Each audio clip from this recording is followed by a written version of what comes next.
Welcome, everyone. This is your friend, the DN What If, here with another exciting fanfiction. Today, we're diving into the story of What If Deku Found a Family of Evil Murderers?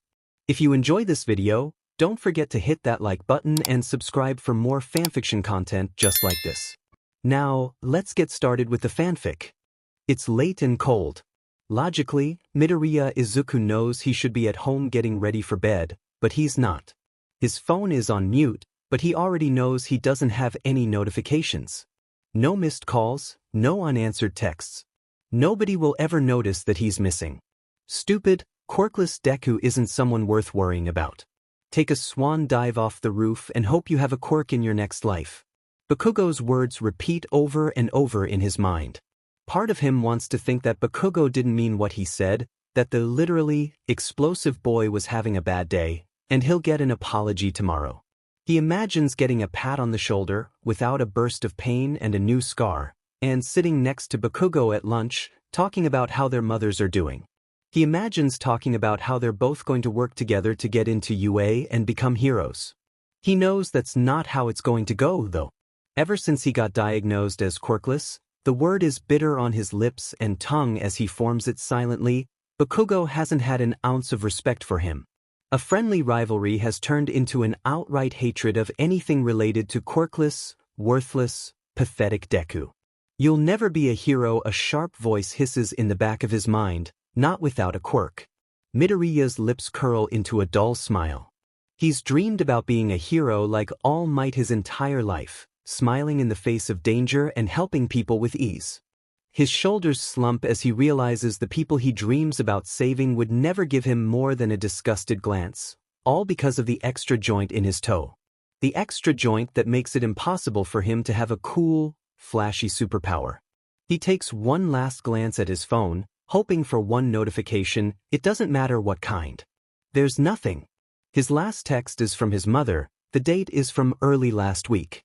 He looks at the time and dully notes that he's missed dinner. It's not like he has anything waiting for him anyways, his mother stopped cooking a long time ago. He relies on money he either finds or steals from her drawers to order takeout or buy ingredients for simple meals. He wonders if she'll even eat once he's gone. On one hand, he's glad he has the skills, since cooking is a good thing to know. On the other, he hates the fact that he's been forced to fend for himself. He's struggled through weeks without any money, meals reduced to 1 or 2 every few days.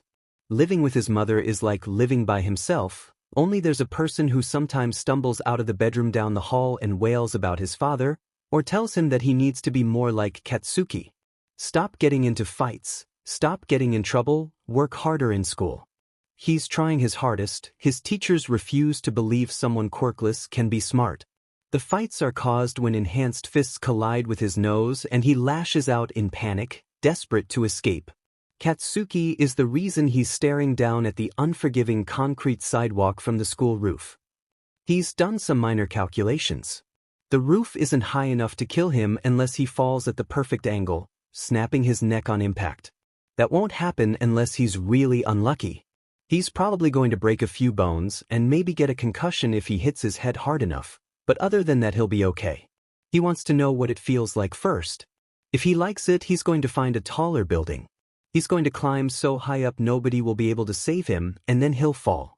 He's going to stay out here all night if he needs to. He hasn't figured out how he's going to manage to walk away, but that's a problem for 5 minutes from now. Midoriya. He slips off his shoes, bright red and worn down. They're the only quirkless shoes he can afford to buy. The materials are cheap but they're okay otherwise. He unties the All Might themed jacket from around his waist and sets it on the rooftop. He doesn't want to think about the hero at the moment, but the jacket is a collector's item. He doesn't even want to think about it splattered with blood and stained with dirt, partially because he's been a fanboy for so long, and partially because it's something he can sell if he survives and things get even worse. He sets his backpack, full of hero analysis notebooks, on top of it. He pauses for a moment before stepping over the railing. Does he really want to do this? Isn't this just proving Bakugo right? He shakes his head. This is the only option for him. His mother is basically a walking corpse. His best friend told him to kill himself. He's covered in scars and bruises, and everything aches. He's tired. He doesn't let himself reconsider before his tight grip on the railing falters and he leans forwards. He plummets, wind whipping at his curly hair and his baggy clothes. The fall feels like eternity, but he knows it only takes a minute or less. There's a sickening crack as he lands on the concrete. His head bounces up once and then falls back down. His limbs make disgusting crunching noises as they make contact with the ground. He opens his eyes once again, finding his limbs contorted into unnatural positions. His legs are facing the wrong ways, and the way his left arm is twisted makes him feel slightly sick to his stomach. A few of his fingers are mangled and probably broken, a sickly purple color at the tips. There's a sharp pain at the back of his head. He reaches up with his less injured arm and feels wet, sticky blood pooling around it. Sheet, I hit my head too hard, I must have miscalculated. He grimaces as he looks up at the sky, a mix of pink and orange hues, dotted with the faint beginnings of night stars. He smiles. It's, at the very least, a pretty thing to see before he dies. Blood seeps into the fabric of his shirt, making it stick uncomfortably to the skin underneath. Dark green turns crimson as his head wound leaks blood into his hair, matting his curls together and turning them damp. His phone is probably ruined too, either from the fall or from the blood. It's not like he needs it anymore. Tears form in the corners of his eyes and he's unable to blink them back, even subtle movements causing extreme pain. He's never going to be a real hero, everyone was right. He's just a stupid Deku. He imagines the classroom gossip. Deku couldn't handle a bit of teasing and jumped off the school roof. It took forever to clean up the blood, even his death was annoying. He laughs, watery and humorless, as he thinks about Bakugo calling him pathetic again. He is pathetic. His vision is starting to go blurry around the edges, blood bubbling and gushing through his teeth as his laughter dies down, staining his grin red. The metallic scent overwhelms everything else as the pool spreads, gleaming in the light of the sunset. He wonders when he'll be found. Someone will either trip over his corpse, or someone coming to school will see him. He wonders if anyone will care about another quirkless suicide, or if they'll just shrug him off and call him a waste of resources, celebrate his death like he was a burden to the entirety of mankind. He can see the headlines now, they'll use him as a nameless statistic. Midoriya Izuku will be replaced with Quirkless Boy. He'll be thrown into a news story and used as another reason why quirkless people are a burden, why they don't deserve healthcare, why they're pathetic and weak-minded and inferior. He closes his eyes again, trying to stop crying. Will his classmates laugh about it? Will they feel anything except annoyance when they look at the gore outside the window? Will Bakugo be glad he's chosen to take his advice? He feels an odd, sort of tingly feeling in his body, hears a raspy voice, and then goes limp as someone picks him up. He should be dead. It's the only thing he can think of, currently, despite the soft pillows surrounding him and the faint sound of muffled voices. That's odd, he always thought his afterlife would be different. Something involving heroes, maybe. He slowly opens his eyes and finds out that the room is small, but not awful. He wants to ask where he is, but his throat is dry and scratchy, so he can only make a raspy groaning noise. There's a loud, excited gasp next to him and he looks over to see a girl, probably his age, leaning over him. "Ooh, you're up. I'm supposed to give you this." She opens a bottle of water and hands it to him. He takes it gratefully and swallows a few large mouthfuls, soothing his throat. He pulls away once he's hydrated and looks over at the girl again. "Where am I? Who are you?" His voice still cracks and scratches, but at least he can form actual words. The last thing he remembers is hitting his head on the pavement and bleeding out in front of his school. And as far as he knows, there's no way a quirkless person could survive a head wound like that unless someone miraculously saved them. Nobody was around to save Izuku Midoriya. The girl leans in even further, her legs swinging as she rests her chin in her palms. Midoriya takes a moment to observe her appearance. She has pale skin and yellow eyes with sharp pupils, as well as messy blonde hair. She's not threatening him, and he can move freely, so he's not going to start panicking yet. "I'm Toga Himiko, and you're a cutie. It was so fun finding you covered in all that blood." Weird, concerning, but oddly enough, not the strangest thing someone has said to him. "We thought you were dead, but then your body started fixing itself. That's one hell of a quirk, you know. What's your name? Quirk? No, that's not right. He doesn't have a quirk. He has the extra toe joint, and he's never shown any signs of a quirk. How would his body just not fix itself? How would he be able to come back to life? Surely this girl is mistaken. She doesn't seem completely stable. Maybe she was imagining things. But that doesn't make sense, because if she was imagining it, he wouldn't be alive. There's no way she could revive him by herself, and as he reaches up to the back of his head, he realizes there's no wounds or bandages. Just old, dry blood making his hair clump together. What the F dash? No, I don't have a quirk. Unless it randomly activated? But why now? Was it because of the fall? But it's never healed any other injuries, so maybe. He trails off when he realizes he's mumbling and then waves his hands in front of him. Sorry. That's a habit. My name is Midoriya Izuku. It's nice to meet you. Okay, introductions are finished. Where am I? Did you bring me here yourself? He asks again, since she never actually answered his first question. Toga shakes her head, hair bouncing as she does. Right? So he's assuming she's not alone. That might make things a little more difficult, but he doesn't think he's in immediate danger. You're with the League of Villains. And nah, twice and Dabi carried you here using Kurogiri's quirk. They're with Shigaraki and I'm on watch duty. The others are out somewhere, you'll probably meet them soon. She beams at him and he notices that she has teeth that are almond fang-like, reminding him of a vampire.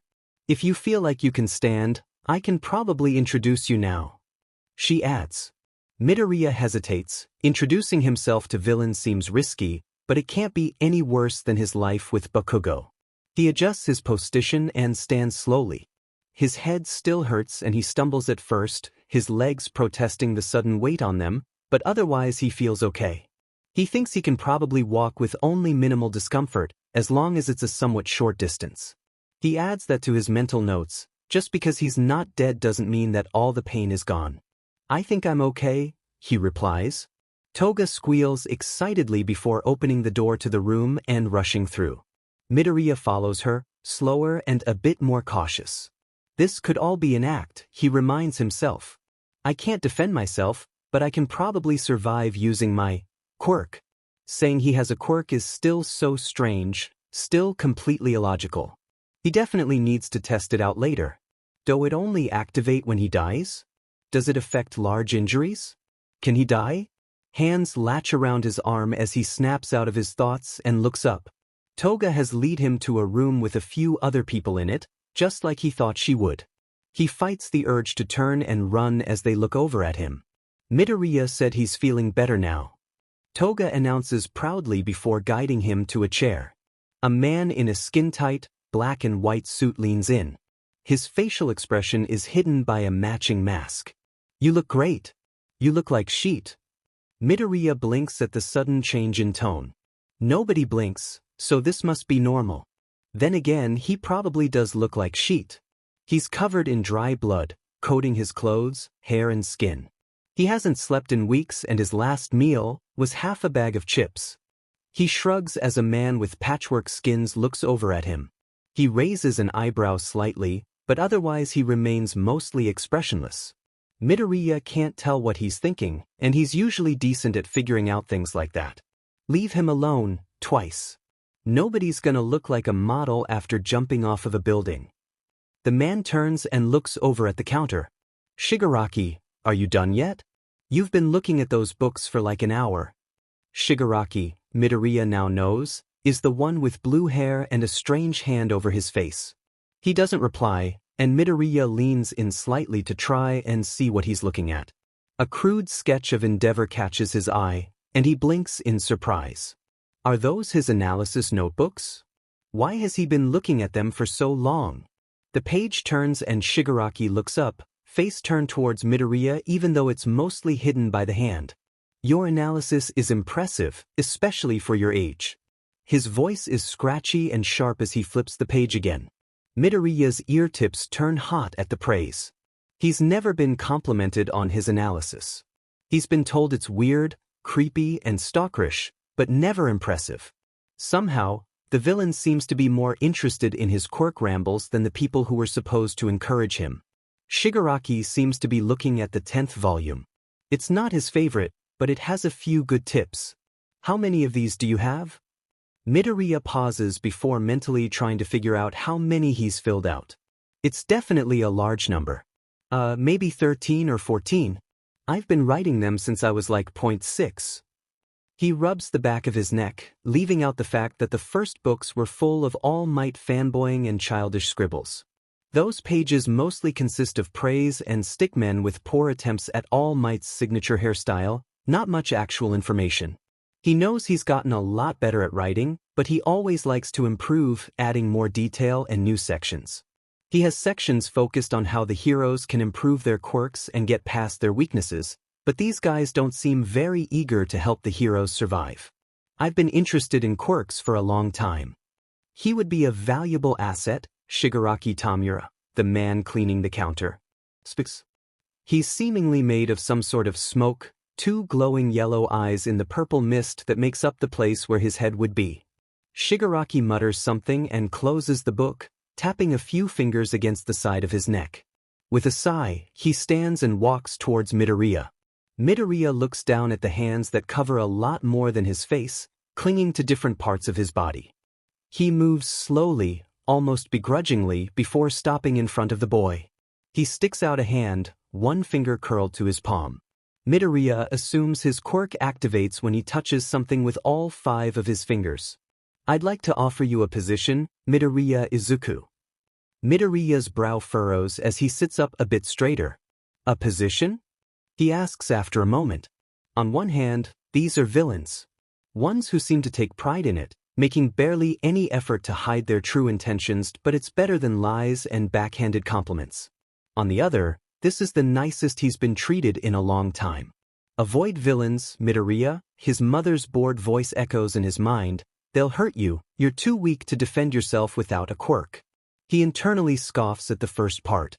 Civilians have hurt him more than anyone in this room has so far. What kind of position, exactly? Analysis, mostly. We'll need the rest of your notebooks, and you'll have to update us when you learn more. Shigaraki leans in slightly, observing him. You haven't been treated well, have you, Midoriya? Midoriya's breath catches in his throat and he swallows the lump that quickly forms. Covered in scars, nobody worried that you're gone. He lowers his hand and pulls out a familiar phone. The screen is completely cracked and bloodied, but it still turns on when he hands it over. He's right, of course, not a single notification outside of reminders from his games. He opens his messages after a moment of hesitation, staring at the one from his mother once again. Geez, it's been months? That's rough, Toga remarks as she leans over his shoulder to look at the messages. She doesn't seem to care much, does she? There's barely any emotion in these texts. He hates to admit it, but she's right. Even on special events, like his birthday, there's no special messages. He wants to give her the benefit of the doubt. His father leaving impacted her harshly, even if he wasn't that good of a man, and finding out her kid was quirkless didn't help. You're her child, she shouldn't be treating you like this. He shakes his head before his phone vibrates, a notification popping up at the top of the screen. His heart jumps to his throat. Kachin, Deku you quirkless wannabe, yep, that's typical. He probably misses having his punching bag around. Kachin, if you're not going to take my advice and swan dive off the roof, at least show up for class. Midoriya wants to laugh at the last message. Swan dive off the roof, huh? He fights the urge to tell Bakugo that he did, that he can see the proof if he looks outside. But it's not exactly believable at this point. After all, if he jumped off the roof it would be all over the news. Quirkless suicide number probably 50 at this point. A name in a list of victims. Ooh, who's that? He's not even cute. Toga sticks her tongue out as she points to the picture of Bakugo he's set for the contact. Midoriya sighs as he stares at the texts. Bakugo isn't typing anymore, he probably got distracted. He trowels off. Friend? No, that doesn't seem right anymore. Friends don't tell each other to swan dive off the roof. Classmate, the word feels heavy on his tongue as he slips his phone into his pocket. The voice that keeps saying this is the best he's been treated within the past few years is winning, the one screaming about the danger of working with villains dying out until it's nothing but a soft whisper.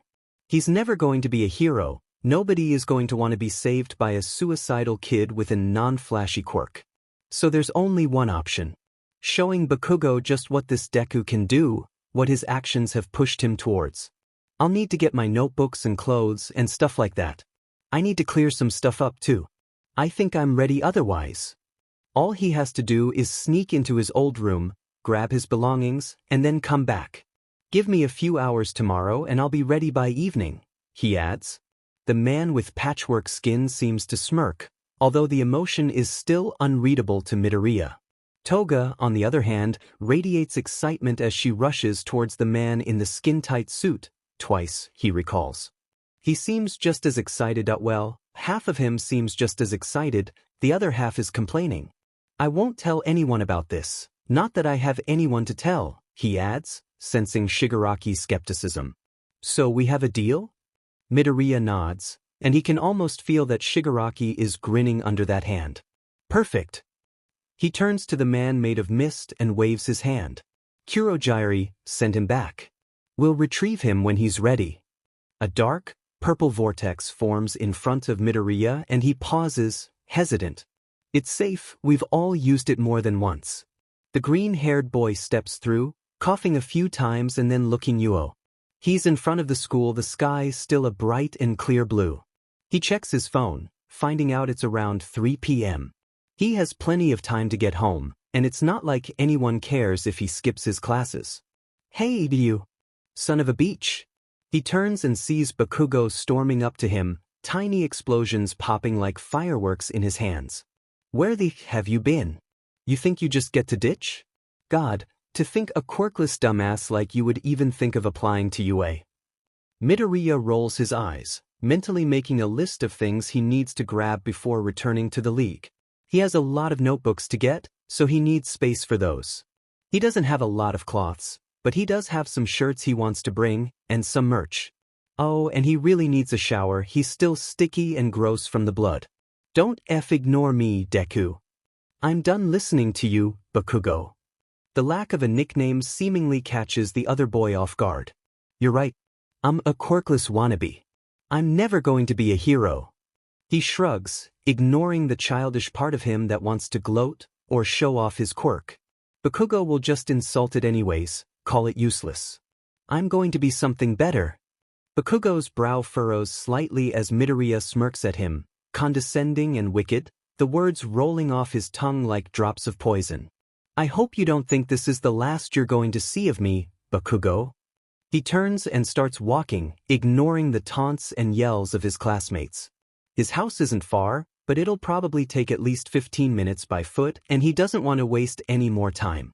Something in him feels lighter, like he's escaped the imaginary shackles around his ankles. The sun beats down on his skin as a breeze flows through his unruly curls. Midoriya stops and looks back. Bakugo must have seen some of the blood, because he's gone rigid, the explosions in his hands have vanished.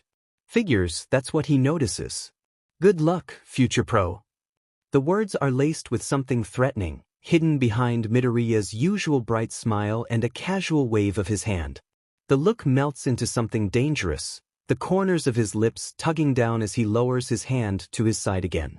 He picks up his pace until he's sure Bakugo isn't following him. He slows down again once he's certain and takes a deep breath.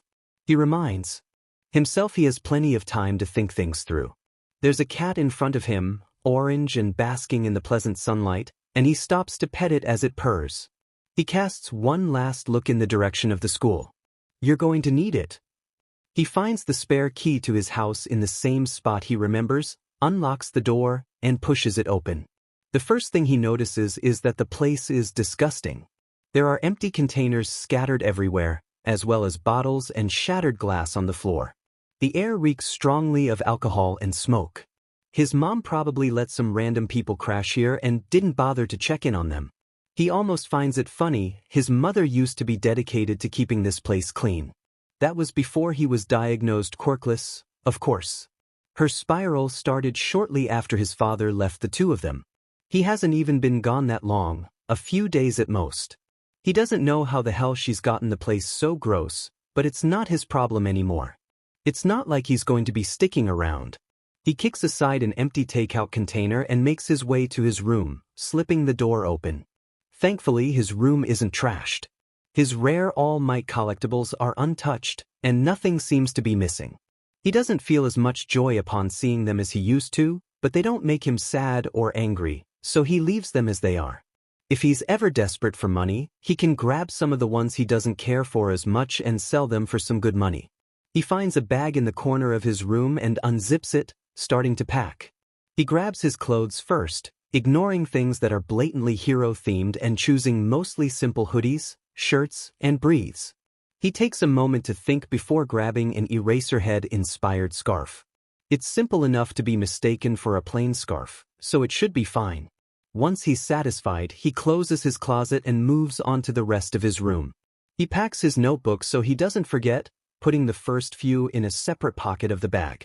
He takes his laptop, some portable consoles, his chargers, and then grabs his only working pair of headphones. They're bright yellow, but any other present mic branding is slightly more subtle. Okay, that's pretty much everything.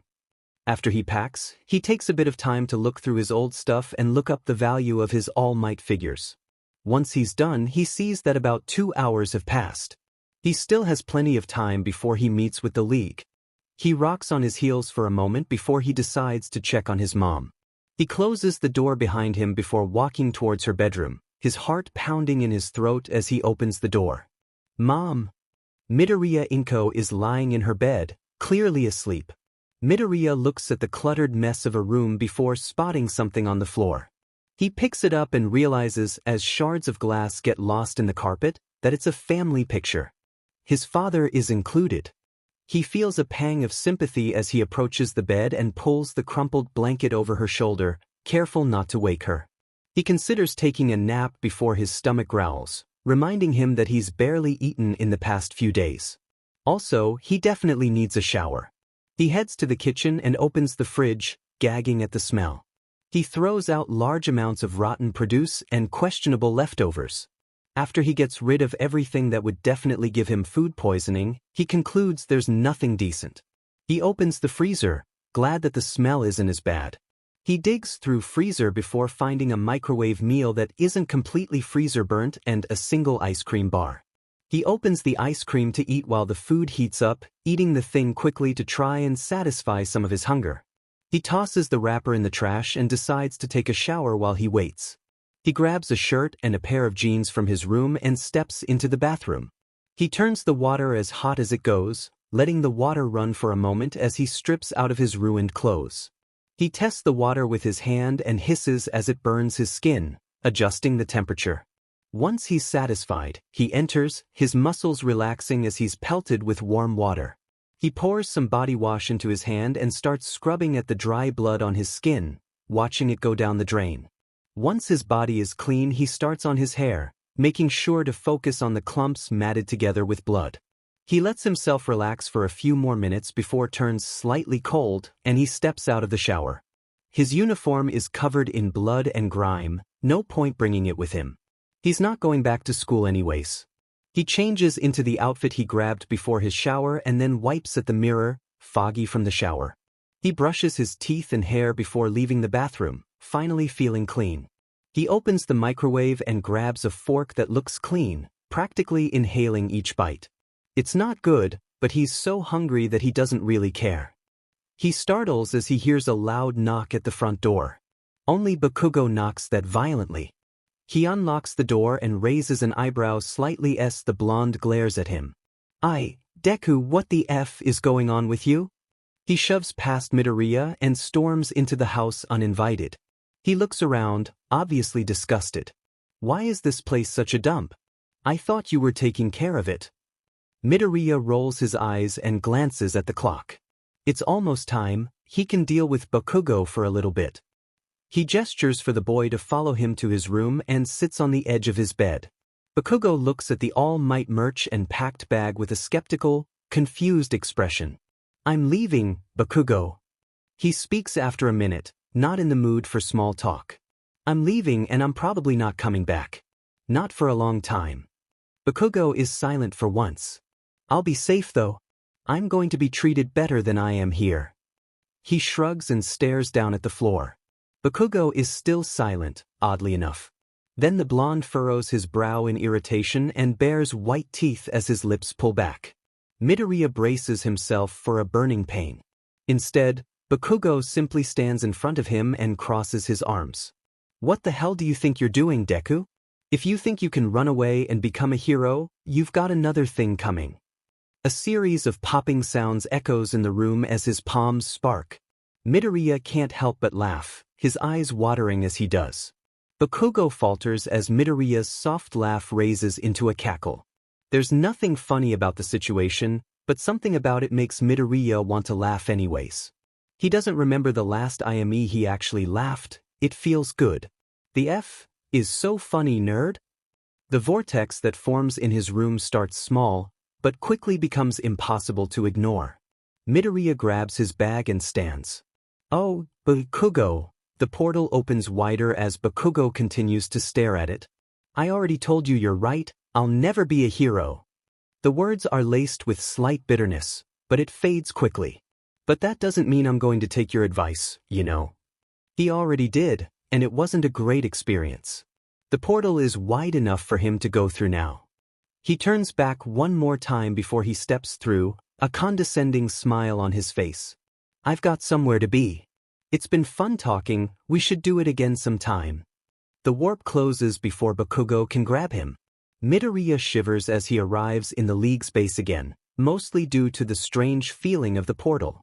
He's glad Bakugo didn't follow him, it would be a pain to explain all of this, and the League would definitely not be as welcoming to the explosive boy.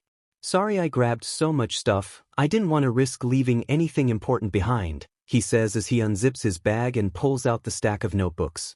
He adjusts his grip and sets them down on a nearby table, making sure the stack won't fall and create a mess. That's most of them, they should be the ones with actually useful information. Good, leave them there for now, Shigaraki replies. You can put the rest of your stuff in the spare room next to Toga's. Midoriya mumbles a thanks before grabbing his bag and finding the room. It's right next to Toga's overly decorated door, colorful items covering the wood. He opens the door and sets his bag down, glancing around. There's a bed with a sheet and blanket, a few shelves and a desk with some drawers. It's not as big as his old room, but it's not horribly small either. He drops his bag on the bed and starts putting some of his items around the room. His laptop, headphones, and some clothes are soon placed around the room. The rest of his stuff can stay in his bag for now, no need to pull everything out. He exits, closing the door behind him. When he enters the other room again, he's immediately grabbed by Toga. Okay, now that Zuko is gonna stay with us, we should all do introductions. She grins widely before she backs up a few steps and sticks a hand out in front of her. You already know that I'm Toga Himiko. My quirk is transform. It allows me to turn into another person after I consume their blood. I can copy someone down to the tiniest detail, including their voice. I can't copy personalities or anything though. She pouts a bit at the end, then looks over the crowd again. Okay, Shigaraki next. The man looks up with an irritated groan, but eventually he gives in. Shigaraki Tamura. My quirk is decay, it's exactly what it sounds like. As an example, he grabs an empty glass and wraps it in all 5 fingers. The glass turns to dust in seconds, leaving a small pile on the bar. Midoriya shivers as he imagines himself in place of the inanimate object. His quirk seems powerful but dangerous. Luckily, he seems good at controlling it. Maybe, once they trust him more, he can do some experiments with all of them. Make Frankenstein go next, he's being angsty in the corner. The patchwork man glares at Shigaraki, Toga nudges him and he rolls his eyes. Midoriya wonders what happened to cause those scars. Name's Dabi, my quirk is cremation. A small blue flame forms in the man's palm before he extinguishes it. He doesn't say anything else, so Midoriya makes a few assumptions before nodding his head. The rest are off doing something stupid, so Crazy's introduction party will have to wait for a bit. Midoriya catches a glance of the page Shigaraki is looking at and walks over. His notes on Endeavor are admittedly harsh. He's never been a fan of the man, too many civilian injuries, too large of an ego, too focused on overtaking All Might. He seems to value being number one more than being a good hero, which is what Midoriya really hates. The man seems quite rude as well, from what he's observed. He's probably a good target. He sits on the counter and lets his legs dangle. I don't know how Endeavor is the number 2 hero. He values fame and power way more than helping people. He catches Dabi staring at him, but the man looks away before he can comment on it. You probably can't kill him without causing a big scene, but I've got a ton of his weaknesses written down, and I might have made a plan to ruin his career, but I never went through with it. He points at a list, followed by a few paragraphs. This part is a bit biased, but I guess I can't be objective all the time. A career-ruining plan? You really hate this guy. Shigaraki smirks as he looks over to the weaknesses. So he's your All Might, then, he mumbles. Have you ever met him? Midoriya tilts his head slightly. He's never gotten up close to an Endeavor fight, too worried about injuries. Even on TV and the internet, he finds them hard to watch all the way through. There's usually a lot of screaming in the background, plus he can only look at Endeavor's ugly facial hair for so long. He shakes his head slightly once he finishes thinking. Nah, but I've watched a lot of hero fights online. His are difficult to sit through, but I've tried to gather as much information as possible. The next page is about his fighting style more in depth, by the way. Shigaraki's hand-covered face turns away from his after a second of silence. Honestly, I've always been interested in the other heroes more than him, so his information is a bit lacking. Shigaraki mumbles something like, detailed enough, as Midoriya hops off the counter. I should unpack the rest of my stuff, but feel free to ask any questions about those. No, but I've watched a lot of hero fights online. His are difficult to sit through, but I tried to gather as much information as possible. The next page has in-depth information about his fighting style, by the way. Shigaraki turns away after a second of silence. Honestly, his information is probably a bit lacking. He's never been a hero that I really like, so I did the bare minimum for him. Then again, the bare minimum for him is still quite a lot for other people. I should finish unpacking. Feel free to ask any questions about those. Toga watches him leave, already forming her newest plan. Toga Himiko is smarter than she seems, so she thinks she knows exactly what Midoriya is hiding. Sharp smiles a bit too wide to be genuine and a dullness to the green of his eyes. He's obviously been through some stuff. Toga still remembers the thrilling sight of seeing him covered in his own blood, if he's so willing to stay with a random group of villains that found him after a suicide attempt. So she's determined to make him feel like one of them. She likes the other members, they're the type of family she never had before, but Midoriya is the only one that's her age. So, clearly, they need to bond over typical teenager stuff. She hums excitedly as she walks down the street. Disguising herself as a random woman is easy, and the person she's disguised as is rich. Last time she managed to make a rich person bleed, she had bought something cool for the entire league. This person has less money, but it's more than enough to get Toga all that she needs. The store is pretty busy, but Toga's disguise doesn't stand out all that much and nobody pays that much attention to her as she swiftly grabs a cart and makes her way towards the aisle she wants to visit first. She doesn't know what movies Midoriya likes, she's just gonna grab a bunch. She picks out a few of her favorites, all bloody horror movies or twisted romance, and a few things she thinks Midoriya might enjoy, a bit less bloody. She remembers watching these movies before she got her quirk. Being a villain isn't a typical teenage hobby, so she's not sure what else to get. She ends up picking up a few things of nail polish and a variety of random snacks, since Midoriya hasn't mentioned anything in particular that he enjoys. She makes a mental note to ask him stuff like that tonight. She's already got a space set up for the two of them, all she has to do is get back to the base. She wants to shoplift, but she's got a lot of stuff and it seems like more of a hassle than it's worth. It's not like she's using her money anyways, so it doesn't really impact her in the long run.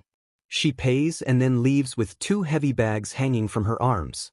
She lets her disguise drop when she's close to the base and slips in through the door. Midoriya is sitting at the bar looking at something on his phone. Oh, hi Toga. What do you have there? He asks as he points to the bags. She grins and drops the bags on the couch before she turns to him again. Well, since I've finally got someone my own age to hang out with, I figured we should take advantage of that. She gestures for him to follow her and chooses a spot on the couch before she opens a laptop. So, I bought a bunch of stuff for us. Midoriya's eyes brighten slightly, the shade of green becoming more vibrant as she pulls out a pile of movies. Okay, I don't know what kind of stuff you like, so I just grabbed a bunch of random options to choose from. Midoriya looks over them for a moment before his expression brightens even more. Toga can't help but notice that a childlike, excited look fits his features more than his usual reserved one. I used to watch this all the time with Kachin and my mom before. He trails off and shakes his head. Toga glances at the cover. Some movie about a girl with really, really long hair and a frying pan. Odd, but she could think of worse ways to spend her time. And then you can choose the next one, so it's fair. She nods and slips the disc into the DVD drive. They'll probably be able to get a few movies in, so that's a decent amount of time to talk about the stuff she's been wondering about. She grabs the nail polishes next: black, red and green. I got these and some snacks just in case. The green matches his eyes and hair, the exact reason she got that shade. The snacks are mostly because she was hungry while shopping, but also because Midoriya looks frail, like he hasn't eaten properly in a long time. Midoriya nods as the movie starts, the opening narration playing from the computer speakers. Midoriya looks calm, so she's going to consider this a success so far. She doesn't remember much about this movie, but she does know there's some blood at the end, so she's excited for that bit. They're a little less than halfway through when Midoriya looks over at her, a shared bag of chips open between them. Hey Toga? Why did you become a villain in the first place? Yes. She adjusts her position slightly and stares at the ceiling for a second, pulling her knees to her chest. Why she became a villain, huh? She thinks that's a decent starting point. Sorry if that's a personal question. You don't have to answer if you don't want to. Midoriya's hands wave frantically. He doubts himself a lot, odd for someone with such impressive skills. Nah, it's not really personal, she shrugs. People didn't like me after I developed my quirk, they thought I was weird and creepy. She catches a flash of understanding in his eyes. I want to make this world an easier place to live in. I don't trust heroes to do it, so I found these guys. Midoriya nods, slowly, as some random song starts playing from the movie. What about you, Zuko? What made you stick around with us? He blinks before he glances down at his hands and chews on his bottom lip. After a moment, his tense shoulders relax. Well, it's not exactly the same reason, but people thought I was quirkless for a long time. They didn't treat me well. I'll go more in depth at some point with the rest of you here, but I wasn't very popular. I tried to jump because a lot of things got built up. He looks down at his hand and clenches it into a fist. I don't hate heroes, but I don't like the way people see them and the way this whole world works. You guys that I haven't been here long, but this is the most accepted I've felt in a long time. I know it's illogical, but you guys make me feel that kind of safe. Aw, Aizu. She grins and wraps her arms around him. He tenses for a second before relaxing and almost melting into the affection. The thought of him not having any sort of affection shown to him makes her sad, so she pulls away. Green? She asks and he nods while she unscrews the cap. He sticks out his hand and she paints his nails with practice strokes. They talk as she paints, a variety of topics like their previous home lives and favorite foods. It's basic, she knows, but it helps her get a better grasp on Midoriya's interests and hobbies, so it's worth it. Once she finishes, he does hers in a variation of black and blood red. It's messy, but it's almost perfect compared to Shigaraki's work. She still doesn't know how the guy manages to stain so much skin with such a small brush. They manage to get through a few more movies, a mix of animations and pre-Quirk era horror, before they both get tired. It seems like too much of an annoyance to move from the couch, so it's going to have to do. Midoriya is against the back of the furniture with Toga practically clinging to him, a mess of tangled limbs and messy hair as they both drift off. They'll be sore in the morning, but that's fine. And if anyone tries to tease them about it, well, Toga has told Midoriya about her vast, impressive collection of knives and other sharp objects that are hidden in almost every room. Shigaraki walks through the door and turns when he hears noise. Usually everyone is asleep by now, except maybe Dobby on his more insomnia-fueled nights. He approaches and sees the noise is the repeating music from the menu of a pre-Quirk movie. Toga and Midoriya are both on the couch, clearly asleep, limbs wrapped around each other in a way that gives him a headache at the thought of even trying to detangle them. With an exaggerated sigh, he turns the device off and drapes a spare blanket over the two of them. He reminds himself that it's not because he cares. That blanket was in his way, and with the dropping temperatures Toga will complain all morning if she winds up cold and sore. He especially doesn't pay attention to the way both of them look so young, too young to be in this sort of place. He slips into a seat at the bar beside Dobby and rubs his temple. "Those two make me feel old. Like I'm gonna break a hip or something," he mumbles. The other man looks over at him and rolls his eyes. "You're 20, I think you'll live." Midoriya wakes up at 3:30 a.m., groggy and just slightly too warm due to his position. With careful movements he untangles himself from Toga and stands. The room is dark, but he manages to navigate back to his room to grab a jacket. He knows it's not normal to take a walk at 3 in the morning, but something is compelling him to. He slips the jacket on and walks quietly out of the door, careful not to disturb anyone. It's cold outside, not quite sunrise, but he prefers the cold, slight darkness of the early morning. He pulls his phone out of his pocket and uses the flashlight to navigate his way down the street. His legs seemingly work on impulse alone as he turns corners and passes familiar buildings.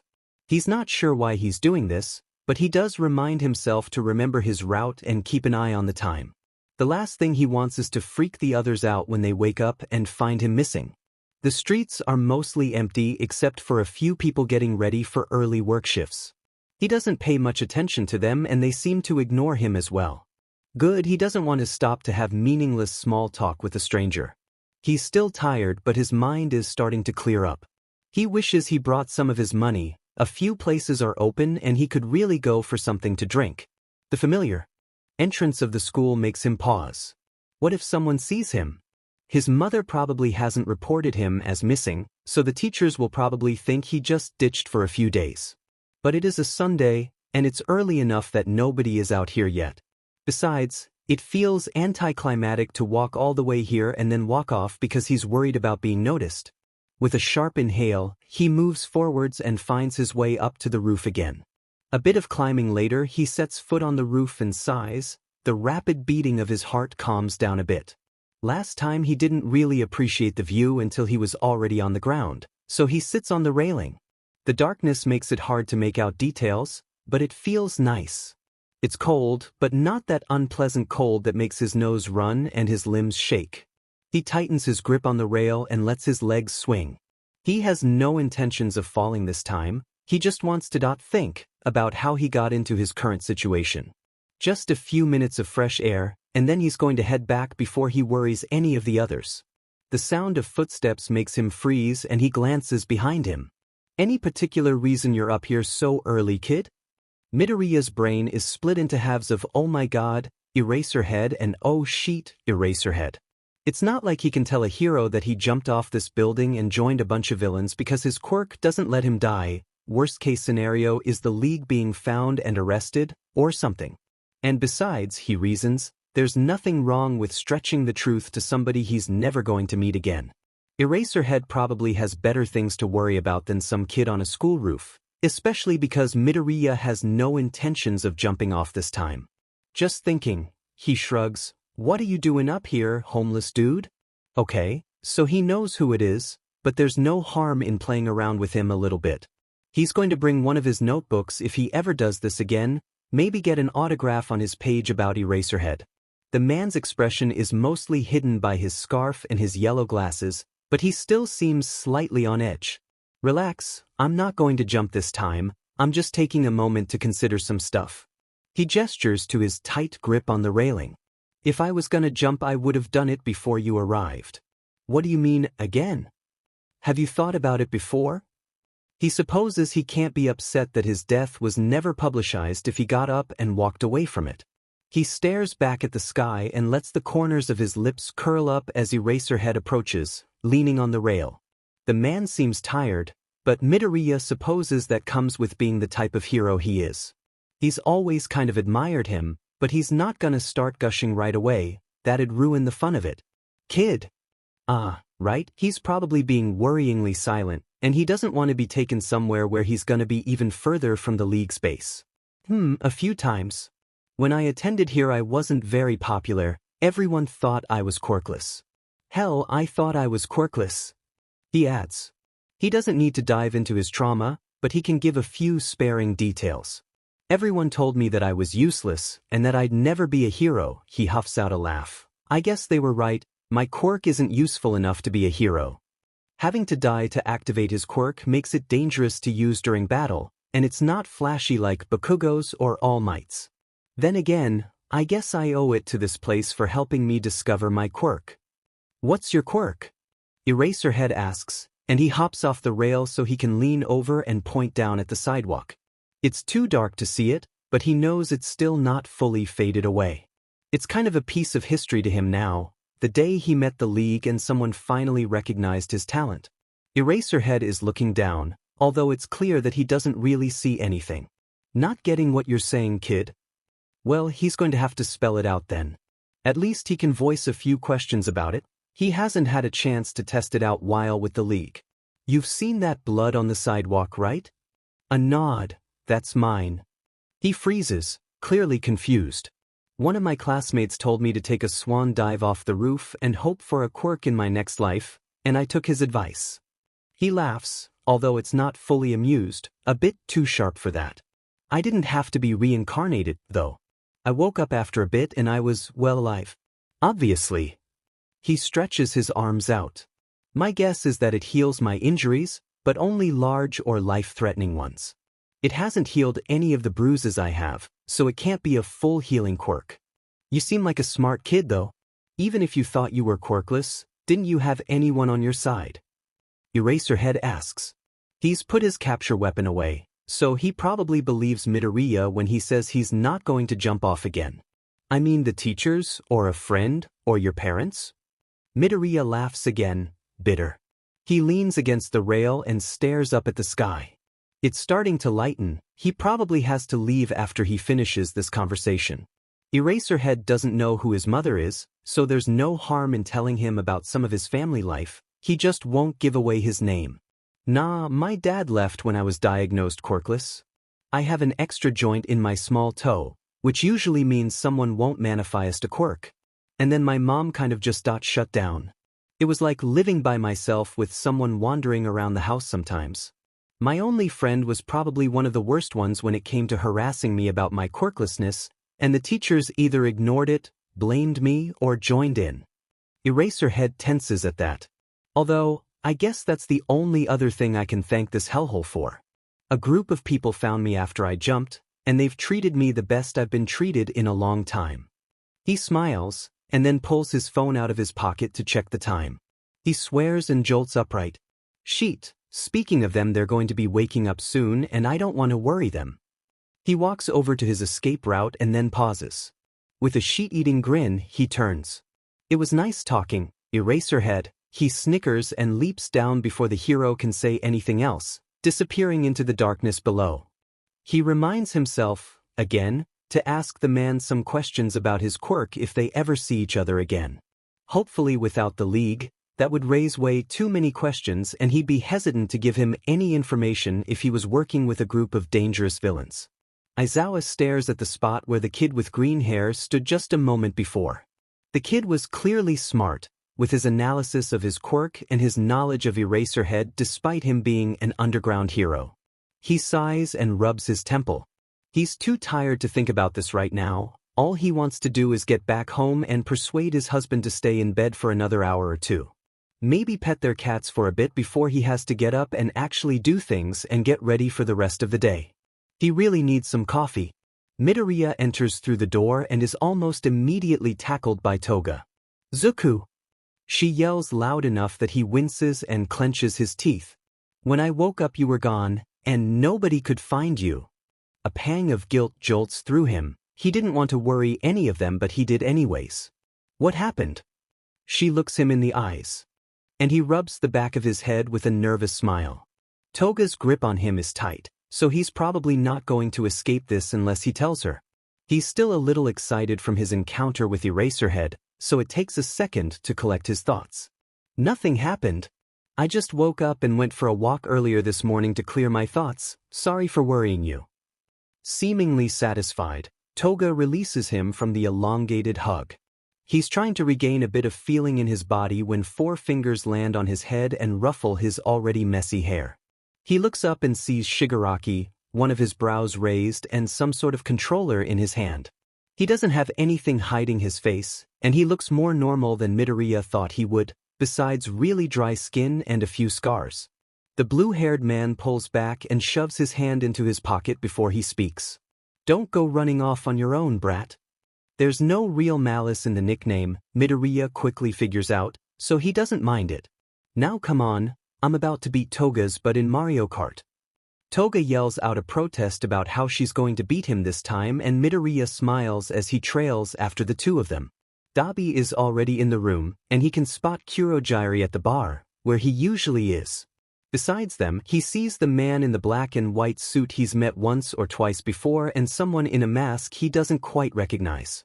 Alright, you've seen twice before, and this is Mr. Compress.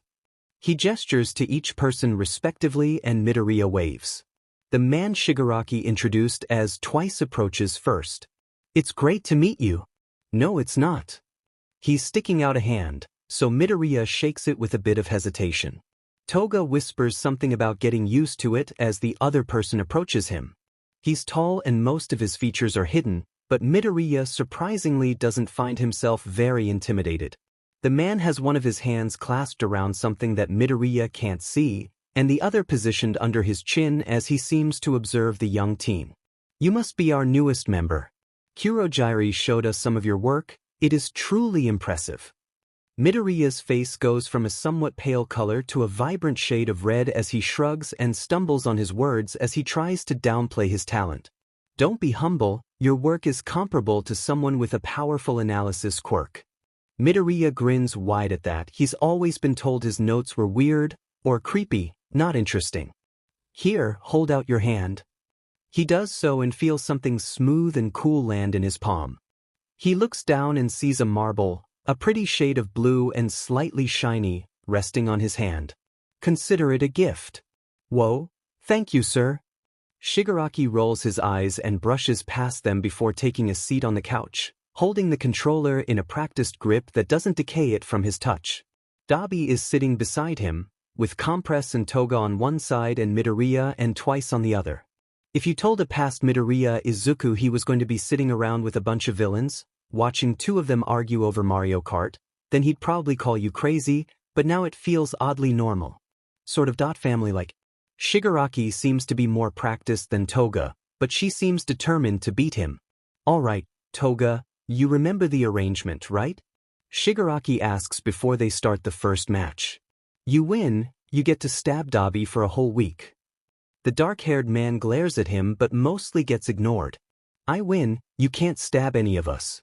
Well, besides Twice, he's probably fine with getting stabbed. Twice flashes a thumbs up and Toga beams at him before adjusting her grip. She nods and the game starts. Midoriya hasn't played much, his mother never really got him games, but he catches on pretty quick. They're a few minutes in before the commentary starts. Wow, Toga, you fucking CK at this. Toga juts out her bottom lip. No, I don't. You're just some sort of nerd who hides away in his dark room instead of talking to people. That's why you're so good. Shigaraki doesn't respond as he easily passes her. His focus doesn't slip and Midoriya finds himself engaged as he watches their characters attack each other. Toga ends up losing that round, but she wins the next. Followed by Shigaraki winning again, then her, then Shigaraki for a best out of 5. I can't believe you beat me again. She leans back and pouts. If Twice wasn't around I'd probably starve to death. You're such a d-. Shigaraki is fiddling with his controller and he shrugs as he glances up at her again. Maybe you should practice some before you challenge me, wannabe vampire. She throws one of her knives at him and he ducks. The blade clatters to the floor and Toga sinks into the couch with a whine of defeat. Midoriya makes a mental note to ask her about her knives again. He wants to make a list of them for personal safety, and he counted maybe 15 personalized blades in the kitchen alone, not adding in the normal knives used for food. He's pretty sure she's got more in this room too, but he wants to wait and see where they are. I'm still bored. Wanna do a few rounds of another game?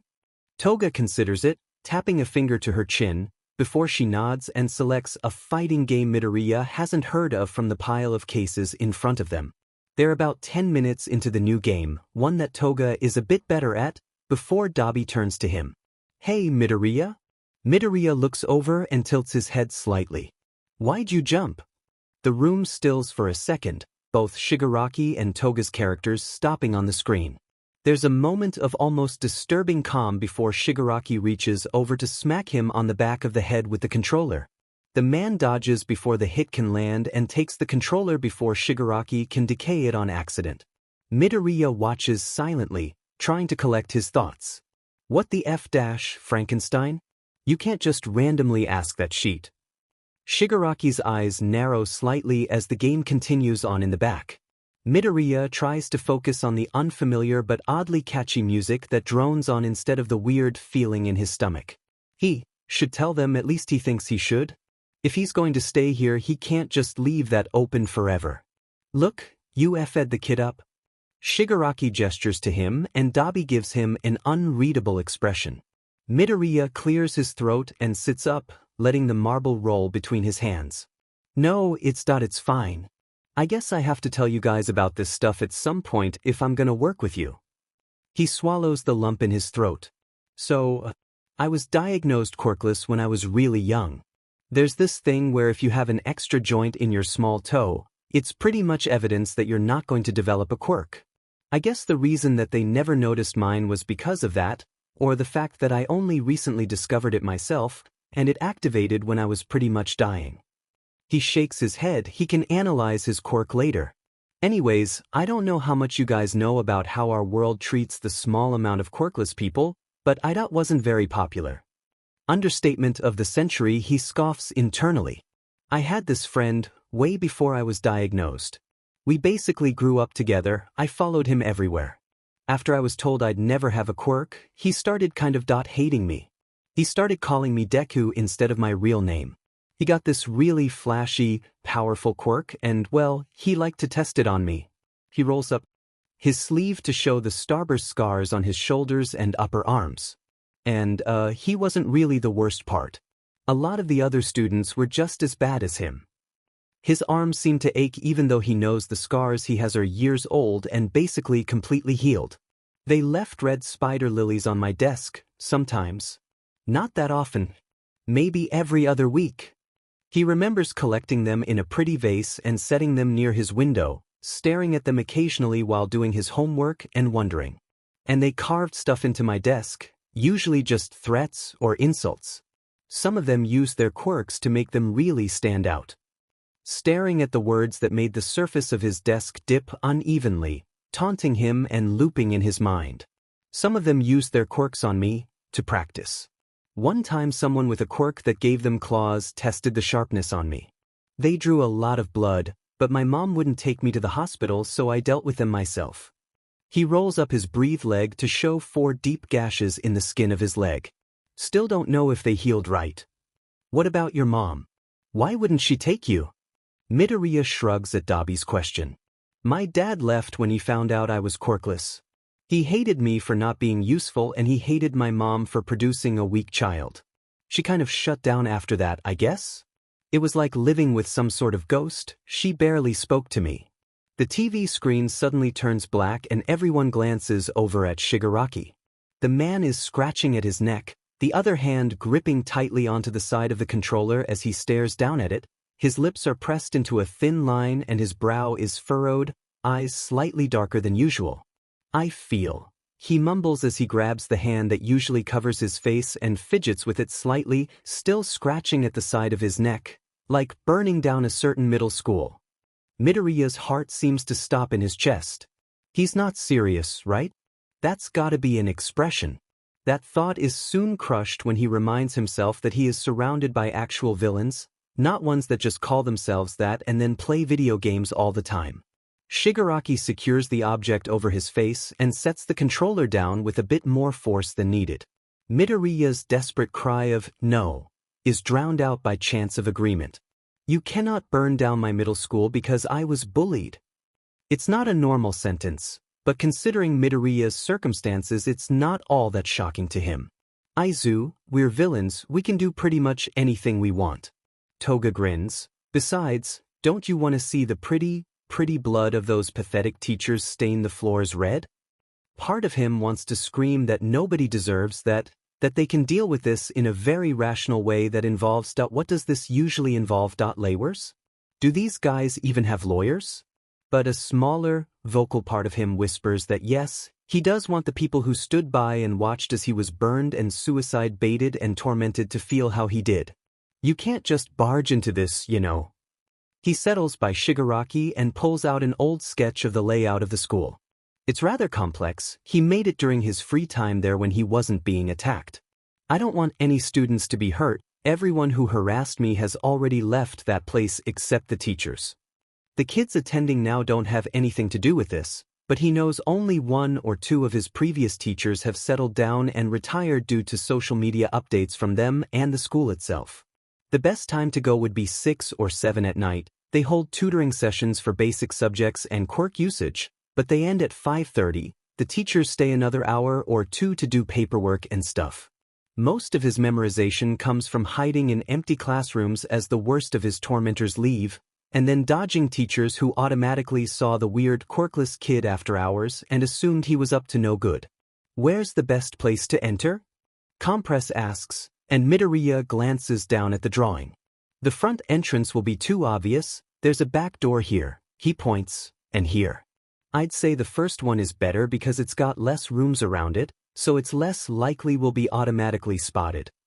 He rubs the back of his neck. There are alarms, but they're kind of faulty. They barely went off half the time. If I can mess with the wiring a bit, I can probably solve that problem. It's like the majority of his brain takes over again because he shakes his head and backs away. But we are not burning it down. Do you know how much trouble we could get in if we do that with people inside? He runs a hand through his hair and bites down on his bottom lip. He can't go to jail. He's not cut out for jail. The others don't seem to pay him much thought as they continue making a route using his drawing, muttering tips or arguing over certain stages of the plan. Great, he thinks sarcastically, they're not even listening to me. Midoriya slumps his shoulders as he listens to the others talk, slightly muffled as he zones out. He comes back to Toga poking his cheek repeatedly and gently pushes her hand away. You said it was all of your teachers, right? We need names. Dabi says once it's clear he's focused again. Midoriya rolls his eyes and writes down every name he can remember, a rather long list. Dabi looks it over and nods slightly before he mumbles something to Shigaraki. The blue-haired man scratches slightly at his neck before he stands and turns to exit the room, face obscured by that same odd hand that the teen has slowly grown used to seeing. Midoriya sighs and grabs one of his dark hoodies and the eraser-head scarf from his room. He wants to protect his face, sue him. Besides, Shigaraki likes Eraserhead, thinks he's cool, so it's whatever. Once he's got his stuff ready, a flashlight and his darkest clothes, he checks the time. It's 5:30, so he's got maybe an hour and a half to regret every life choice that's led up to this moment. He falls into his bed and hides his face in his hands with a groan. His heart is already racing, despite the fact nothing has happened yet. He doesn't know why spilling his guts to a bunch of villains seemed like a good choice. Maybe because he trusts them. It's funny to say that he trusts a bunch of people planning to burn down a middle school more than the woman who raised him, but hey, sometimes shit just turns out like that. He wastes the rest of his free time listening to music and reading some random article about Best Jeanist's latest battle. He's only aware that the time has passed when Shigaraki knocks on the door. You better be awake, brat, we're leaving. He slips on the hoodie and scarf and slips his phone into his pocket before he sighs and opens the door. You look like Eraserhead's even more tired love child. Good enough, come on. Midoriya follows after him. The others are dressed in their usual attire, and Toga takes one look at the jacket and scarf combo Midoriya has and grins wide, showing off sharp teeth as she surges forwards and pokes him in the chest with raised eyebrows. Dabi takes one look at her and gets a knowing look on his face as she giggles. Oh, an Eraserhead fan? Maybe Shiggy will show you his secret closet shrine. She leans in. It smells like vanilla in there. He has merch that I didn't know existed, she whispers. Midoriya coughs to keep from laughing as Shigaraki swears at her and she laughs, dodging his for outstretched fingers and slipping behind twice back to hide. Her chin settles on his shoulder and she sticks her tongue out. Shigaraki grumbles under his breath as they follow after him. Toga is talking with Twice about something, Compress is going over the plan with Dabi, and Shigaraki is leading. Midoriya wonders if he can just book it and hide. No, too risky. He occasionally snaps out of his terrified thoughts to tell Shigaraki about a different path that's less likely to get them spotted, or add more information to something Toga is talking about. He feels sweaty, even though he's still kind of cold despite his thick hoodie and scarf.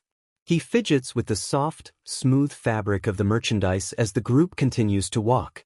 He knows, just by a simple glance up, that they're getting closer. By the time he can see the outline of the building in front of them, he feels like he might vomit or cry. Maybe a little bit of both. Well, unless you jumped from an identical roof, this is the place, Shigaraki announces. Midoriya swallows the lump in his throat. The building is mostly dark, the artificial lighting shut off for the day in every room except the ones the teachers are working in. It's so familiar, but it doesn't make him feel warm and fuzzy like watching an old favorite show does, or finding a favorite childhood book or toy. It makes his stomach churn and wrap itself into knots as he twists his fingers together. It's fine, he reassures himself. Maybe that someone will see us and chase us off and they'll forget this whole plan. It's a stupid thought. There's no way a civilian will be able to get the whole group away from the school. Maybe he thinks he should just let this happen. They let him suffer through all of that. They let Bakugo and his friends burn and scar him. Now that he knows he's not quirkless, he wants to rub it in their faces. He wants to show them that they were wrong about him and spit in their faces. A grin spreads over his face under the scarf. He wonders how many of them will try to apologize or beg. He doesn't know if he can forgive any of them, not when he thinks of the spider lilies and burnt desks. Just go with it, his thoughts whisper, and he doesn't argue. Dabi's arms engulf in bright blue fire and Midoriya shakes off the last of his nerves. They're really doing this. It's easy to navigate down the halls of the school. The layout hasn't changed much and, after a few close calls, they've already reached the floor where most of the offices are. Midoriya remembers these rooms from being called to them for cheating, scoring higher than quirk students on his tests, or starting fights, not getting his face beaten in. The nameplates on each door match his list. We'll go in order, he mumbles as he looks down at the list of names. The first on the list, and the first office, is his principal. He's an older man, with gray hair and a quirk that makes him able to project his voice. He's not much of a threat, he's never been much of a fighter. Midoriya remembers he usually relied on the words of the teachers and students and never gave Midoriya a chance to explain himself. He tells the others the information he has before slowly, carefully opening the door. Hello? Who's there? His voice is raspy from years of smoking. Show yourself or I'll call for someone. Midoriya nods at Toga and she leans towards the old man. You don't want to do that. Toga lunges forwards and slashes her knife across his cheek. His eyes widen as blood beads on his skin due to the somewhat deep cut. Toga takes the chance to turn into him, a perfect replica, before she finishes him off by dragging the knife across his throat. Crimson pours over his pale skin and the dark fabric of his suit as his eyes dull. Midoriya shivers. He's never seen anyone die like this before. Toga, now disguised as the man, grins wide. It's odd, like his face isn't built for such an expression. Well, now that's out of the way. Midoriya nods and crosses his name off. The next office belongs to his old math teacher, a woman in her 30s with a quirk that allows her to change small aspects of her appearance, like her hair and eye color. A bit more dangerous due to age and self-defense training, but also naive. The door opens and she looks back. Today, her hair is a mix of teal and bright green, about chin length, and her eyes are their natural brown. Mr. Suzuki, what can I do for you, sir? Toga clears her throat and approaches the desk as Shigaraki slips behind the woman. Midoriya makes out vague small talk before a hand grasps her face. Almost automatically, her skin starts to disintegrate into dust, cracking and crumbling as it spreads from her face to her neck, all the way down until she is nothing but a layer of dust on the chair and floor. He crosses her name off the list as well. He writes notes on each quirk on the back of the paper. He wonders how much blood Toga needs as she kills off another teacher, white hair, maybe mid-20s, who screams bloody murder as the knife is buried into his chest.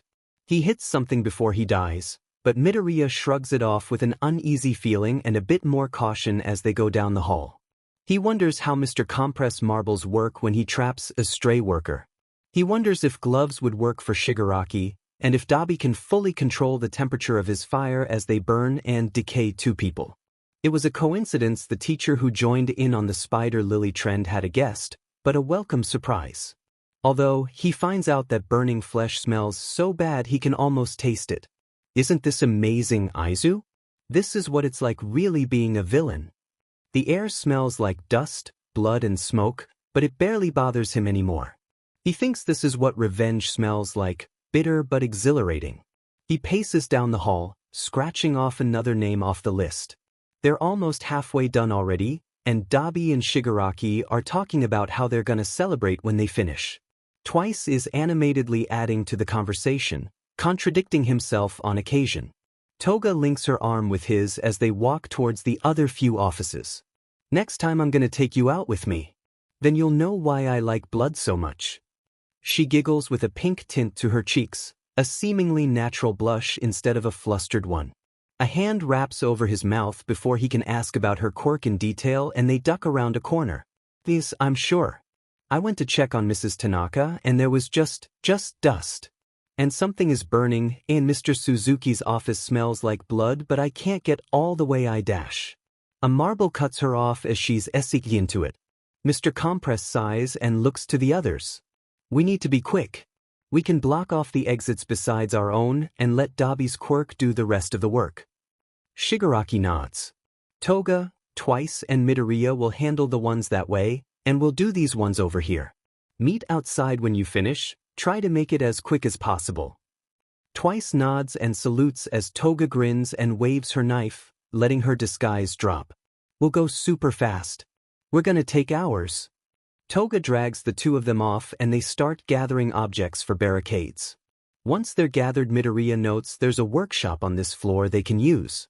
Breaking down the door takes a bit of effort, since Midoriya's quirk isn't very good for physical tasks and Toga's knife is better at slicing flesh than doors, but with Twice they eventually throw it open and grab a few stray tools and some more objects. Hear another frantic voice coming their way. They need to be quick about this or his fears really are going to come true. Midoriya peeks around the corner and notices someone who does quirk counseling.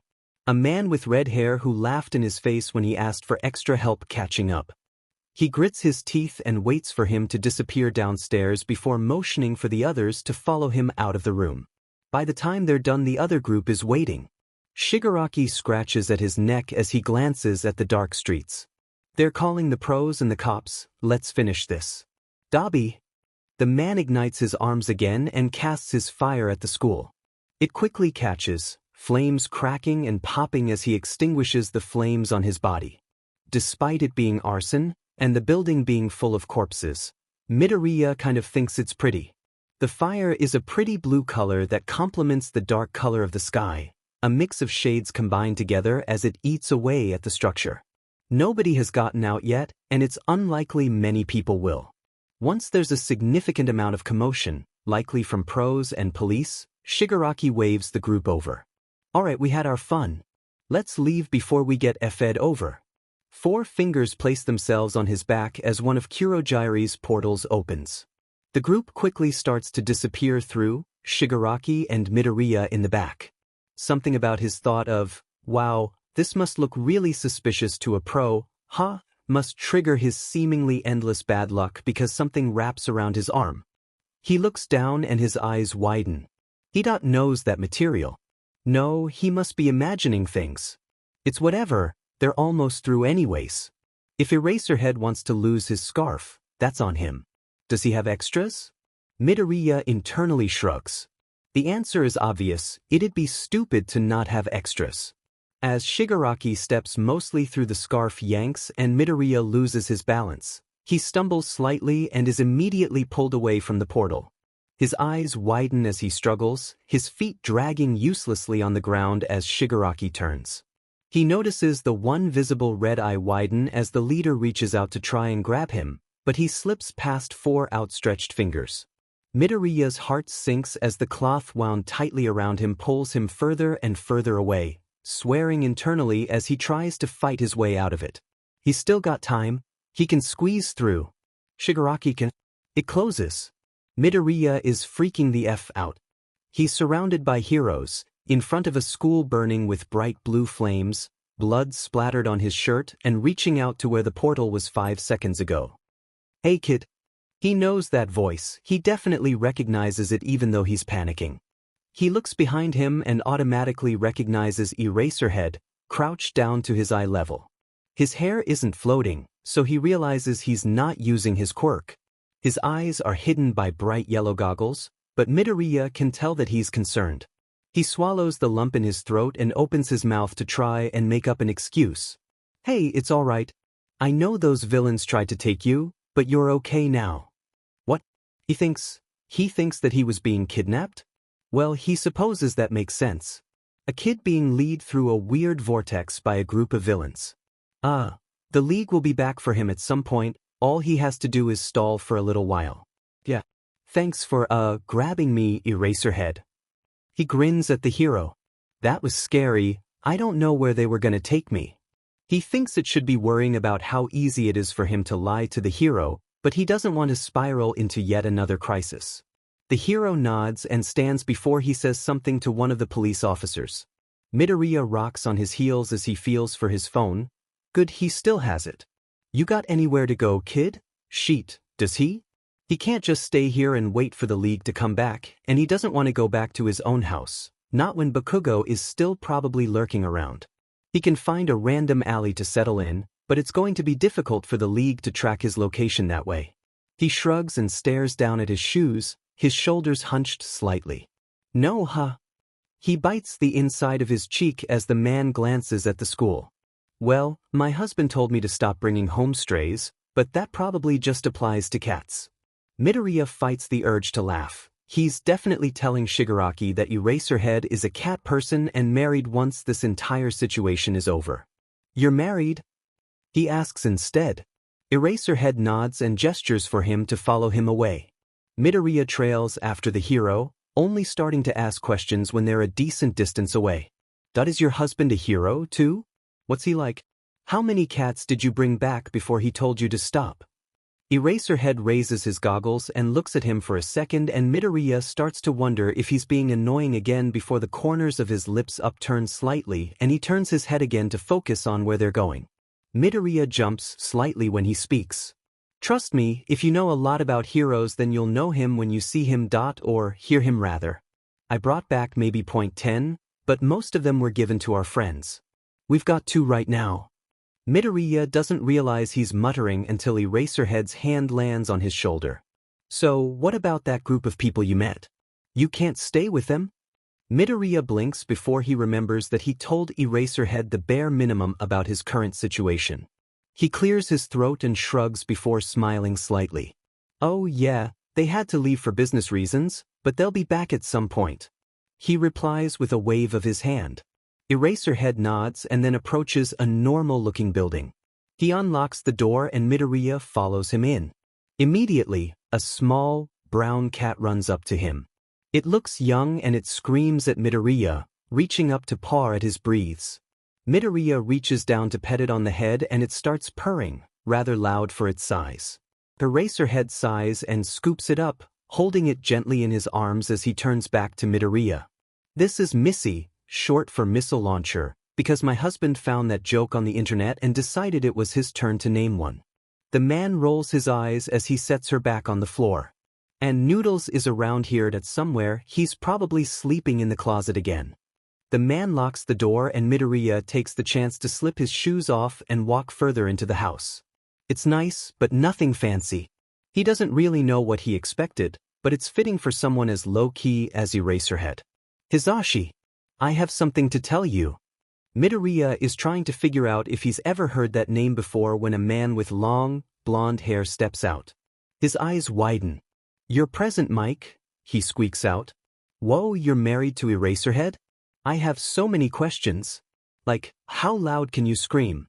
Oh, and how long can you last? If your throat got messed up, would you still be able to use your quirk at all? Eraserhead's scarf wraps around his mouth and he gives the man an apologetic glance. Present Mike still seems slightly overwhelmed by the questions and he furrows his brows slightly at Eraserhead. I know you said no more strays, but the kid doesn't have anywhere to stay. He was at the scene of the fire I got called to. The villains were trying to take him through one of their portals. The least we can let him do is stay here for a bit until he has someone else to go with. Midoriya pointedly doesn't meet any of their gazes, fearing that somehow they'll be able to look in his eyes and tell that he's lying. There's a moment of silence before he feels a hand ruffle his wild green hair. He looks up and sees present Mike grinning at him. Wow, he's never been this close to any of his favorite heroes, and now he's having one touch his hair. Well then, little listener, glad to have you. Hey, cool, this is fine. I'm fine. He thinks, trying to calm his racing heart as the two adults mumble something to each other. We'll set up the guest room for you so you'll have something more comfortable than the couch. The cats might visit you, but they just like to cuddle most of the time. Midoriya nods. So, do you know what those villains wanted with you? It might help us find them. He's got to make up something believable without leading them to the League. He trusts them, at least a little, but they're still heroes who have a job to do. Well, I saw them outside of the school before the police and the heroes arrived, so they might have wanted to take me because I was a witness? That seems logical, right? The two men nod and then present Mike leaves to set up the room. Eraserhead sits on the couch and Midoriya takes a seat beside him. Missy climbs onto the couch and settles in the teen's lap as the news flicks onto the TV. A woman with neat brown hair is covering the story about his middle school, and Midoriya is somewhat surprised to see the fire is still going. He wonders how powerful Dabi's quirk is as the woman drones on and lists the deaths caused. Midoriya pulls his phone out and checks the battery. He's still got a solid 80%, so he should be able to keep it alive with a bit of conservation. He opens his texts and scrolls through his contacts. He finds Toga's number easily. The two had exchanged them one day after a 2 a.m. chat. He opens their messages and, after making sure Eraserhead is still distracted by the TV, starts typing out a message. He wants to make sure they know he's not dead, after all. Midoriya, hey Toga. Funny story, I'm kind of staying with Eraserhead, Arin? Midoriya takes a walk the day after he finds himself living with Eraserhead. Well, Aizawa, technically, since that's what the hero wants him to call him outside of hero work. It's strange knowing a hero's name, but it's also exciting that inner spark of fanboyish excitement in his chest. He's asked a lot of questions about their quirks already, and he's gotten answers for most of them. He hasn't been called annoying once, which is a welcome surprise. Outside the League, nobody seems to like his rambling. Speaking of his rambling, he's doing it until he collides with something firm. Well, more accurately, someone. The boy looks no older than him, with split hair in red and white and heterochromic eyes in gray and blue. There's a scar around one of his eyes, but otherwise his complexion is clear. Midoriya feels his face grow hot as he stumbles back. I'm really sorry. I wasn't looking where I was going. Are you okay? The boy's expression is carefully blank and unreadable, his lips set in a firm line and his eyes guarded.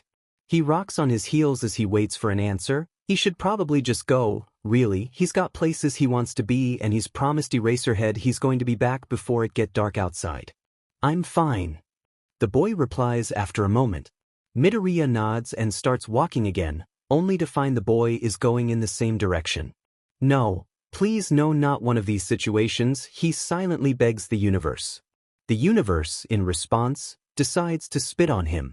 The dual-haired boy looks over at him and narrows his eyes slightly, a hint of emotion finally shining through them. Midoriya thinks they look pretty, nice colors that pop against the red and white, but he's not going to say that out loud. He's already made himself look stupid enough as it is. Are you following me? Midoriya almost chokes on his own spit at the question. We're just going to the same place? Or in the same direction that I guess we should make this a little bit less awkward, huh?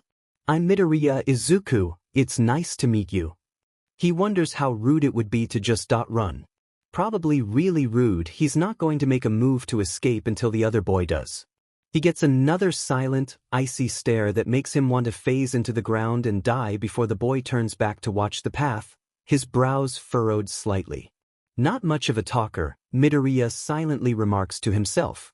That's fine, though, he's not going to force anything on a guy he met on the street. That's invasive and he honestly doesn't feel like being punched. Todoroki Shudo. Midoriya wrinkles his nose impulsively when he hears the last name. Like Endeavor's kid? His eyes widen slightly when he realizes how it came out. Shit, sorry. That sounded really rude.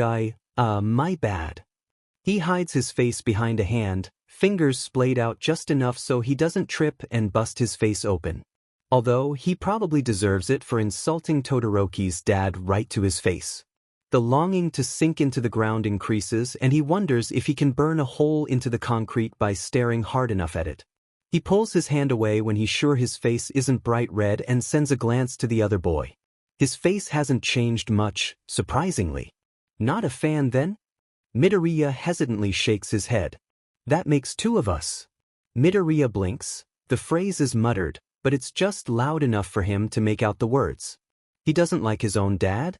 It makes sense to Midoriya that the number 2 hero would be a shitty father as well, but he can't just go around assuming things about people's home lives. Todoroki doesn't say anything after that until they reach the library. I've got to go. It was interesting talking to you. He passes the large doors and Midoriya exhales loudly. Interesting is definitely a word to describe it. He arrives at his own destination, a cafe with bright, pastel colors and a cat in the window, and tries to focus on not embarrassing himself any further. He comes back half an hour later, half-empty drink in hand and cat hair clinging to his breathes. Eraserzawa is sitting on the couch, staring at some sort of paperwork. Midoriya, he greets. The teen waves and sits beside him, trying not to freak out too much. He catches a glimpse of the phrase teacher and raises an eyebrow slightly, wrapping his lips around the straw of his tooth-rottingly sweet drink as the man writes his signature on one of the pages. Eraserhead's a teacher, huh? Well, isn't that interesting? He leans back and watches whatever random show is on the TV for a minute before he speaks, a hint of amusement in his voice. So, you're a teacher? Didn't think you were exactly the children type. The man raises an eyebrow before Midoriya waves his free hand. No offense, it's just you're an underground hero, so not many know about you or the work you do. And with your personality, I would have expected you to stay away from jobs like this that involve a lot of meeting with people and helping students. He shrugs after he cuts off his muttering, a sheepish grin on his face. Aizawa sighs before turning the page and scanning over the writing on it.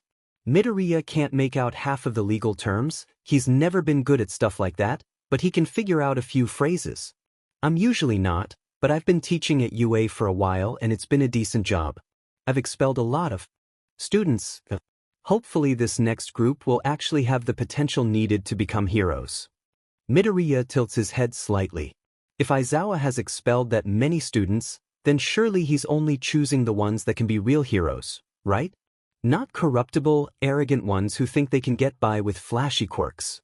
He leans back and closes his eyes, letting himself collect his thoughts for a minute before he opens them again and asks another question.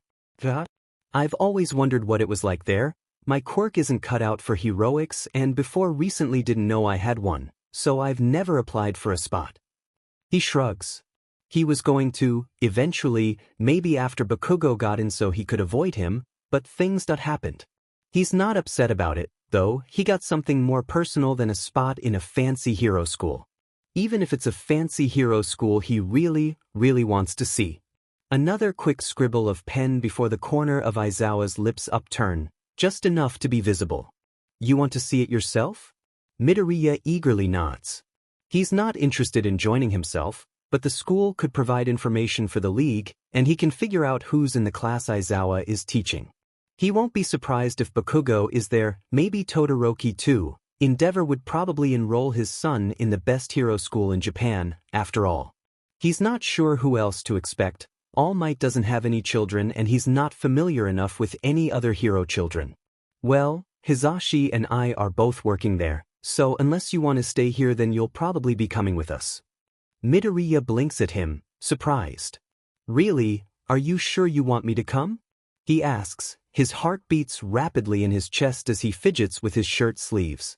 He doesn't think he's going to fit in at UA, and having a random kid trail after Eraserhead and Present Mic like a lost puppy will draw attention.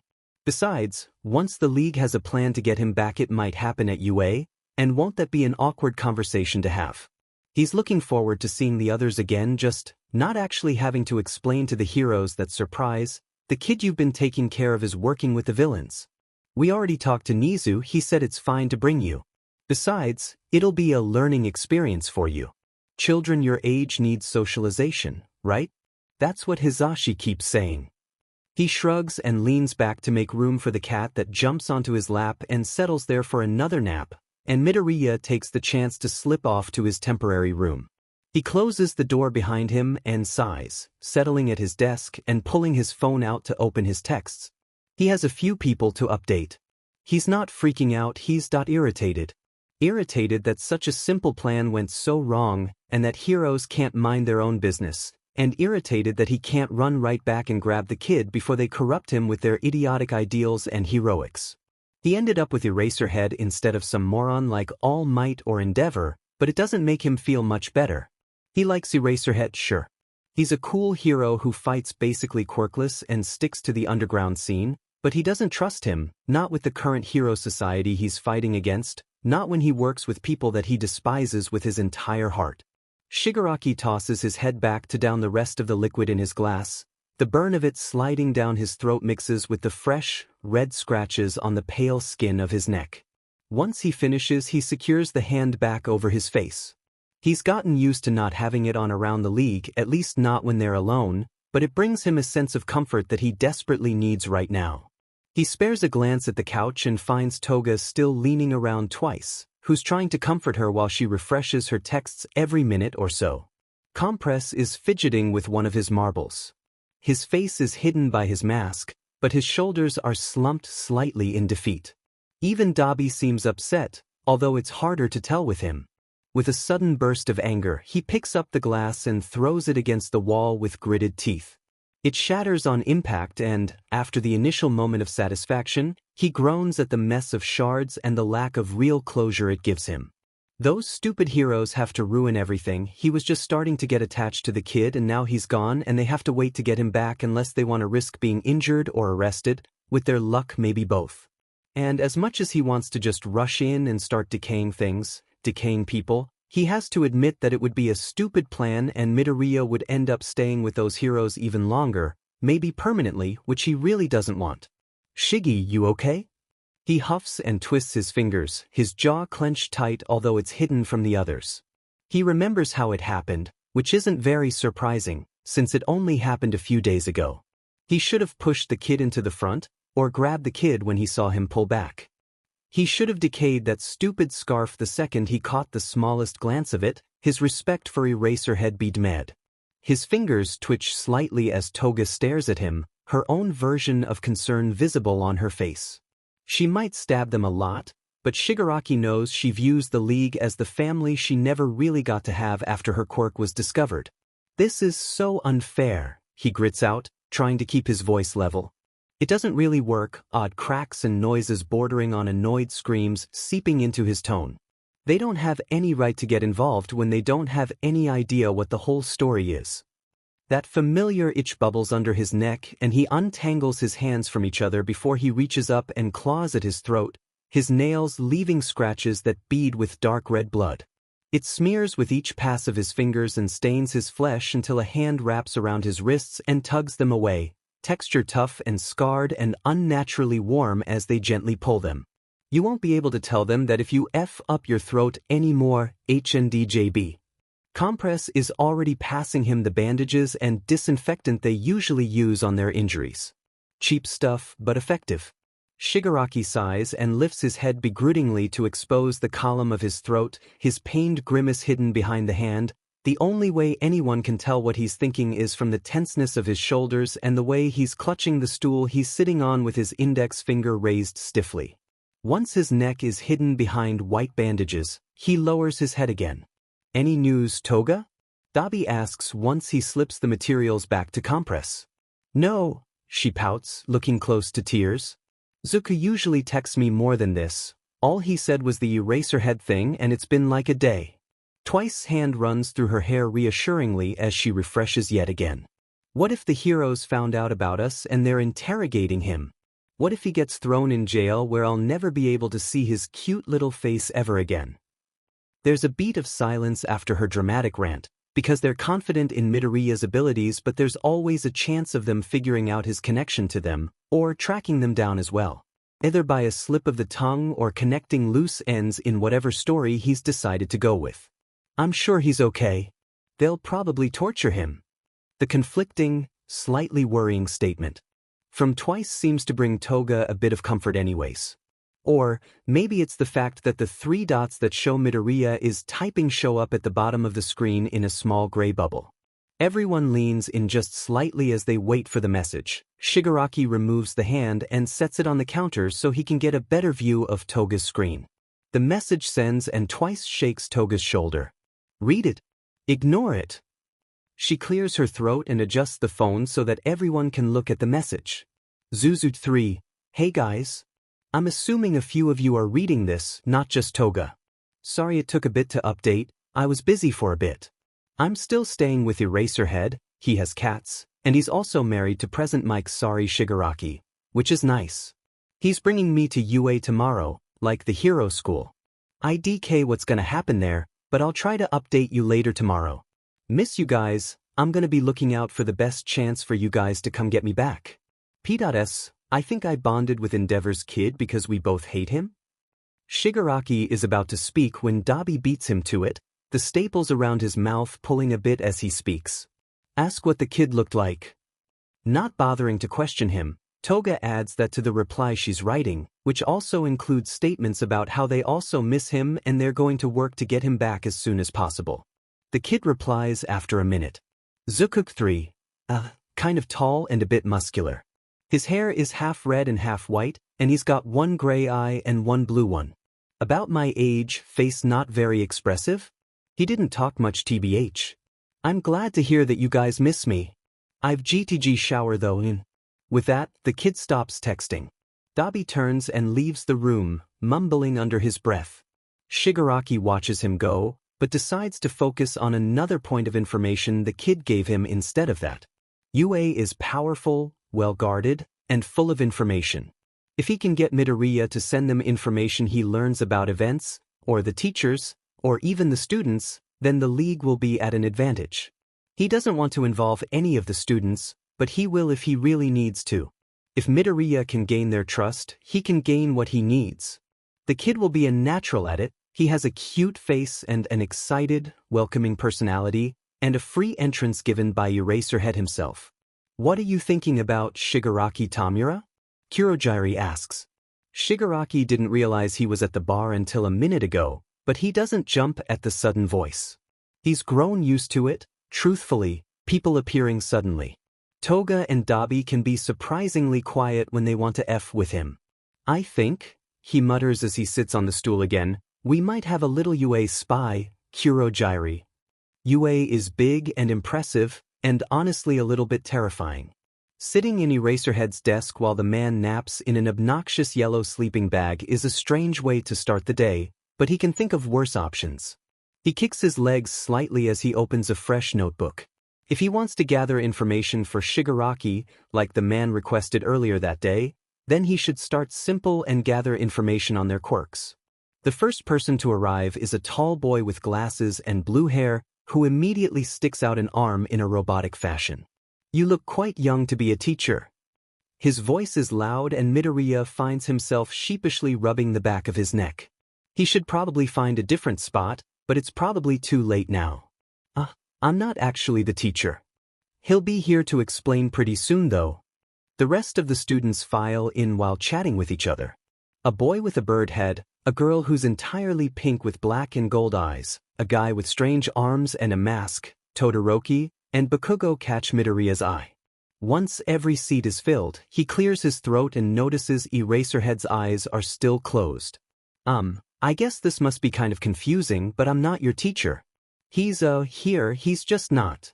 He waves his hand and notices his nervousness has increased slightly as he clenches at the side of his notebook.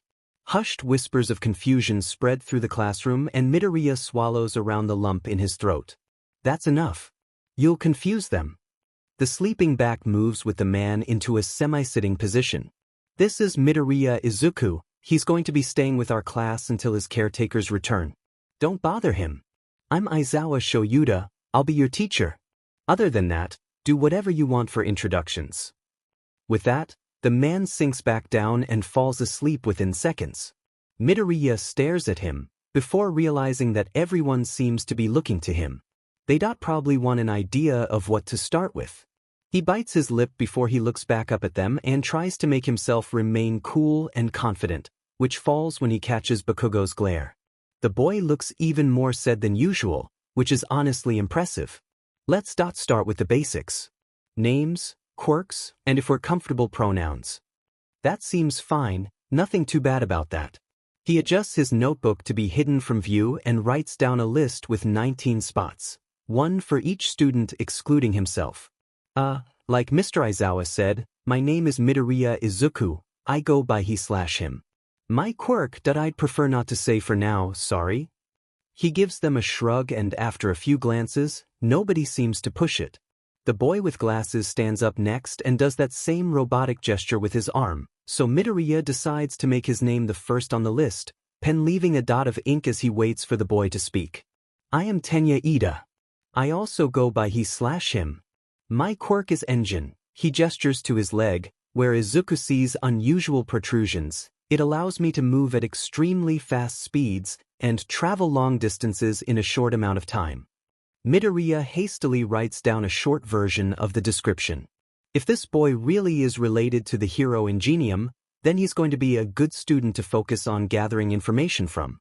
And his quirk interests Izuku. He wonders how similar it is to Ingenium's, and the differences as well. He's sure they're going to be similar heroes, focused on speed because of the man point of their quirks. I'll go next then. I'm Uraraka Achiko, she/her. My quirk is zero gravity. She touches a book on her desk and it starts to float into the air, almost reaching the ceiling until she taps her fingers together with a shout of, release. She grins as the book clatters back to the desk. As soon as my fingertips touch an object, it loses its gravitational pull.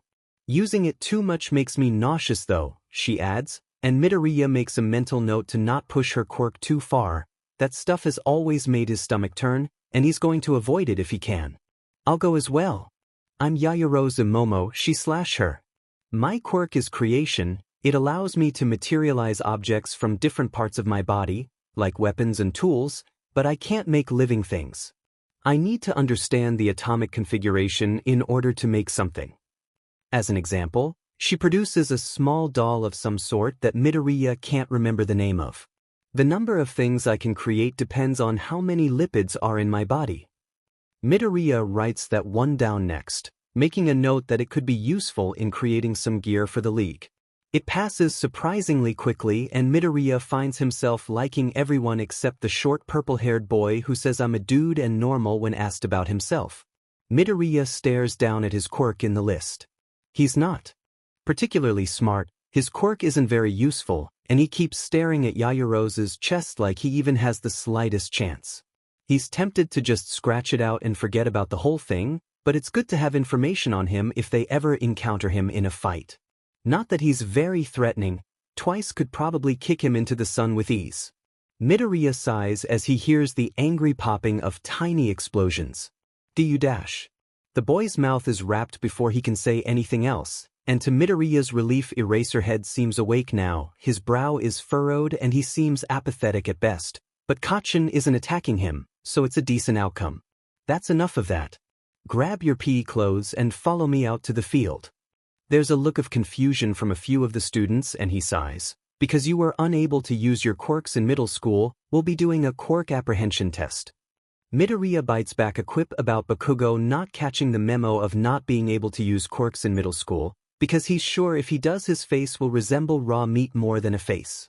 The students walk off and Midoriya glances down at his notebook. His notes so far aren't very detailed, more quick summaries of their quirks than full descriptions, but he has plenty of time to analyze them more one-on-one. He's got a few in mind that might be useful, or ones they should be cautious of in battle. He's also taken a few notes on Eraserhead and present mix quirks, written on the last few pages of his previous journal, filling up the once blank pages with doodles of their costumes and gear and paragraphs of strengths, weaknesses, and extra abilities. Once the students are ready, Eraserhead looks down at Midoriya once again. "You wanna watch, kid?" Midoriya brightens and flips the book to a new page before he leaps to his feet. This is the perfect opportunity. So much information so soon is almost too good to be true, he exclaims internally. Don't fanboy so much that you distract them, this is a serious test. Midoriya tries to calm his expression, but even when pressing his lips into a thin line the corners eventually curl up. Eraserhead sends him a look that he could maybe describe as exasperated but bordering on fond. Wow, younger him would be crying at this moment. I'm assuming that's a yes. Oh, right, he hasn't said anything yet. Of course, sir. Midoriya walks next to Eraserhead while the class trails after them, his thoughts racing and his notes tucked under his arm. He's not participating in the tests, so he's still wearing his normal outfit. Hey Midoriya! The girl with short brown hair, Uraraka, exclaims. How'd you meet Mr. Aizawa anyways? Are you two related or something? Midoriya's eyes widen slightly and he feels the tips of his ears grow hot as he waves his arms wildly through the air. He sees the man spare the two of them a glance, but he can't tell what his full expression is under the scarf. Oh no. Nothing like that as far as I know. I'm actually staying with some people who had to leave for business and do you remember that school that was on the news? The one targeted by those villains. Uraraka nods. I was actually, passing by, and the villains tried to take me. Luckily, Eraserhead was there and he saved me, so I'm staying with him for a bit. He waits for a second as Uraraka takes in the information, and then looks back at him. She radiates a feeling of energy and bubbliness, and it makes Midoriya just a bit less nervous. Wow, that must have been really scary. He just nods, scared he'll give something away if he replies to that. But it's really cool that you get to stay with a hero. I bet you'll learn a lot even if you're not an official student.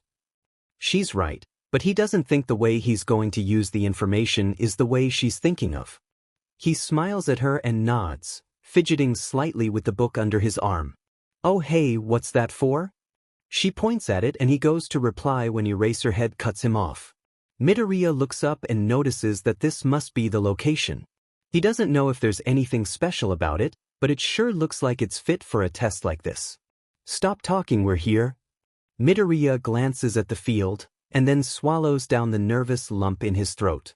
He won't be involved in the actual test. All he has to do is stay out of the way and jot down enough notes to be useful to the league. Alright, you'll all be competing in a series of tests in order to test out your quirks. He grabs a ball as Midoriya pulls out his notes and flips to his newest page. Bakugo, take this. Midoriya perks up and then messily scrawls Bakugo Katsuki over the top of the page he's on. He jots down the number Bakugo says and the improved distance once the pitch is over, and makes a mental note of how much stronger the blonde has gotten. Murmurs of excitement and surprise pass between the other students. Eraserhead glares at them.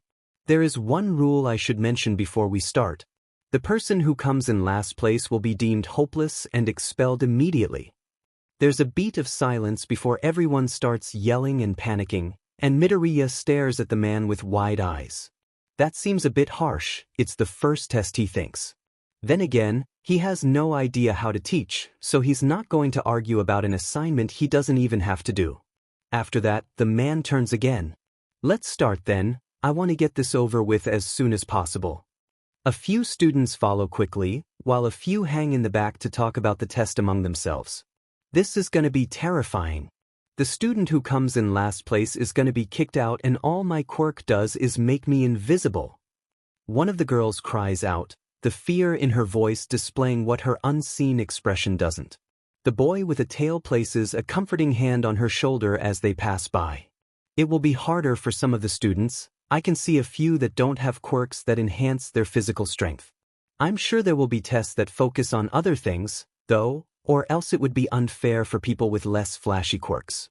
He doesn't realize he's been standing there and thinking, mumbling under his breath, until Uraraka places a hand on his shoulder and snaps him out of his thought-filled mind.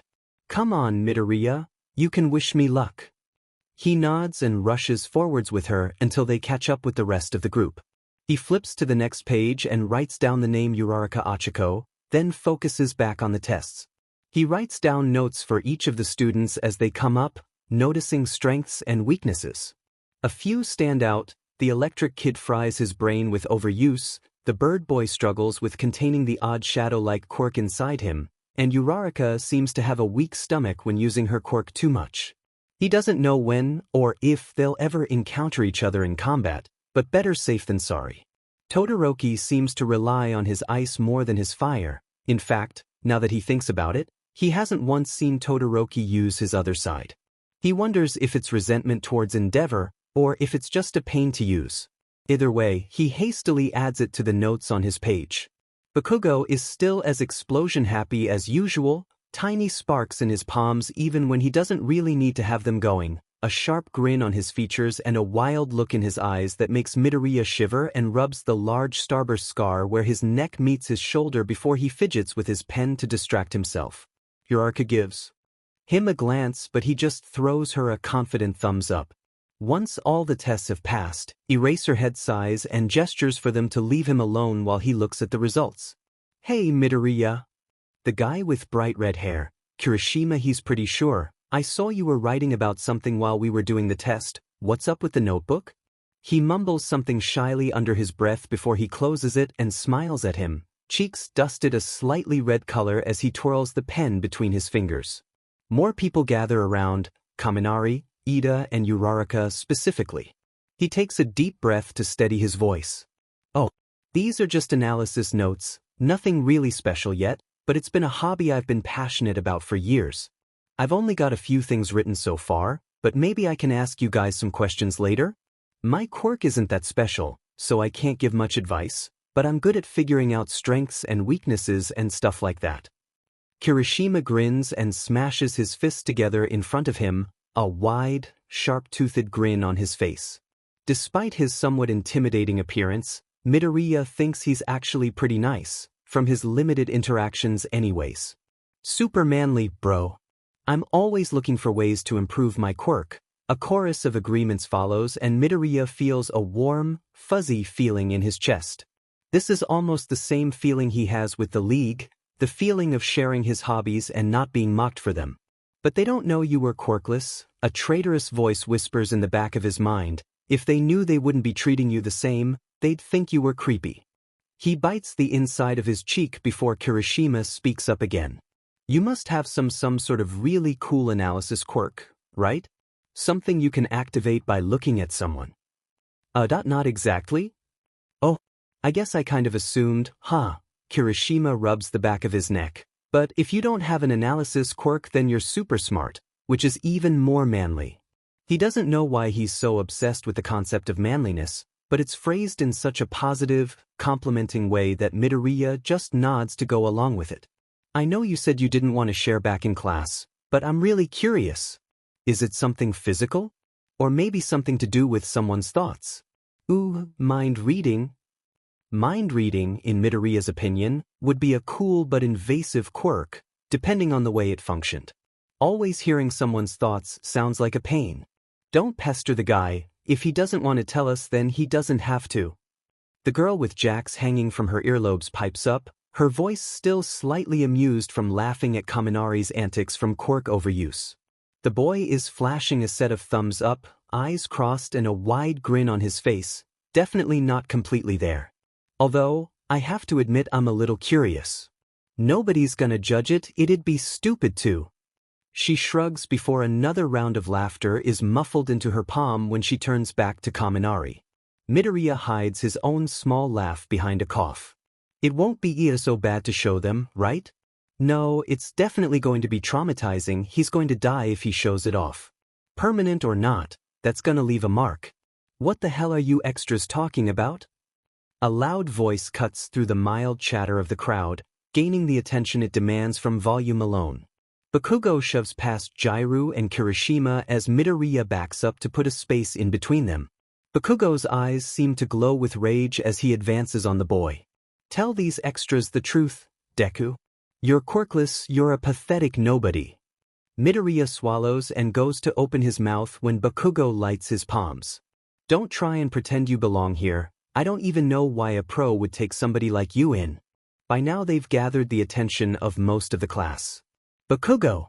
This is not how a future hero should behave. Ida shouts, his brow furrowed and clear irritation his eyes. Midoriya winces. The guy is doing his best, but all it's doing is making Bakugo grit his teeth even more, his shoulders tense and body in an attack stance. The clear threat of one of his explosions lingering as red eyes meet green. Back away from Midoriya immediately, Bakugo. I will involve Mr. Aizawa if I need to. Bakugo snarls and turns to Ida, his nose wrinkled. Midoriya's heart freezes in his chest. He doesn't want anyone involved with a battle that only involves the two of them, and he needs Bakugo to calm down before anyone else tries anything. Stay out of this, teacher's pet. I'll deal with you once I show this wannabe that he doesn't deserve to be here. He spits before whipping back around to face Midoriya. The green-haired boy manages to keep himself from flinching, which seems to infuriate the boy even more.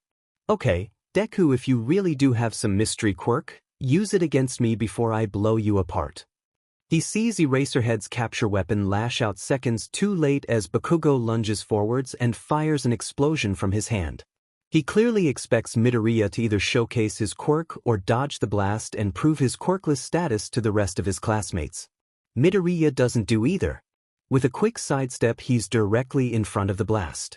He doesn't get to see anyone's reaction before it hits him, going right through his stomach and leaving a nasty wound. Wound, he decides, kind of sounds like an understatement. The explosion leaves a messy, hole-like shape in his abdomen, surrounded by burnt skin and visible muscle. Destroyed, half-missing organs are shown, disturbing to look even to the owner of them, small bits of them scattered on the grass alongside shards of shattered, broken bones. His knees give out and he falls to the ground, blood bubbling at his lips and staining the white of his teeth a dark crimson red, the same color as the red-soaked blades of grass, as his vision goes black. When he comes back, it's to the feeling of his body healing, although he can't see anything but darkness yet. His organs fixing themselves, new tissue replacing gaping holes as his bones snap back into place and repair the missing, splintered ends. His muscles next, mending themselves and weaving together before his skin stretches over that, no longer burned and that same pale shade as the rest of his body. It's an odd feeling, having his body fix itself when he should still be dead. The darkness overtaking his vision feels heavy and cold, despite the fact he's sure it was warm out when he died. His vision comes back slowly, black and white blobs that could maybe be classified as shapes, slowly gaining muted colors and more distinct outlines until it comes back almost fully.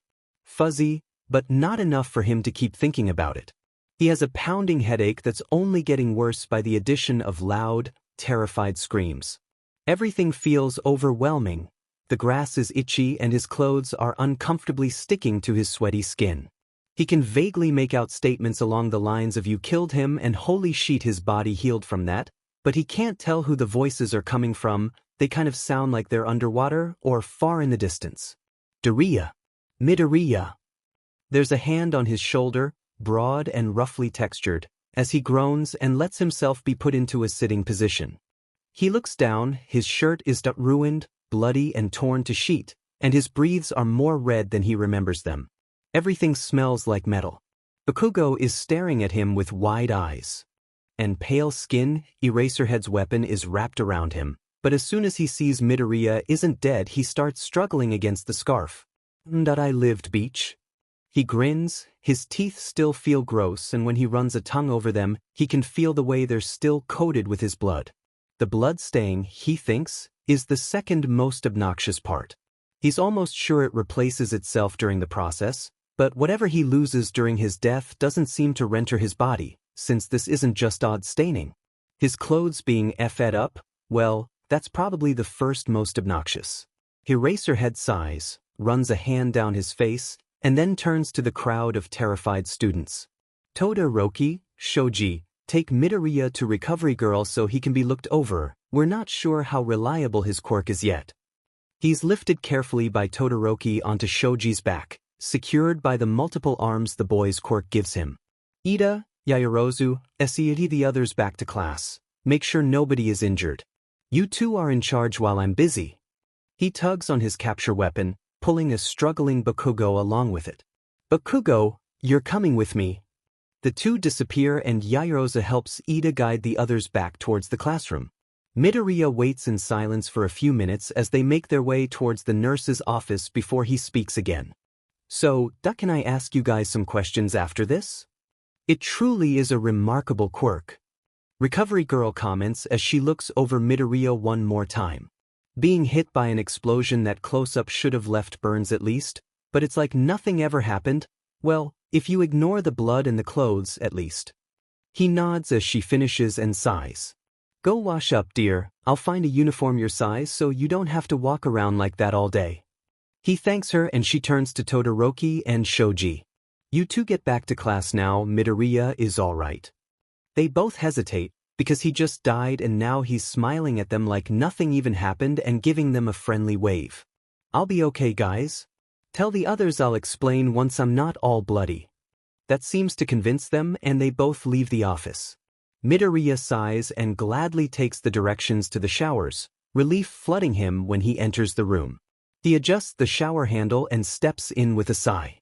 It reminds him of the day he left for the league, except UA has showers with better water pressure and the temperature is just right, lasting long enough for the tension to leak from his muscles as he scrubs any stubborn blood from his skin and hair.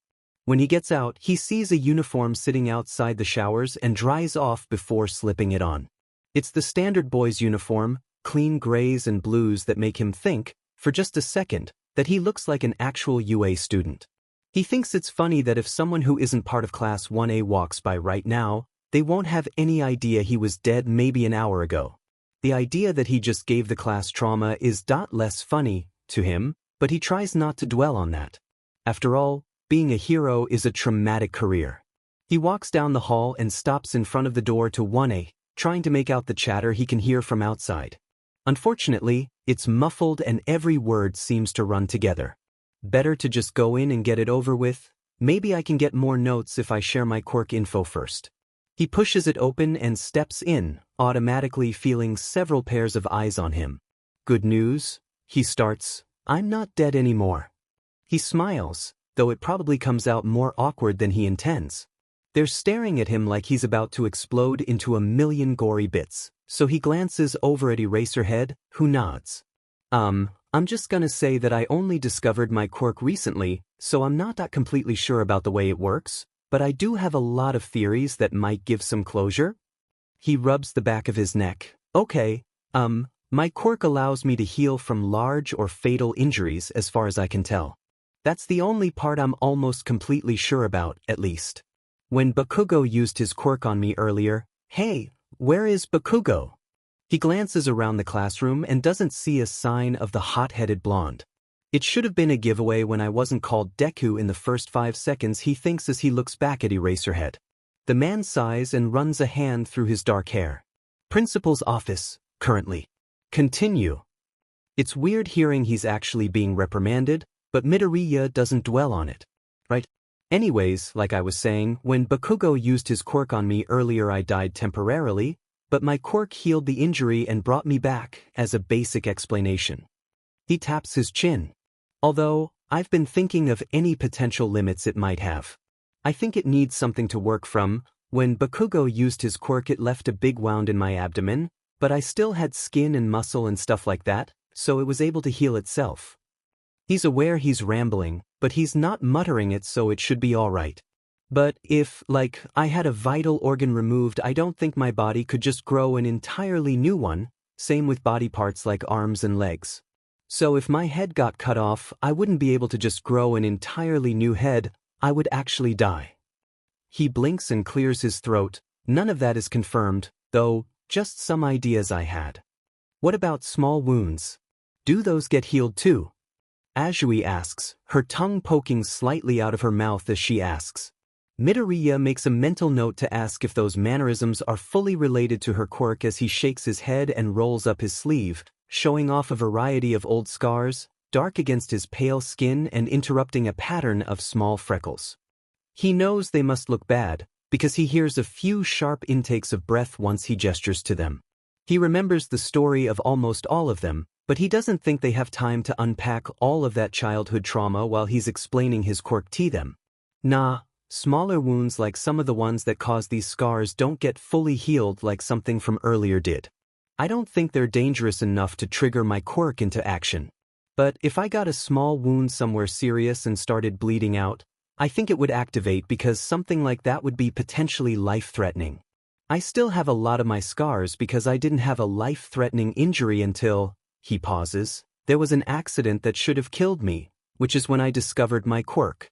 That wasn't very long ago, so I'm still not totally sure of my limits or any other abilities that it might have. Once he finishes, he takes a seat and lets Eraserhead tell the class to do whatever, as long as I don't get woken up. Midoriya, your quirk is super interesting. Mina exclaims as she rushes up to the spare desk he's claimed as his own space for when Eraserhead is busy working. Okay, you don't have to answer if it's a weird question, but what's it like to die? Midoriya blinks before he mumbles something under his breath, thoughts going a million miles a minute before he finally looks up at the small crowd that's gathered around his desk, clearly curious about the answer he's going to give. How do I explain death? Thinks. It's not dark, pitch black and usually cold. Nothing much happens until his quirk gets involved and brings him back. Well, the first time it wasn't really that odd. Everything just went black and I woke up a little bit later, and I was kind of sore, but overall I felt okay. This recent time I could feel my body healing itself, but I couldn't see anything that was happening. It was weird. I expected it to hurt, but it was more vaguely uncomfortable. Like I knew it shouldn't logically be happening, but it was anyways. Everything sounded like it was underwater, and it kind of felt that way too, dark and cold. My vision came back kinda slow too. It started really blurry and then went back to normal after a bit. I had a headache and stuff was overwhelming. Everything I touched felt like too much. There was a metallic smell too, but it was probably the blood. I admire the fascinating darkness that comes with a quirk like yours, Tokoyami mutters, and then Eraserhead decides it's time to start an actual lesson, rising from the bright yellow fabric of his sleeping bag and turning to the class. One glare sends the ones who are standing back to their seats within a few seconds, and Midoriya admires the way he can do that without a word. He rubs his temple and then pulls out a stack of papers that Midoriya can't exactly get a good glimpse at until they're placed onto his desk. I completely forgot about these test results. He thinks as he gathers them into a neat stack in his hands. Don't think I forgot about the results of the test just because of the little incident that happened earlier. The room seems to drop 10 degrees. Midoriya will pass out your papers, take time to look over them and remember what happens to the person who came in last. He slips each student a group of papers that, from what he can read, details their performance and their placement amongst their classmates. A few seem to stand out as talented. Todoroki doing well doesn't surprise him, and a few seem to be less fortunate due to their quirks being less flashy. Hagakure and Mineta seem especially nervous as Eraserhead stares the class down. Once Midoriya sits, he crosses his arms. Now for the most important part. Nobody is getting expelled. There's a beat of silence before people start freaking out, either happy or confused or a mixture of both. Midoriya's eyes widen slightly. That part of the test was a logical ruse to pull out your best performances. Now look over those until it's time for all of you to leave. You still have a lot of improving to do, even if you ranked highly. The time seems to pass quickly after that, and Midoriya waves to them once the bell rings and they all head out of the room. Once it's empty, except for the two of them, Aizawa turns to look him in the eyes. Expression harsh but not necessarily angry. Alright kid, make sure to rest well tonight. We're having your quirk examined tomorrow. Midoriya wakes up eagerly and checks the clock, 7:30 on a Saturday morning. Surprisingly not the earliest he's woken up during the weekend. He stretches and runs his hands through his hair before he sorts out his outfit, a simple pair of jeans and a shirt that says sweater, one that he picked out when Eraserhead noticed he was severely lacking any sort of clothing a day or two after the Aldra attack. Now that he has a uniform, which Eraserhead says he should just wear during school hours so he doesn't attract any sort of attention from the other classes, he supposes he doesn't need to worry about doing this during the week. He sets the clothes on the end of his bed and scrolls through his social media feed until it's a closer time to his actual appointment at 10. A few hours of mindless scrolling seem to pass like seconds, and before he knows it, it's already 9, which makes his small smile grow even brighter. He changes after a quick shower and meets the man in the living room, unsurprised to find him dressed in all black. Although his hair is drawn back into a small ponytail and his capture weapon isn't secured around his neck like it usually is. It makes sense, since neither of them want to stand out. You ready, kid? This shouldn't take long, since you've already analyzed your own quirk, but it's better to make sure nothing strange is going on sooner than later. He nods eagerly, and after a few short goodbyes to the cats and his husband, the two left. Midoriya slips into the passenger seat of the car and eagerly stares down at his notes on his own quirk.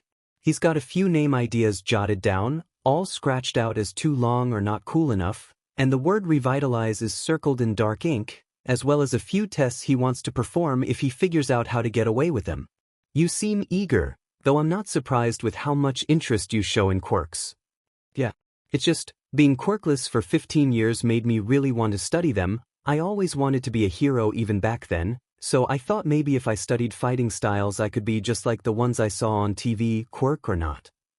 He falters slightly, and Eraserhead must mistake bitterness for sadness because a hand pats him on the shoulder, warm and comforting yet so bittersweet. Don't get too attached to him. An inner voice that sounds oddly like Shigaraki reminds him, you're going to betray him, you're gathering information to use against him. He knows that if Eraserhead had any clue, he'd try to either convert him to the side of heroics, or try to get information from the League out of him. Neither of those can happen, neither of those will happen. He might look naive and cute, but he's confident in his ability to keep a secret. He's kept it this long after all. The rest of the ride is spent in comfortable silence. It's strange compared to the constant background noise he's used to, but it's not nice, almost peaceful despite the fact he'd be terrified of Eraserhead if he wasn't living with the guy. The drive isn't long, maybe 5 minutes at most, and they eventually arrive at a tall, official-looking building. Midoriya suddenly feels underdressed. The main room is almost pure white, the tile floor shiny, and there's a woman with her hair done up in an intricate style typing away at a computer with long, black nails. "How can I help you?" she asks in an accented voice. She looks normal, clearly not a visible mutation quirk. Midoriya takes a chance to glance behind her, documents and photos obscured by the angle he's standing at. She glances at him and he stands up straight, arms rigid at his sides. "Do you have Midoriya Izuku in your records?" Eraserhead asks, and Midoriya tries to ignore the urge to wince. He's sure they have him in their records. The man who put him in when he was first diagnosed basically laughed in his face and typed with such irritation that young Midoriya had felt like he was ruining his day by simply breathing. Actually, he won't be surprised if the man didn't even bother registering him. The woman looks at him for a second before turning back to her computer screen.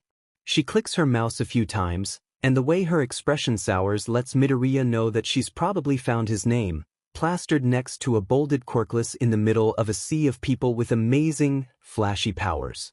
The bitterness from earlier returns, strong and heavy in his chest and stomach as she looks back up at Eraserhead.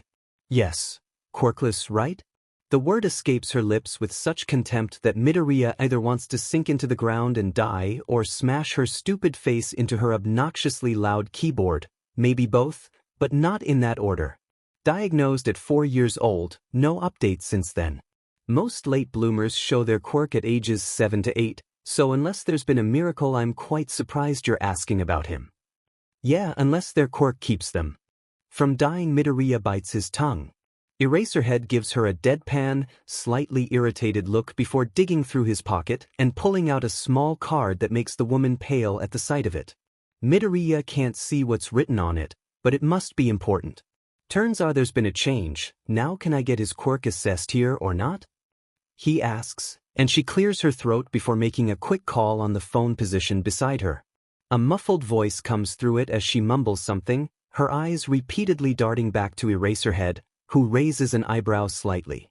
Midoriya rocks on his heels as he waits, hoping the situation finishes quickly. The woman hangs up and then looks back at them to direct them to an office down the hall. Eraserhead gestures for him to follow and Midoriya does so eagerly, glad to get away from the increasingly awkward area around the front desk. The office they enter is completely different looking, calming, deep hues of blue with dashes of purple. The woman sitting at the desk has long, white hair that floats around her head, like she's floating peacefully underwater, wisps of it falling across her face. It reminds him of Eraserhead's when using his quirk. Her eyes are closed and the expression on her face seems peaceful. She opens her eyes and Midoriya notices that they don't have any real pupils or irises, instead a swirling mix of purple, blue and white, almost resembling the galaxy. "Oh, hello. You must be Eraserhead and Midoriya Izuku. I'm Fukushima Hinako." Her voice seems to echo in the room as she gestures for them to sit in the chairs in front of her desk. "Now, Midoriya, I heard that you were registered as quirkless a while ago. Has that changed?" Something about her is so calming that Midoriya finds himself openly nodding in response to her question. Yeah, I figured it out recently during an accident. I've written down some notes and ideas, but I'm not sure how accurate they are," he adds. He holds out the page and lets her look over it. Her expression doesn't change much, but her lips are pulled into a soft smile. "Man, why can't everyone be like this lady?" he thinks as she nods and hands it back to him. Midoriya wonders what her quirk is, but she's muttering something to Eraserhead, and he doesn't want to interrupt whatever conversation that they're having at the moment. After a quick nod, Fukushima looks at Midoriya and holds out her hands, palms up and gesture inviting. Midoriya blinks, confusion taking over his features before he realizes her quirk must be contact-based. "My quirk will allow me to understand the details of your quirk. It's a mandatory step to assess your powers." Midoriya nods, and then places his hands on top of hers.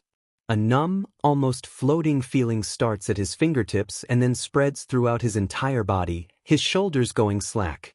It ends after what seems like seconds, and when he blinks the woman is scrawling something down on a piece of paper. "Your notes are almost entirely correct, Midoriya. It's impressive. If I didn't know for myself I would have assumed analysis or intelligence quirk. I'm assuming you want the circled name?" He nods and she adds that to what she's writing. "You can expect the database to be updated within the next week, and you'll receive the paperwork a few days before that. Have a nice day." She grins as Midoriya thanks her. Once they're both out of the building, Eraserhead turns to him. "How's it feel to have an official quirk, kid?" he asks, and Midoriya chews on his bottom lip. It feels conflicting. He's so used to being looked down on for being quirkless, to bruises and insults and threats. It feels like him having a quirk is the only reason he's going to be treated like a person, even if it's not a flashy, heroic quirk. But on the other hand, he feels relieved. Relieved that he can finally look someone in the eyes and name his quirk, relieved that he has another way to help the League and another point he can use to potentially open up conversations about quirks he needs to gather information on. With a shrug and a lopsided smile, he goes with his first instinct. "Good, I feel good." The rest of the weekend passes uneventfully, mostly full of revising his notes and cuddling with the cats while he still can. He's proud of what he's written, all from quick questions and observations. With a still aching hand, he rubs his wrist at the thought of all that editing and closes the notebook before he grabs his phone and slips it into his bag. He clears his notifications and then opens his texts with Toga, smiling at the video she sent him the other night. It's Shigaraki, passed out at the bar, hands carefully adjusted so he doesn't decay the entire area. Dabi is sneaking up on him and, with a grin at the camera, slips a pair of fake cat ears into the man's mess of pastel hair. Toga picks up the hand on the counter and shows off a small smiley face drawn with the washable marker lying next to the object. The picture that follows shows the boss waking up, oblivious to the changes to his attire. Midoriya had spent last night muffling tear-bringing laughter into his palm. The strange positioning of Shigaraki's hands reminds him of the task he's actually doing, standing in front of the support department before classes. He clears his throat and then opens the door. The room is full of impressive machinery, but less organized than he originally assumed. A pile of something sits in the corner. "Hello!" A loud voice yells and he squeaks as he's pulled further into the lab. "Wow, I've never seen you around here before. My name is Hatsume. Did you sneak in just to see my super cute babies?" She holds up some sort of invention that looks seconds from exploding, and he swallows the lump in his throat as she continues to talk a mile a minute, hands waving wildly as she measures parts of him. "So, what are you in the mood for?" She finishes, hands on her hips. Midoriya blinks and then pulls a pair of artist gloves from his pocket. He's pretty sure they'll fit Shigaraki judging on the measurements Toga got from Twice. I have a friend who has a certain quirk that destroys stuff when he touches it with all 5 fingers. I was wondering if you could maybe modify some gloves like these? Something lightweight and easy to remove would be preferable, and styled a bit like this so there's only a few fingers covered. He's not completely sure if this idea will even work, but he might as well try now that he has people with the skills available to make his idea an actual thing. Hatsume unfolds the gloves and takes them, mumbling and rubbing the fabric between her fingers. I understand if you can't do it. It was just an idea." He waves his hands and tries to back up, only for Hatsume to approach him again, a wide smile splitting her face. "I can totally do that for ya. I need to make sure we've got this one material that I think will work best. So check back with me in a day or two, okay? I'm sure I can have Power Loader give me his input too." She starts walking away and Midoriya takes the chance to escape the lab. He sighs and runs a hand down his face. That was more overwhelming than he thought it would be. He runs a hand through his hair and then adjusts his uniform and then speed walks away from the door before Hatsume has a chance to pull him back into her lab. He's got to get to class anyways. He might be living with Eraserhead, but the man won't be happy with him if he's late. Thankfully he's got a bit of time, so his quick pace gets him to the 1A room in no time. Most of the class is still there, even Bakugo, who simply glares at him and turns to stare out the window. "Midoriya!" Ida jolts up at his arrival. "I was informed you got your quirk assessed. How did it go?" Midoriya smiles as he takes a seat and rests his arms on his desk. Eraserhead isn't there yet, he notes, which means he rushed here for no real reason, and now he's all sweaty and gross for no reason.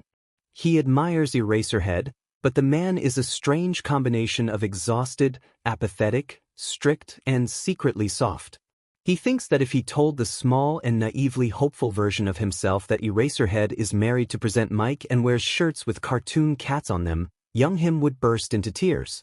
And then probably scribble it down with messy crayon into his notebook full of badly proportioned All Might drawings and phrases. If he told his younger self that he's working with a group of villains and infiltrating UA for information, he'd start crying for a different reason entirely, a less happy one. "It went really well. It's called Revitalize. All the stuff I told you guys the other day is pretty much accurate, so I know most of my limits and stuff." He grins at the tall boy.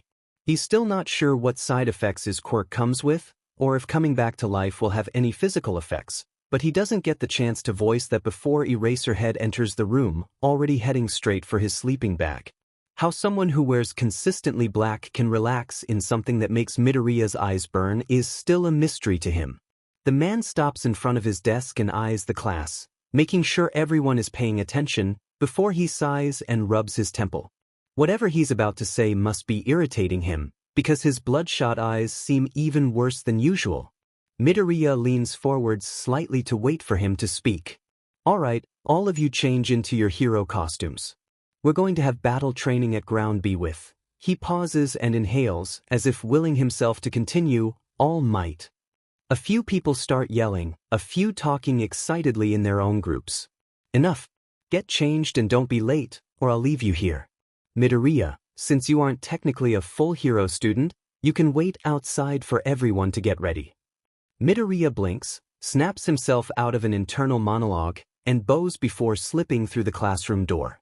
He hastily pulls his phone out of his pocket again and fumbles a bit, thankful he left the tab from earlier open.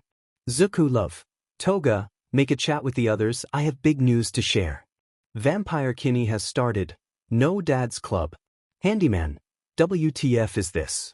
Vampire Kinney. Midoriya wants to tell us something. Handyman. This is effing stupid. Vampire Kinney. Why are you so angry? Uneasy face goes AB's D or something.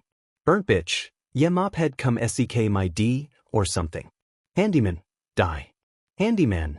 Anyways, what do you want to tell us, brat? International Super Spy. Oh yeah. I'm gonna be doing a lesson with All Might. Handyman. Burnt bitch. Oh no, he said the LMGT words. Handyman. I hate that guy, I hope you kill him, ugly but smiling BC. I am here. I wish you weren't God, I want him dead ans gen. Vampire Kinney. Oh good, Dadajiri took his phone. You can get back to work, Zuku. By the time that exchange is over, everybody is ready to leave. Uraraka and Ida approach him and he grins at them. Hey Midoriya. Do you think you'll get to participate this lesson, or just watch? Uraraka asks, tilting her head slightly. Her hero costume is fitting for her overall aesthetic, and Midoriya can easily point out how it will work well with her quirk. He shrugs as they start trailing after Eraserhead. There's an overall aura of excitement, which he can understand. After all, they're only students and they're getting to work with the #1 hero. Midoriya has always liked All Might. His old room full of posters, figures and other merch proves that easily. He's excited to see how the man teaches and how he looks up close. I assume he'll only watch, since he only recently got his quirk assessed and he's not officially listed as a hero student. Ida chimes in, waving his arm robotically, a habit Midoriya notices him doing a lot. It seems to irritate Bakugo, but Midoriya doesn't mind it, he thinks it's kind of cool. Although, if we do end up doing a group activity we might need an extra student, so there's always a chance. He nods and then confidently looks over at the green-haired boy. Midoriya. If we do end up competing against each other, I will do my best no matter what. Midoriya smiles at him. It's nice hearing that instead of I know you're weak and quirkless, so I'll go easy on you, even if the people who said that never really went easy on him. I appreciate that, Ida. I'll do my best too if I need to. He replies. Once they reach Ground B, Midoriya looks around for any glimpse of a brightly colored costume or unique blonde hair. Huh, I thought All Might of all people would be easy to spot, he muses to himself. All of a sudden there's a loud noise and Midoriya looks up. A large, muscular figure stands in front of the class in a confident pose. All Might looks exactly like he does on TV, face shrouded in shadows that show off the build of his face, hair done up in the same style and wearing his usual hero costume. Midoriya thought that the camera angles from broadcasts might have made something look off, but no. The man is huge, tall and muscular and he looks like he could squish Midoriya with one quick punch. The teen swallows, nervousness and awe mixing together in his chest until it feels like he's on the verge of being sick. I am here to teach you. The man is even louder than usual, and Midoriya jumps slightly at the volume. The voice is so familiar, it brings back bittersweet memories of hoping and praying for a quirk, of his mother sobbing and holding him before she just gave up. He shakes his head to clear it. Nope, no trauma-filled childhood memories in front of All Might. He imagines Shigaraki seeing this and having a breakdown at the sight of the #1 hero. Now, I assume Aizawa has told you all the basic summary of this training trial, but allow me to give you more details. Midoriya bounces on his heels as All Might speaks. The trial of battle will be an indoor battle. You'll all be split into teams of 2, 1 hero team and 1 villain team for each match. The villains will guard a nuclear weapon within the building, and the hero team must attempt to stop them. Midoriya glances up at the scene, wishing to examine it further but restraining himself. If the heroes capture the villains, or reach the nuclear core before the time runs out, then their team wins. If the villains manage to keep the core, or capture the heroes, then their team wins. Everyone will be paired up by lottery. Ah, young man with the green hair, I'm not sure I recognize your name. Midoriya's mouth goes dry. Sheet, he knew this was coming. With a crooked smile and a hand at the back of his neck, he waves his free one in front of him and tries to think of an excuse. He isn't really a hero in training, clearly shown by his lack of hero costume, but he can come up with something else that would be involved with something like this. right? After all, it's not like he snuck in, Eraserhead himself invited him. I'm a Midoriya Izuku, sir. I'm not an official hero student, I'm staying with Mr. Aizawa for a bit, so I'm more of a teaching assistant. But I'm willing to participate if you need me. Adds the last bit hastily. Midoriya sighs, his shoulders slumping with relief. He's not sure if he should be happy that All Might bought an excuse like that so easily, but he supposes it makes sense. The man can always ask Aizawa if he's unsure about Midoriya's excuse. Besides, the easier he gets away with this stuff the better. He doesn't want to weave a web he gets himself tangled in. He's doing well keeping track of them so far. I'm staying with a nice group of people, they left for businesses, I was almost kidnapped by villains, I'm living with Eraserhead and working as a temporary teaching assistant, that's easy enough. Now that that's settled, we'll go ahead and draw our pairs. Midoriya zones out a bit, thinking of possible combinations. Tokoyami's quirk is strong, but unpredictable, he would be useful against a villain team or defending the weapon he thinks, sending a glance to the boy with a bird head. Yaoyorozu is a good bet too, we can create something to help us with her quirk. Shoji and Jair can both hear upcoming threats, Kirishima's good at defense, Todoroki's really powerful, even using only ice. Hagakure's invisibility will be useful for apprehending the opposite team without being spotted. He doesn't realize he's trailed off until Uraraka taps his shoulder, a somewhat conflicted look on her face. Midoriya gives her an apologetic look after he realizes he was probably mumbling a few seconds ago. Midoriya and Uraraka will be the hero team, paired up against the villain team of Bakugo and Ida. Midoriya's blood runs cold as he glances over at the blonde. His teeth are bared in a snarl and his palms are alight with explosions. Midoriya sighs and silently embraces the cold feeling of death all over again. Man, and he likes this uniform too. Ida approaches the two of them, his brow is furrowed slightly as he turns to Midoriya and adjusts his glasses.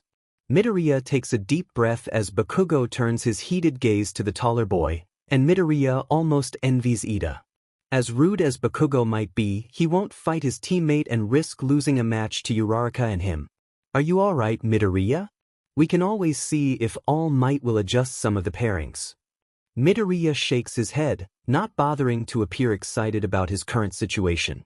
No, it's alright, Ida. I doubt it'll happen anyways, and Bakugo will go after me some other time anyways, so there's no point wasting All Might's time. He pats the other teen on the arm as his expression becomes a bit more confident. Besides, remember what I told you? I'm not gonna hold back no matter what, so you better do your best during this match. Ida stares at him, wide-eyed, and then beams at him. Midoriya can practically feel the excitement radiating off of him. He barely manages to reply with an "of course," before Bakugo is screaming for him from their part of the room, and he's hesitantly approaching the explosive blonde. Midoriya's face falls into an exhausted grimace as soon as his back is turned and Uraraka chews on her bottom lip, lost in her thoughts. The only good thing about this is that he can help Uraraka. He's studied Bakugo's moves for years, trailing after him like a sad, abandoned puppy. He knows what the boy is capable of, what he's likely to do during this battle. He's going to be targeted, so he's going to have to send Uraraka after the weapon, which will likely be guarded by Ida, since Bakugo is going to try and take him down no matter what. His quirk might come in handy here, since Bakugo won't hold back. He's got no protection from a hero costume, so he's likely going to F his body up when he dies. His stomach seems to ache as he thinks about it, but he shrugs it off.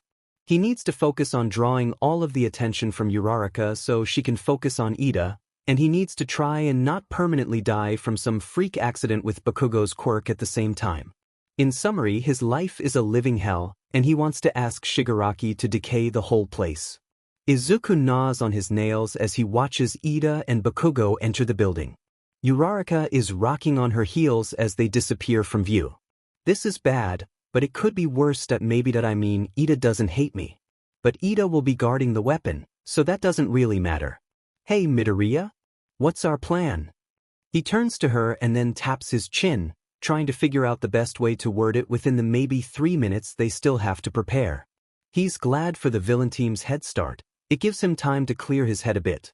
He does have a plan in mind, but for it to work his guesses have to be correct. Knowing Bakugo, he's pretty confident they are. He fidgets with the roll of capture tape, a support item for the battle, and wonder about how he's going to use it. Is it strong enough to contain Bakugo? Bakugo will want to fight me, so Ida will probably be guarding the weapon from us. You'll probably have to go after him while I distract Bakugo. I might get injured from his explosions, but with my quirk I should be able to keep him distracted for long enough. I don't want to die, since that'll take a while and he might be able to catch up with you and help Ida, but I can afford some extra damage. I'm not completely sure what Ida's fighting style will be like here, but he's probably going to use his speed to his advantage in order to keep the weapon away from you, even if you use your quirk to float. I might be able to aim Bakugo's explosion just right and give you an advantage, but I'll have to be really lucky to make that work. He jumps when the alarm that signifies the start of the battle begins, and the two exchange a nod before walking forwards. The building gives him a strange feeling, although that might be the squirming feeling in his stomach that makes him feel like he might puke. Uraraka is walking beside him before a flash catches his attention and he quickly moves the two of them out of the way of the explosion. Half of his face gets caught in the blast, and he winces when he touches the skin with his fingers. The skin is burnt badly, but he thinks it will heal. How long is the real question? I can't take this many strong attacks before my body gives out and gives Bakugo an opening. He shrugs the thought to the back of his mind and stands to his feet, helping Uraraka regain her balance. Bakugo aims his right arm to attack them, and he surges forwards to twist the angle of the attack. Bakugo stumbles and snarls at Midoriya, who feels a wave of nervous satisfaction wash over him. I knew you were going to use your right arm. His voice sounds strange with the burn around the side of his mouth, and he winces at the strange feeling of talking with such an injury. Remember that notebook you burnt and threw into the fish pond? Those were notes I'd taken notes on various heroes, including you. I've written new ones, you know. I know what you're going to do, Bakugo. I know your fighting style. He takes a deep breath and ignores the slight rasp in his chest. I'm not going to be the same quirkless kid you pushed around for years, not anymore. I'm not going to give up. Bakugo's face twists with anger as his palms spark with heat. Midoriya inhales sharply as he hears Ida attempt to contact Bakugo. The words are difficult to make out, with the ringing in his ear and the distance between them. Keep guarding the core, Four Eyes. He barks before cutting his teammate off. Bakugo rushes forwards and aims another explosion at Midoriya. He cringes at the wave of heat he can feel. Bakugo isn't holding back. He already knows that, but surely someone should be making sure he doesn't take a simple training exercise so seriously? He's okay with being hurt, his quirk will help him, but he doesn't want Uraraka to be hurt. Not only because of the disadvantage it will put them at, but because he doesn't know if the exercise will end if she does get seriously hurt. All Might won't let anything happen to her. To either of us, he shakily reassures himself.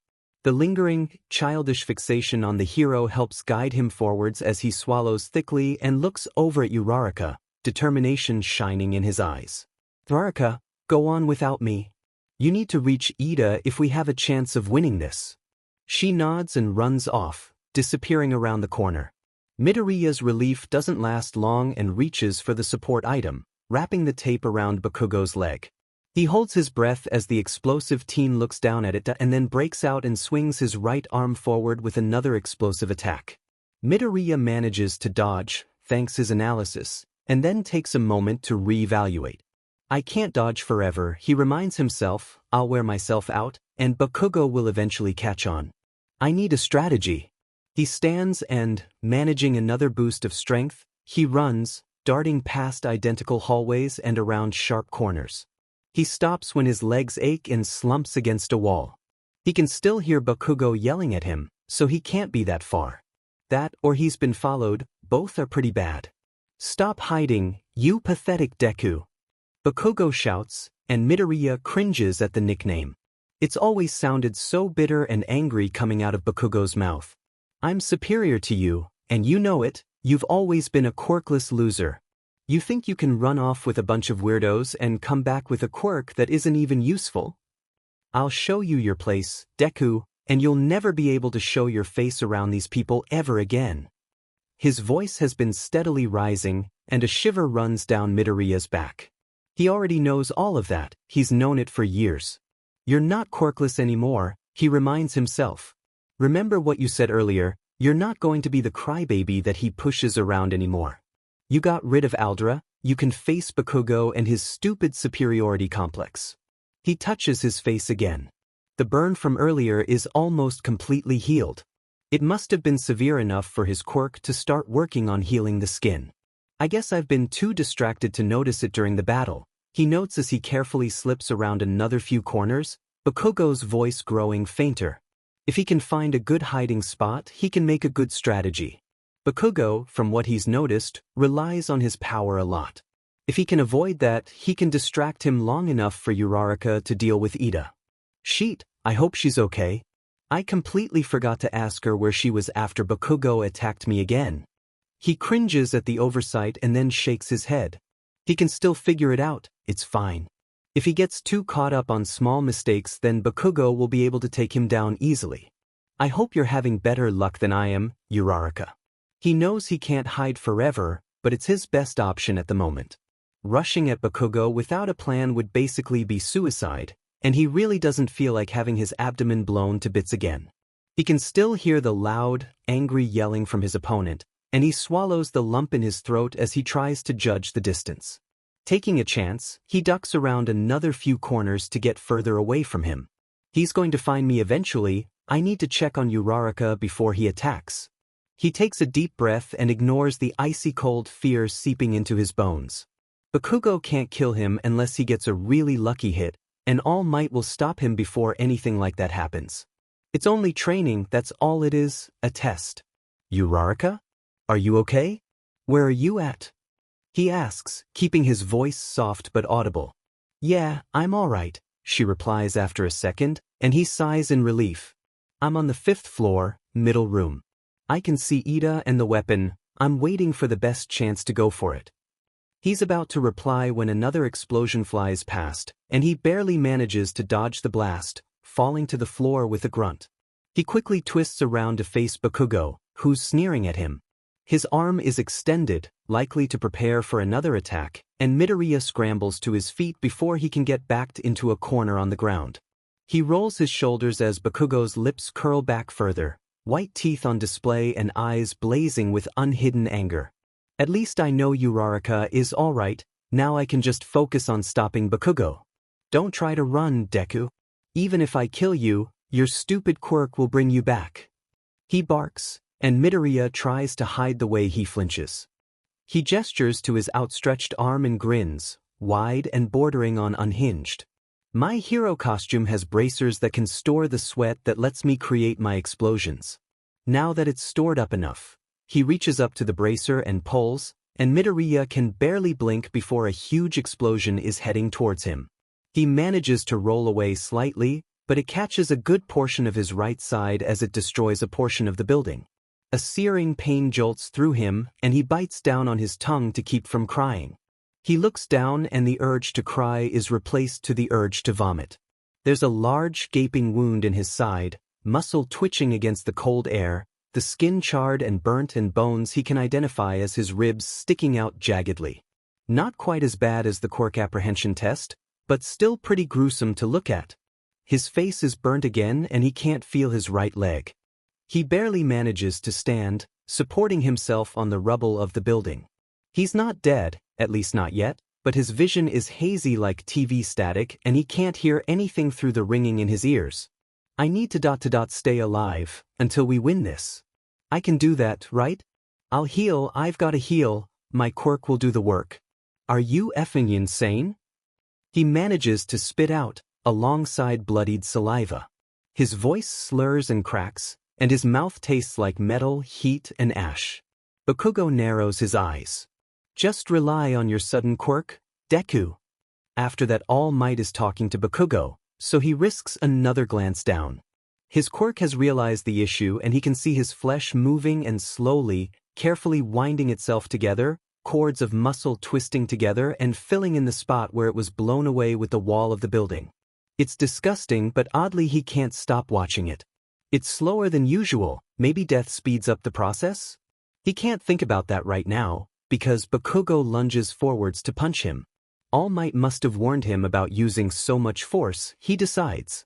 His body protests as he ducks away from the powerful fist aimed at him. I've got to defend myself somehow, or else he's going to kill me. He adjusts his positioning so his healthy side is facing the blonde, but another explosion comes from his hand and adjusts his trajectory. Another explosion hits his back, and he cries out at the pain of the scorched skin meeting the edges of his slowly healing wound. A rough, gloved hand grabs his arm and flips him through the air, bloodied saliva flying from his lips when his back slams against the ground, dark red against dull gray as Bakugo looms above him. You're beneath me, Death. You've always been beneath me. Bakugo yells, and if he could move his tongue enough to form words at the moment, he would have told the explosive teen that he's known that for the past 15 years of his life. He's healing, his bones are no longer visible as the muscles continue to slowly fill the empty space back in, still uncomfortable without a layer of skin covering them, but definitely better, but his back still hurts and his leg is tingling with pins and needles. He has no time to come up with a strategy, he needs distance between him and Bakugo. He leaps to his feet, ignoring the jolt of pain that runs through his body, and tries to run, but Bakugo has him cornered and he's going to let Uraraka down. He swallows and notices that Bakugo is preparing another explosion. If he's going to F up, he might as well try to help his teammate out. He waits with bated breath as Bakugo aims his explosion, and then rushes forwards. He grabs Bakugo's arm and, with more strength than he should be using, aims the blast upwards as it goes off. The ceiling breaks against the attack and he cringes as dust and rubble falls against his shoulders and turns his green hair gray. He stumbles backwards with a cough, pleasantly surprised to see that his spit is no longer colored crimson. He hopes his plan is working, because is exhausted. His vision is fading to pure black. A nap, he tells himself, a nap, just to speed up the process a bit. Yeah, that's all this is gonna be. His eyes roll back in his head as Bakugo starts yelling his usual death threats. Every word is muffled in Midoriya's ears as he falls back into that cold, dark abyss on the destroyed floor of the building. Jiraiya. Midoriya. His eyes open slowly, his head pounding and vision swimming. The floor is too cold, too rough. Everything aches and he jumps when he feels a hand on his shoulder, his heart beating rapidly in his chest. Oh good, you're awake. Uraraka and Ida are hovering over him, Uraraka's hand on his shoulder. Your last move was amazing. We won the battle. He blinks at her before grinning. He touches his side and realizes the wound has fully healed. You were out for a few minutes, but since we know how your quirk works, we were able to make sure All Might knew you were gonna be okay. He nods and accepts her help getting to his feet. Come on, All Might wants to go over the results with us before the next match starts. Uraraka skips ahead of them and Midoriya walks next to Ida, leaning on him slightly. His body still hurts, and he wonders if it's a side effect of overusing his quirk. That's annoying, but it makes sense, he thinks. You know, Midoriya, for not truly being in the hero course, you did very well. You didn't let Bakugo get you down. If I had an injury like that, I wouldn't have been able to fight against someone as strong as him. Midoriya's face turns red as he looks down at his shoes and mumbles out a thanks. Once they're out of the building and approaching the group, he swallows and tries to avoid eye contact with anyone, especially All Might and Bakugo. He hopes this isn't the start of something worse. Bakugo's been staring at him for the past 5 minutes. It's starting to get unsettling. All Might has gathered them all for the critique of the teams, and he's luckily situated away from the blonde teen, in between Uraraka and Ida. Young Midoriya, do you need to visit Recovery Girl? That looked like a dangerous injury. Why didn't you stop the exercise then? You didn't know the full extent of my quirk? The bitter part of his mind silently snarks in reply. He takes a deep breath and tries to calm the shakiness of his arm as he shakes his head at the hero. Very well then. Young Bakugo, whether you win or lose, you must take a look back, reflect on your experience, and move forwards. Bakugo snarls at the man in reply, either too angry or too shocked about losing to Midoriya to form a properly worded reply. Young Ida was the best during the match. All Might gestures to the boy, and if Ida flusters under the praise, he doesn't outwardly show it. Midoriya wishes that he had the ability to not turn bright red at any positive feedback, but unfortunately he hasn't gained that skill yet. Now, can anyone tell me why that is? The girl with a black ponytail, Yaoyorozu, raises her hand after a moment of thought. Ah yes, Yaoyorozu. Would you like to share your answer with the others? She nods gracefully and then clears her throat before she gestures to the groups. Midoriya leans in slightly, eager to hear whatever advice she wants to offer them about the match. He was, technically, passed out for the last bit after he aimed Bakugo's explosion, so he's clueless about anything after that other than his team's victory. Bakugo used large ranged attacks indoors, which was an idiotic move. It also severely injured Midoriya. Without his quirk's healing abilities, it's likely even Recovery Girl couldn't have helped him. Uraraka let herself become distracted when facing off with Ida, and her game became loose. When Midoriya aimed Bakugo's explosion upwards, she used the rubble against Ida. While it worked, it was quite reckless. Ah, so that's what happened. I was planning on something like that, but I wasn't sure if it would work or not, Midoriya thinks as Uraraka nods and Bakugo rolls his eyes, his hands clenched into tight fists at his sides. Ida was the best in this match because he adapted his situation the most and developed a counter-strategy for his opponent. She lowers her hand as she finishes speaking. I should really clear a time to speak with her, she's definitely really smart. Very good, Yaoyorozu. Now, our next match will be the hero team of Todoroki and Shoji against the villain team of Ojiro and Hagakure. All Might announces. Oh, this will be interesting. Todoroki and Shoji are both powerful, but Hagakure's invisibility might give them a boost in the stealth department, and Ojiro is pretty mobile with his tail. Midoriya's fingers twitch as he watches the groups walk forwards. Unlike him and Bakugo, there's no noticeable tension between any of them. Todoroki's aura is overall cold and focused, but Midoriya thinks he's just not like that. The building is different, which he narrows down to the destruction from the explosions or a different interior design, so they can't use the last battle to cheat at finding locations. He wants to find a new uniform to change into, but he can't miss any of this valuable, up-close information about fighting styles, so he can deal with tattered clothes for now. Todoroki tells Shoji to step outside, and Midoriya wonders what the strategy is. Is he going to try and use his ice to make it easy to travel throughout the building? Or maybe figure out what Hagakure is going to be doing so she can't sneak up on them. With a large amount of ice, the dual-quirked boy freezes the building and, with his other hand, heats up the floor, preventing the other team from moving. With a blank expression, he presses his hand against the core and effectively wins the match. Whoa, Uraraka whispers, he's really powerful. She claps her hands together excitedly, bouncing on her heels. Powerful, but seems to favor his ice quirk, hates Endeavor. Just what's going on with you, Todoroki? Midoriya thinks as he nods along. The match is short and sweet, and he can't help but feel a bit bad for Shoji not getting to do anything. The rest of the battles pass quickly, with Midoriya gathering tidbits of information from each round. Once everyone has finished, they all gather around All Might again.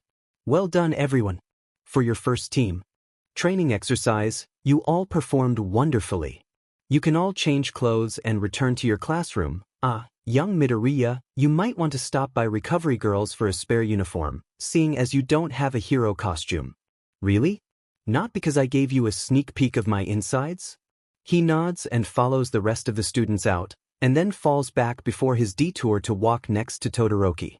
He smiles at the boy and gets an expression that reminds him of their first awkward meeting a while back. Your quirk is really cool, Todoroki.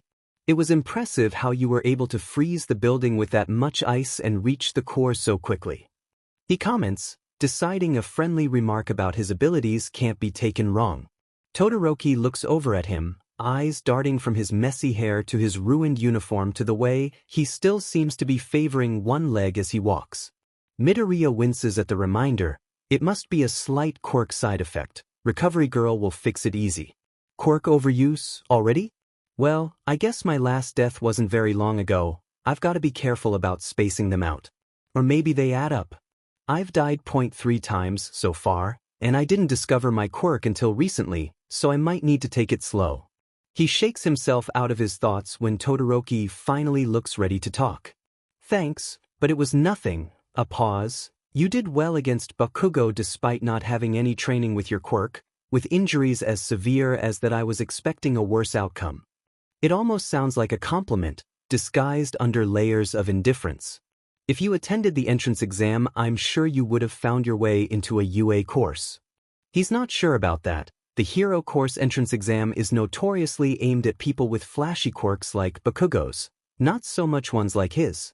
He's not sure what he would be able to do against giant robots except not die, but he only nods before making his detour to Recovery Girl's office. When he pushes the door open, she glances over and sighs at the state of him.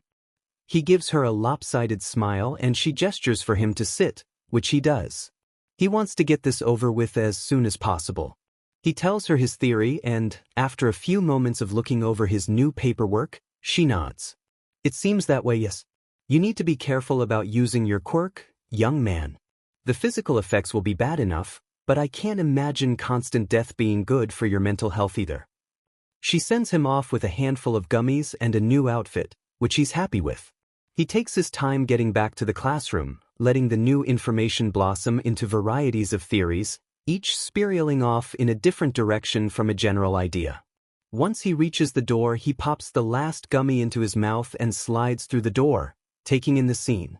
It looks normal, but once again Bakugo seems to be missing from the variety of students sitting around and chatting about how cool training with All Might was. Kirishima looks up and grins. Midobro. The way you fought against Bakugo was super cool. He smashes his fists together and throws him a toothy smile with Midoriya eagerly returns. Another chorus of praise sweeps through the room as he catches Yaoyorozu's eye, her hands folded on her desk and a conflicted look on her face as she stares at his new uniform and lopsided stature. I mean, I would have started crying if I saw the inside of my body like that, but you took another explosion like a champ and helped Uraraka win the match. So manly, Kirishima adds, and Midoriya rubs the back of his neck. He's still not used to having so many compliments thrown his way. It's overwhelming but also amazing, and he's going to enjoy it while he can. He's not going to think about the day when that adoration will turn into hushed whispers of traitor and villain, not going to think about them coming from Aizawa's mouth, tainted with betrayal. He's snapped out of his spiral by another comment. Yes, your skills were impressive, Midoriya. However, I feel the exercise should have stopped as soon as we saw the extent of your injuries. A mock battle isn't as important as your health. A few of the students chime in with their agreement, and Midoriya internally agrees with them, but he's fine, so it's not a big deal anymore. As long as he doesn't die again anytime soon, his body will naturally mend itself and he's going to be fine.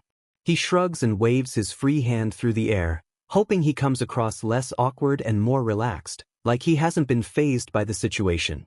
He wonders if he's going to become desensitized to death, to seeing his own muscle and organ and bones sticking out of his skin, but the thought still makes him queasy, so he figures that if that happens, it won't happen for a while. It's fine, really. I'm sure All Might knows what he's doing. He's halfway lying through his teeth, but a little white lie to soothe his classmates is fine for now, nowhere near his ongoing one. Hey, have any of you seen Bakugo? A few students chime in telling him not to search for him, but Midoriya finds himself leaving the classroom anyways, heading through halls quickly growing easier to navigate. He sees the silhouette of the familiar teen outside and, against his better judgment, rushes forwards. He doesn't know why he's doing it. Bakugo clearly hates his guts, and he's not very fond of him either, but there's still a little part of him that wants to maybe salvage something before he goes back to the league. Ka Bakugo. He catches the slip of the tongue before he can complete the nickname, and a fiery red gaze meets his own as he stops in front of the hero student. Listen, I really did just discover my quirk, Bakugo. It was dash. He shakes his head. He doesn't want to start rambling. He can't just shout you made me go through with the swan dive either, because that's private information that he isn't quite ready to share with anyone outside of the league yet. I haven't been tricking you, I wouldn't do that. Not in the past, anyways, not before I took your advice. Bakugo stares at him before he scoffs and turns, his face contorted in his usual anger, and for a second Midoriya wonders if he can book it fast enough to avoid any more damage. Bakugo WHPs around to face him again and leans in. That match ended fair and square, Loser, so shut up about it already. His breath smells of the smoke from fireworks and the words are acidic coming off of his tongue. Midoriya leans back and keeps his expression as neutral as possible. Bakugo jabs him in the chest. I don't know what if morons took you in, but I'm going to be the #1 hero, got it? You're always going to be beneath me, a weakling who's going to scrape by with a semi-useful quirk. All Might appears in the distance and Midoriya takes his chance to escape as the two have their own little conversation. He overhears Bakugo yelling about how he's going to pass All Might, and said Hiro talking about how hard teaching is. Once he's sure neither are paying attention to him, his expression drops from positive-leaning neutrality to annoyance as he runs a hand over it. No more bullshit heroics with Bakugo, he thinks as he makes his way to the teacher's lounge. I'm exhausted. The next day Midoriya shows up early for personal reasons. He glances at the support door once more before he pushes it open. Hatsum? Someone told me the design you were working on was ready for me. He calls out, keeping his voice somewhat loud so he can be heard above the buzzing of the machinery. The lab is, from what he's seen so far, almost always busy in some way. He's seen Power Loader before, a small guy with a costume that makes Midoriya think of construction work, but they haven't had a full conversation yet. Is it a bad time? I can come back later. It's about 10 minutes before he needs to get to class, so he can always make a quick visit during his break if Hatsum is busy. As if sensing that he's about to leave, Hatsum pops up in front of her. Her face and clothes are stained with oil and grease, her hair is sticking up in every direction and her eyes are shadowed by dark bags signifying an alarming lack of sleep. Sorry, Midoriya. Didn't hear you at first. The sleep deprivation makes her voice even louder than normal, but that's all she says before she turns and pulls out a pair of gloves. She unfolds one of them to show off the design. Tada! Your custom order, made by the one and only Hatsum Mei. She takes out a smaller replica version of them and slips one over her own hand, wiggling her fingers for emphasis. Midoriya takes in the appearance, a bright pink compared to the black material of Shigaraki's. Made a test version for myself, to make sure the mechanics will work properly. The material I used is lightweight but dependable, so your friend will barely notice they're wearing anything at all. They'll also be able to touch screens and stuff with them on. She presses a small button on the wrist of the glove and it retracts, the covered fingers now exposed to open air. If they're ever in a pinch, all they've got to do is press down on this button right here. The material will retract and they'll be able to use their quirk. Another quick press will make the material come back up and form the whole glove again. She finishes as she hands the invention over. They feel smooth and almost cold in Midoriya's grip. He wonders if they'll help Shigaraki's skin any. He grins at Mei as she slips her own design off her hand. These are great, Hatsum. How much do I owe you? He asks once he's carefully folded them together. He's brought some money just in case. Thankfully, it's better to pay her now than later, especially because he's not sure how much more time he's going to be spending here. Hatsum blinks at him and then waves a hand in front of her casually as she places the pair of goggles on her head over her eyes and tinkering with a new invention. A set of blueprints he can't properly read set on the table, covered in sketches and small notes with arrows pointing to certain parts of the design. He checks the time. He has 6 minutes to spare. Hatsum. Oh yeah. Consider it on the house, a demonstration of my skills. But, since it was a personal project, you can tip if you want to. She replies with a grin before focusing back on the current project. Midoriya leaves a decent amount of money on the table next to her. It's never felt right having things like this given to him for free, and then exits the room again with a sigh. The hallway is much quieter, almost eerily silent despite the mechanical hum and the distant chatter of students. He turns, notices a pair of familiar faces, and decides that he should at least attempt to connect with a few people before he has to leave. Maybe it'll get Bakugo off his back for at least a little bit. Ida catches his eye and grins, holding up a hand. Midoriya, he calls, and the green-haired boy races to catch up with them.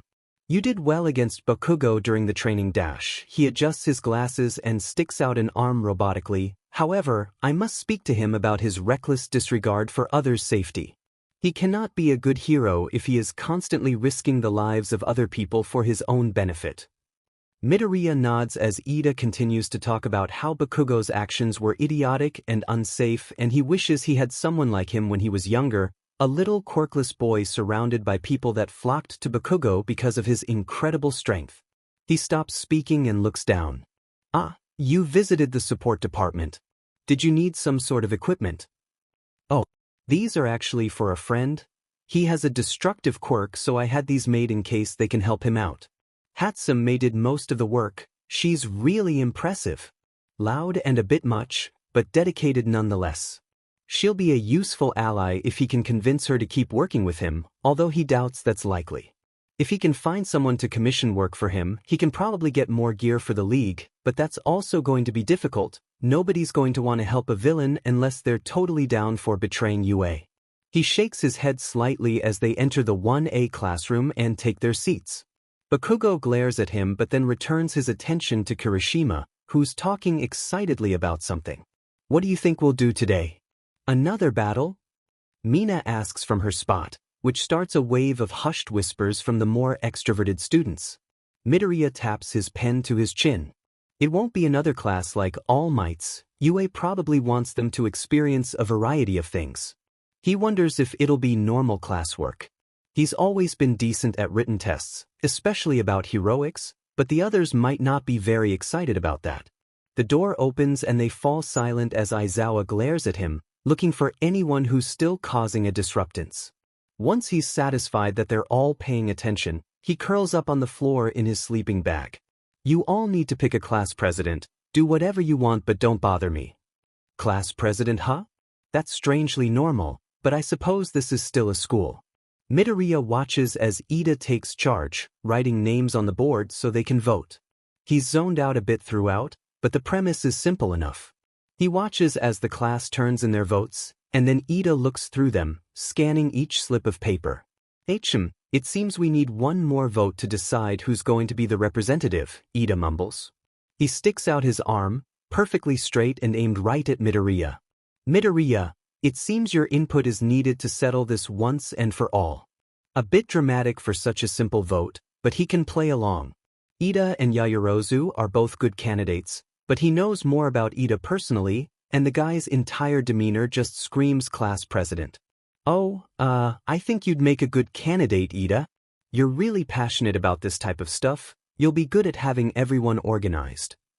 Ida's face turns an almost alarming shade of red, but he nods and adds Midoriya's vote.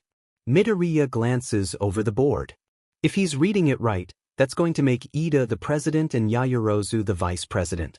Good choices, in his opinion. Yaoyorozu can help balance Ida out and she seems calm and collected, which will help with dealing with any rude students. Midoriya smiles slightly as the class congratulates the pair, besides Bakugo, who appears to be either asleep or trying to tune out the entire class. He's got this strange feeling in his stomach, not quite regret, but something bittersweet. He likes most of these people, just not as much as the league. It's going to SCK leaving them all behind, but he has to.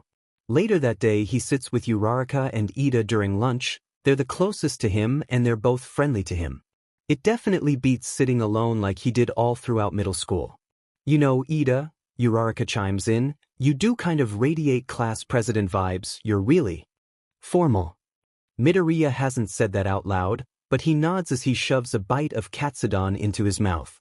He's glad to hear all of the talk about UA's food being good is correct. It almost reminds him of when his mother would make it for him when he was younger, before everything went to shit. Ida swallows and then sits up perfectly straight. Midoriya wonders how he has such perfect posture all the time. He must be at least a little stiff, right? "I suppose I am. I come from the prestigious Ida family after all." Midoriya leans in, eager to soak up the new information. He's known that Ida is related to Ingenium for a while now, but any information about the famous hero family that he can get is worth remembering. "My family has been in heroics for generations. My big brother is a famous pro currently. I'm sure you've both heard of Ingenium." He and Uraraka nod. "I aspire to be just like Tensei. He's my inspiration to become the best hero I can possibly be." Ida finishes with a nod. Midoriya returns to his food, letting the new information sink in fully. Ida seems loyal to his family and his brother, which he finds surprisingly admirable. His motive for heroics isn't selfish, or fueled by a need to be noticed by people. Maybe these guys will fix up hero society when they graduate, he absent-mindedly ponders. They walk back to the classroom together when lunch ends and find Eraserhead, surprisingly, awake. He doesn't look like he wants to be awake, but he is, so it must be something important. New training, a test? He takes his seat as Ida directs everyone to sit down. All right, tomorrow we'll be visiting the Unforeseen Simulation Joint Facility, or the USJ. Midoriya perks up. He's heard about the place before, but he never thought he'd be able to visit. Your quirks will be tested in a variety of situations. Space Hero 13 will also be there to monitor you, so try not to do anything stupid. Midoriya, you'll be coming along to see the others in action, he adds. Midoriya fights the urge to smile like an idiot at the information. After that, it's mostly normal classwork for the rest of the day, which he can clearly hear both Kaminari and Mina complaining about in the background. The rest of the day is a blur of excited chatting and boring assignments he's able to mostly speed through, besides the occasional question he gets stuck on. Before he knows it, the day is over and he's waving goodbye to the rest of one. Bakugo snarls at him but doesn't do much more. He wonders if All Might said something to him. Eraserhead always stays an hour or two after school officially ends on these days, so Midoriya pulls out his phone to scroll through his social media feed. He asks certain questions about the trip, the time and specific location mostly, which Eraserhead absent-mindedly answers as he finishes grading some papers. Obscuring his phone screen completely from view, he opens his messages again and types out a quick one to Shigaraki. Midoriya, Unforeseen Simulation Joint Facility, tomorrow, around 12:50 p.m. Whole class, including me, plus Eraserhead and 13.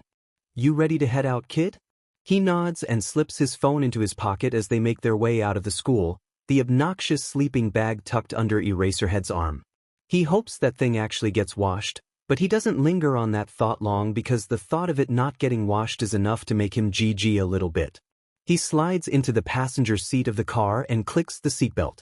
I know you're not technically a hero student, but I managed to convince Nedzu that it's going to be good to have some up-close experience in rescue, he says after a moment. If you're going to be around heroes, then this experience will be useful to you. Midoriya nods, and then the rest of the ride is comfortably quiet, with only the songs on the radio playing softly. Well, he's not wrong, it will be useful. Just not for the reasons he's thinking of. He leans back and closes his eyes until they're at their destination. He wakes up to a hand on his shoulder and almost sees his breathes as he flinches back, eyes wide. Sheet, you okay, kid? We're here. He blinks rapidly at Eraserhead's deep, monotone voice and then takes a deep breath. He's fine, he just got a little bit startled by the sudden contact. It must be the lingering affects of his quirk, the thing Recovery Girl said about mental health. He just needs to take it easy. Hey, Midoriya? His heart is settling back to a normal, slower rhythm and his breathing is evening out, which is good. It means it was just a brief moment of panic. He sends Eraserhead an apologetic smile and waves a hand dismissively. Yeah. Recovery Girl said using my quirk too much might have a few side effects. I might just take a quick nap when I get to my room. Eraserhead watches him for a moment, but eventually seems satisfied with the answer.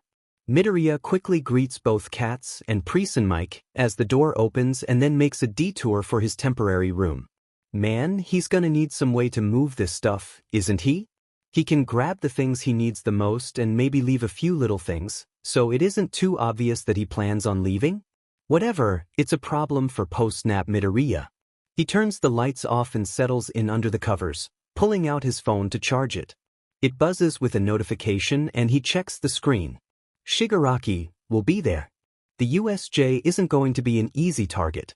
Even with Kurogiri's quirk, it's going to be heavily guarded and protected. The UA students' visit will probably only add to the security. They can't bring everyone. If the mission goes wrong, there will be no more league. He's going with Kurogiri and a bunch of NPCs. It's going to be fine. Eraserhead's quirk doesn't work on large groups. If we can surround him, he's going to have trouble fighting everyone off. 13 needs to be taken care of as soon as possible, or else this battle will be tougher than needed. A hand lands on the table, next to the paper he's using. "Whatcha thinking about, creep?" Dabi asks as Shigaraki looks over the plan he's written down once more. "Is this about the USJ thing? It's going to be fine. I'm sure you can handle yourself against a bunch of hero wannabe students." It sounds like a compliment in a weird way. Toga groans from her spot at the bar. A glass of something a concerning shade of red sat in front of her as she leans back in her chair, ignoring Kurogiri's scolding as he lets her arms dangle by her sides. Do you want crazy?" Dabi asks as she rolls her eyes, as if the answer is obvious. Twice mumbles beside her, a laugh poorly disguised as a cough. "Quit flirting and tell me the entire plan." Dabi opens his mouth and she holds a hand up. "Don't tell me you aren't flirting, I'm an expert and you want a dash." Compress slaps a hand over her mouth before she can continue, which is probably for the best because Shigaraki is about 2 seconds from turning her into a little pile of dust on the bar stool. Compress shouts about her liking his hand as she darts from the seat and leans over the table the two older villains are sat at. Shigaraki instinctively leans away from the blood-obsessed teen as she looks down at the paper. "Well, Shiggy, are you going to enlighten us?" "Ugh, don't call me that," he mutters. "All right, fine, everyone pay attention." He grabs the paper. "Me and Kurogiri will go to the USJ. He found a bunch of random street criminals that are open to helping us with this mission, so if things go wrong we won't sacrifice too many important members." Kurogiri nods, as much as strange purple mist can nod. "Our main objective here is to get the brat dash." Toga coughs and he sighs. "Get Midoriya back from the heroes. Luring in All Might is a side quest, but it's an important one. I'm only backing down if things look like they're getting game over bad on our end. I've managed to get Sensei to lend me one of the Nomu, too, to test out how functional it is. Those ugly things with the exposed brains? They're so cute." Twice asks, and Shigaraki nods. The Nomu definitely aren't nice to look at, but they don't need to be aesthetically pleasing to be useful.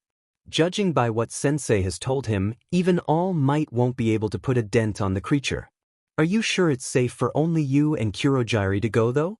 You'll be fine," he adds, and then starts arguing with himself under his breath. "Thanks to the mask, it's not as bad as it could be." Shigaraki leans forwards and rests his head on his hand, tapping a finger against his chin in thought. "Yeah, the crowd will give us the upper hand. Plus, we'll have you and Compress as our main backup. Toga will come in if we need to disguise her as someone to lead Midoriya away without suspicion, and Dabi will come in if we need to kill large amounts of people." He explains. "All we really need from Midoriya is him coming with us willingly, and considering he texted me about this I'm assuming that's already going to happen. Knowing him, getting him back will also get us a lot of information about the UA students' quirks, probably Eraserhead and Present Mix too. Not much is known about Eraserhead, so the extra details will be nice to know." "Ah, boss, you really care about the kid, don't ya?"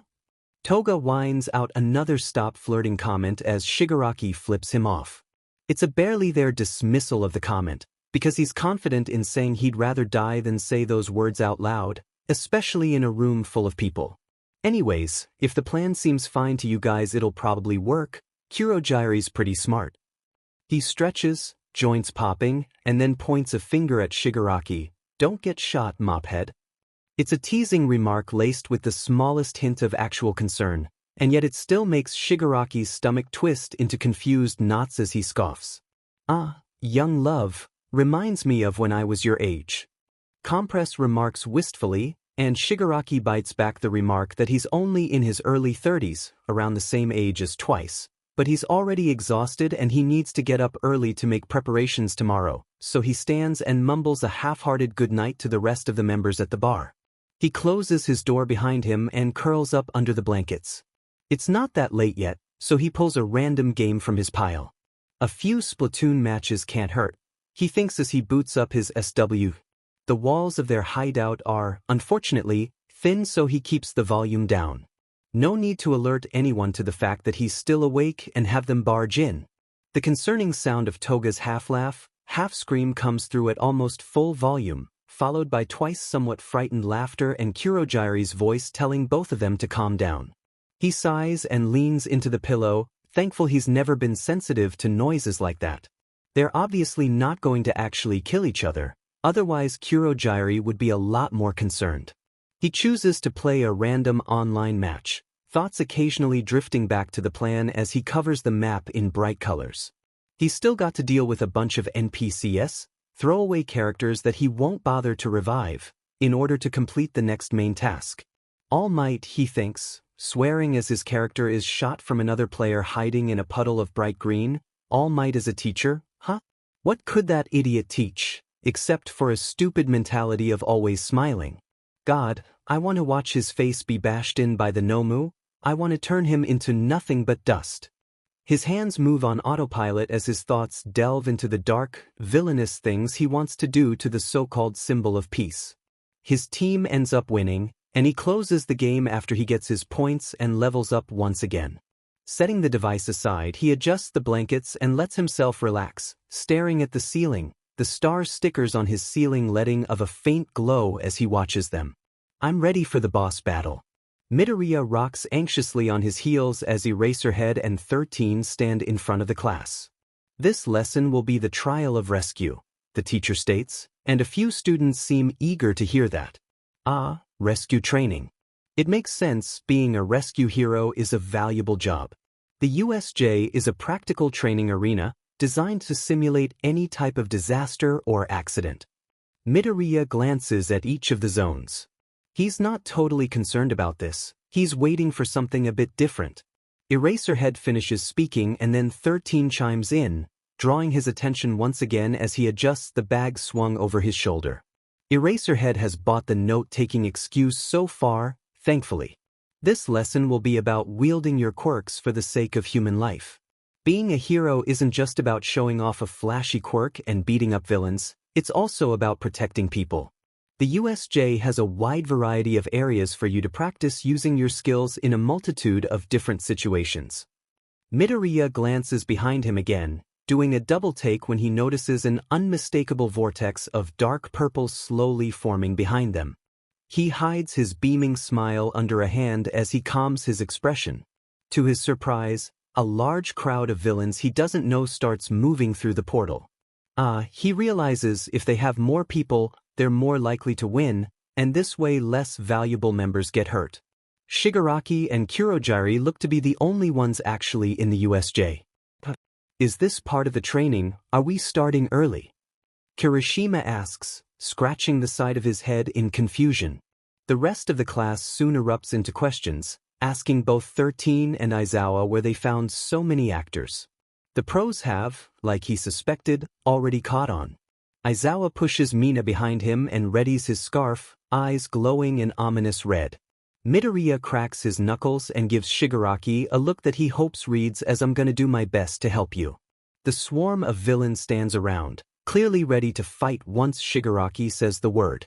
The man walks forwards, shoulders slouched and posture looking overall far too relaxed for such a situation, although Midoriya knows he's planned all of this out carefully.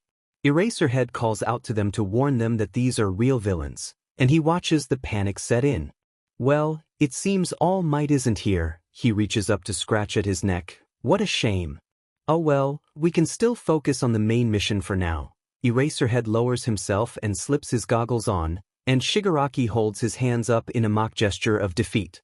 Now, there's no need for all of that, Eraserhead. I'm only here to take back someone that rightfully belongs to us. He pauses at that, clearly confused until Shigaraki reaches a careful hand towards Midoriya. That spurs the man into action once again, as he wraps his scarf around the boy and pulls him away in a familiar gesture. Come on, now you're just being difficult. I suppose we'll have to do this the hard way then. He grits out, voice laced with frustration. His classmates are surrounded by villains and Eraserhead bears. His teeth. Leave them alone. He calls out, hair floating above his head and his gaze fixed on Shigaraki. You're not going to take Midoriya, or anyone else. I dash. Midoriya raises a hand to cut him off and then walks, deliberately slowly, to stand next to the blue-haired villain. Eraserhead falters, which is strange from someone usually so calm and outwardly emotionless. Midoriya, get away from him, he's dangerous. The teen rolls his eyes and waves a hand in front of him with a teasing smile. He can feel eyes on him, his classmates and the pros all watching his actions with bewilderment. Bakugo looks like he just saw Midoriya die right in front of him again. To you? Yeah, he's not very fond of you currently. I won't be surprised if someone here turns to dust today. To me? Not unless I threaten his Animal Crossing island, he shrugs. Shigaraki grumbles under his breath, but doesn't add anything else. I'm kinda sad, Eraserhead. I thought I would get to find out a bit more about you. But I guess you can't always plan things out fully, he adds. I should really thank you though. Without you I would have never gotten anything. You were so quick to trust the poor quirkless kid on the school roof. It's not admirable. I definitely like you more than someone like Endeavor. No offense, Todoroki. The dual-haired boy glares at him, emotions unreadable and lips in a thin line. Midoriya, you're a villain? Gyro asks, tugging nervously at the earphone jack on her earlobe. He nods as Eraserhead fixes his gaze back on Shigaraki, eyes once again glowing.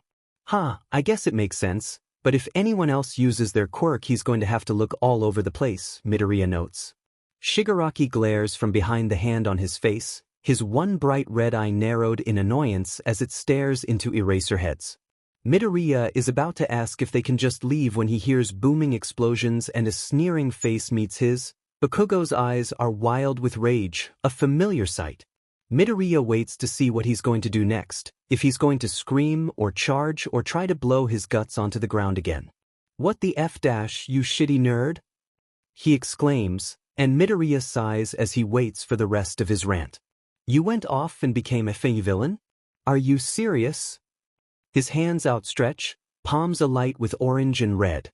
Midoriya can tell Shigaraki is getting tense, things clicking together in his mind as Bakugo continues to speak. So Deku got tired of everyone hating him because he was quirkless, worthless, and ran off to live with a bunch of criminals because heroes will never want him. He wants to point to Eraserhead, but he holds off. It's probably not the best time for that. This just proves my point, Deku. I'm better than you and I always will be. He finishes, pupils sharp and muscles tense as he stares at his former friend, quirk still ready to be used. Midoriya freezes at the last part, head bowed. I'm better than you and I always will be, rings in his ears as he stares at Bakugo. Each memory, every starburst scar and burn and cruel nickname bursting to the forefront of his memories. Quirkless, worthless, Deku, nobody wants to be around you, weak, swan dive off the roof. He clenches his fists, arms shaking. I don't deserve to be reprimanded by him, he thinks bitterly, his teeth clench as he takes a deep, shaky breath. Bakugo still thinks that he's weak, that he's never going to be as good as him even after everything Midoriya has accomplished. He still thinks he's better after mentally guiding Midoriya to that rooftop. The thought makes him want to punch something, someone, anything. You really think you're better than me? His voice comes out shaky but cold, a contrast to the normally nervous but sweet tone he has. Bakugo pauses, confusion mixing with the anger on his expression. You actually think I'm worthless compared to you? That I'm weak? He asks, and Bakugo's eyes dart away for only a split second. He takes a step forwards, still keeping a decent amount of space between the two of them, as he leans in, keeping that same sharp grin and dull-eyed look. He can tell some of the others are getting uncomfortable, but he doesn't really care. All he can focus on is how Bakugo still thinks he's some weak, quirkless Deku who can never do anything right, even after all of this time. Hey Kachin, he says sarcastically, did you ever think about me taking that swan dive? Bakugo freezes, skin going an unhealthy shade of white as the words sink in. Shigaraki's hands are twitching, fingers curling and stretching before they reach back to his throat, blunt nails drawing thin red lines against the flesh. Bakugo is still eerily still, like his brain has crashed and he's trying to reboot it. Stop bringing that up, you dimmin' nerd. We both know you wouldn't do something like that, so knock it off and stop blaming everything on that. He replies once he's able to speak again, voice a tad less confident than it was seconds ago. Midoriya glares at him and then stands straight up and looks to his side. Hey, quit staring at the weirdo covered in hands and answer me, Deku. Why the F? Do you keep bringing that sheet up, huh? He snaps, and Midoriya rolls his eyes. The answer is obvious to him, but it seems that the others still need it spelled out for them. Because I jumped, Bakugo. The statement is simple, he's almost completely sure nobody will be able to misinterpret it. He watches a few faces go pale and Uraraka looks like she might be sick. Honestly, I thought you might have figured it out by now. I mean, a mysterious accident that unlocks my quirk, which is healing fatal injuries, only a little bit after you go and tell me to die? Doesn't it seem just a bit too convenient? He asks rhetorically, and he can see Eraserhead's disbelieving look out of the corner of his eye. Oh yeah, Eraserhead. I don't have anything against you, you have really cute cats, but I guess you want to hear the whole story, huh? After all, I have been living with you this whole time, he mutters the last bit. Hey, tell Present Mike this is nothing personal, Kay? It was just easier to lie than to tell you up front I was working with villains. The man stares at him, face the most openly emotional Midoriya has ever seen it. Anyways, he turns back to Bakugo. After I did that, the League found me and brought me back to their base. Shigaraki took an interest in my analysis notebooks and offered me a position. I accepted after I realized I didn't really have any reason not to, you know? My mom doesn't give a shit, you hate me, everyone in Aldra used me as some sort of test dummy, that it just seemed like the right thing to do. And it was. He grins now, an actually happy kind that stretches eagerly across his face. People actually like me now, isn't that great, Bakugo? Everyone there actually enjoys my company, nobody tells me that I'm a worthless Deku or burns me or my things. He trails off, mood soured once again. Honestly, I don't know why I clung to you for so long. Maybe I thought you would change? Or I would unlock some sort of cool, flashy quirk and you would turn around and call me your best friend again. He shakes his head. I don't want that anymore, Bakugo. I don't want someone who values people off of how strong they are or if they have quirks to be my best friend. You keep acting like I haven't changed at all. Bakugo replies, and Midoriya grits his teeth, hands clenched into fists. Stop pretending we're still in middle school. Midoriya cuts him off by holding up a hand. He's tired of being walked over and yelled at, and all he really wants to do is watch stupid horror movies with Toga and play card games with Compress. He's tired of having to deal with Bakugo sitting only seats away from him, malice-filled glares and threatening explosions every time he so much as breathes wrong. He doesn't think he would be this upset if he could just admit to something, but it seems the words "I was wrong" aren't a part of his vocabulary. He gestures to his stomach and then back to Bakugo, watching the confusion spread slowly over his face. With an exasperated noise, he starts explaining again. He wishes he had a quirk that would just let everyone understand automatically, but unfortunately he isn't that lucky. You killed me. Twice. The first time could have been an accident, but you clearly didn't give a shit after you saw me come back. The second time during the training was completely intentional. You would have killed someone that didn't have my quirk. You can't just kill me because I'll recover from it. My quirk isn't some flawless thing with no side effects. His voice is rising now. I'm acting like you haven't changed because you still hate me for something I have no control over. He snaps. His emotions are all over the place, the satisfaction of finally getting to express them mixing with the frustration that's been simmering for years coming to a boil. I idolized you, I wanted to be like you, and all you did was treat me like shit because you decided I wasn't strong enough for you. His vision is blurry and he wipes his eyes quickly. He hates crying when he gets angry, everyone called him weak for it in the past and now he associates this type of anger with that. It would really be a shame if it got out that UA let a student be killed by someone who tormented them for years, wouldn't it, Eraserhead? Shigaraki asks after a moment of tense silence. Midoriya is smart, he can definitely come up with the evidence. Think of how people will react when they see a student of the best hero school in Japan acting so cruel. He shakes his head in an imitation of pity. He turns to Bakugo and huffs. The fact that you let in assholes who think they can do whatever they please because they have flashy quirks disgusts me, he adds bitterly. He leans in and places 4 fingers on Bakugo's face. You're the type of brat I hate. You think you can get away with everything because you're training to become a hero, he sneers. Tell me one reason I shouldn't put my finger down and turn you into dust. I think you would be better as collateral damage, the man adds, pinky hovering ominously. Bakugo remains silent, for once. Now, Eraserhead, are we doing this the easy way or the hard way? Eraserhead glares at them, clearly contemplating. I'm not letting you kill anyone today. Not Bakugo, not All Might. And I'm not letting you take any of my students with you. His hair and scarf start floating and Shigaraki sighs, shoulders slumping further. To outsiders he might look more annoyed than angry, but Midoriya can tell the recent conversation still has him furious and itching for a fight. Midoriya knows Eraserhead wants to convert him into some kind of hero, or civilian, anything except a villain. He doesn't want that, he doesn't want to be a hero when the same system lets people like Bakugo in. The childish idolization is chipping away bit by bit, and he really is contemplating selling all of that old All Might merch, just to complete the transition into this new stage. There's not much time to consider that, though, because Shigaraki is clearly ready to attack. The man is clearly determined to get him back to the league, and Midoriya is going to help him do that no matter what. Get ready for a fight, brat, Shigaraki whispers. Come on, Eraserhead, you've had a long enough turn with him. Let me bring him back where he belongs. UA has clearly proven it can't take care of him. I'm not leaving him with a bunch of assholes who can't even make sure their students don't die.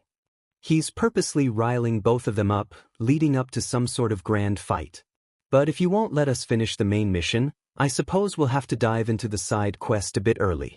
I was really hoping for All Might to show up first, but you heroes always have to be difficult.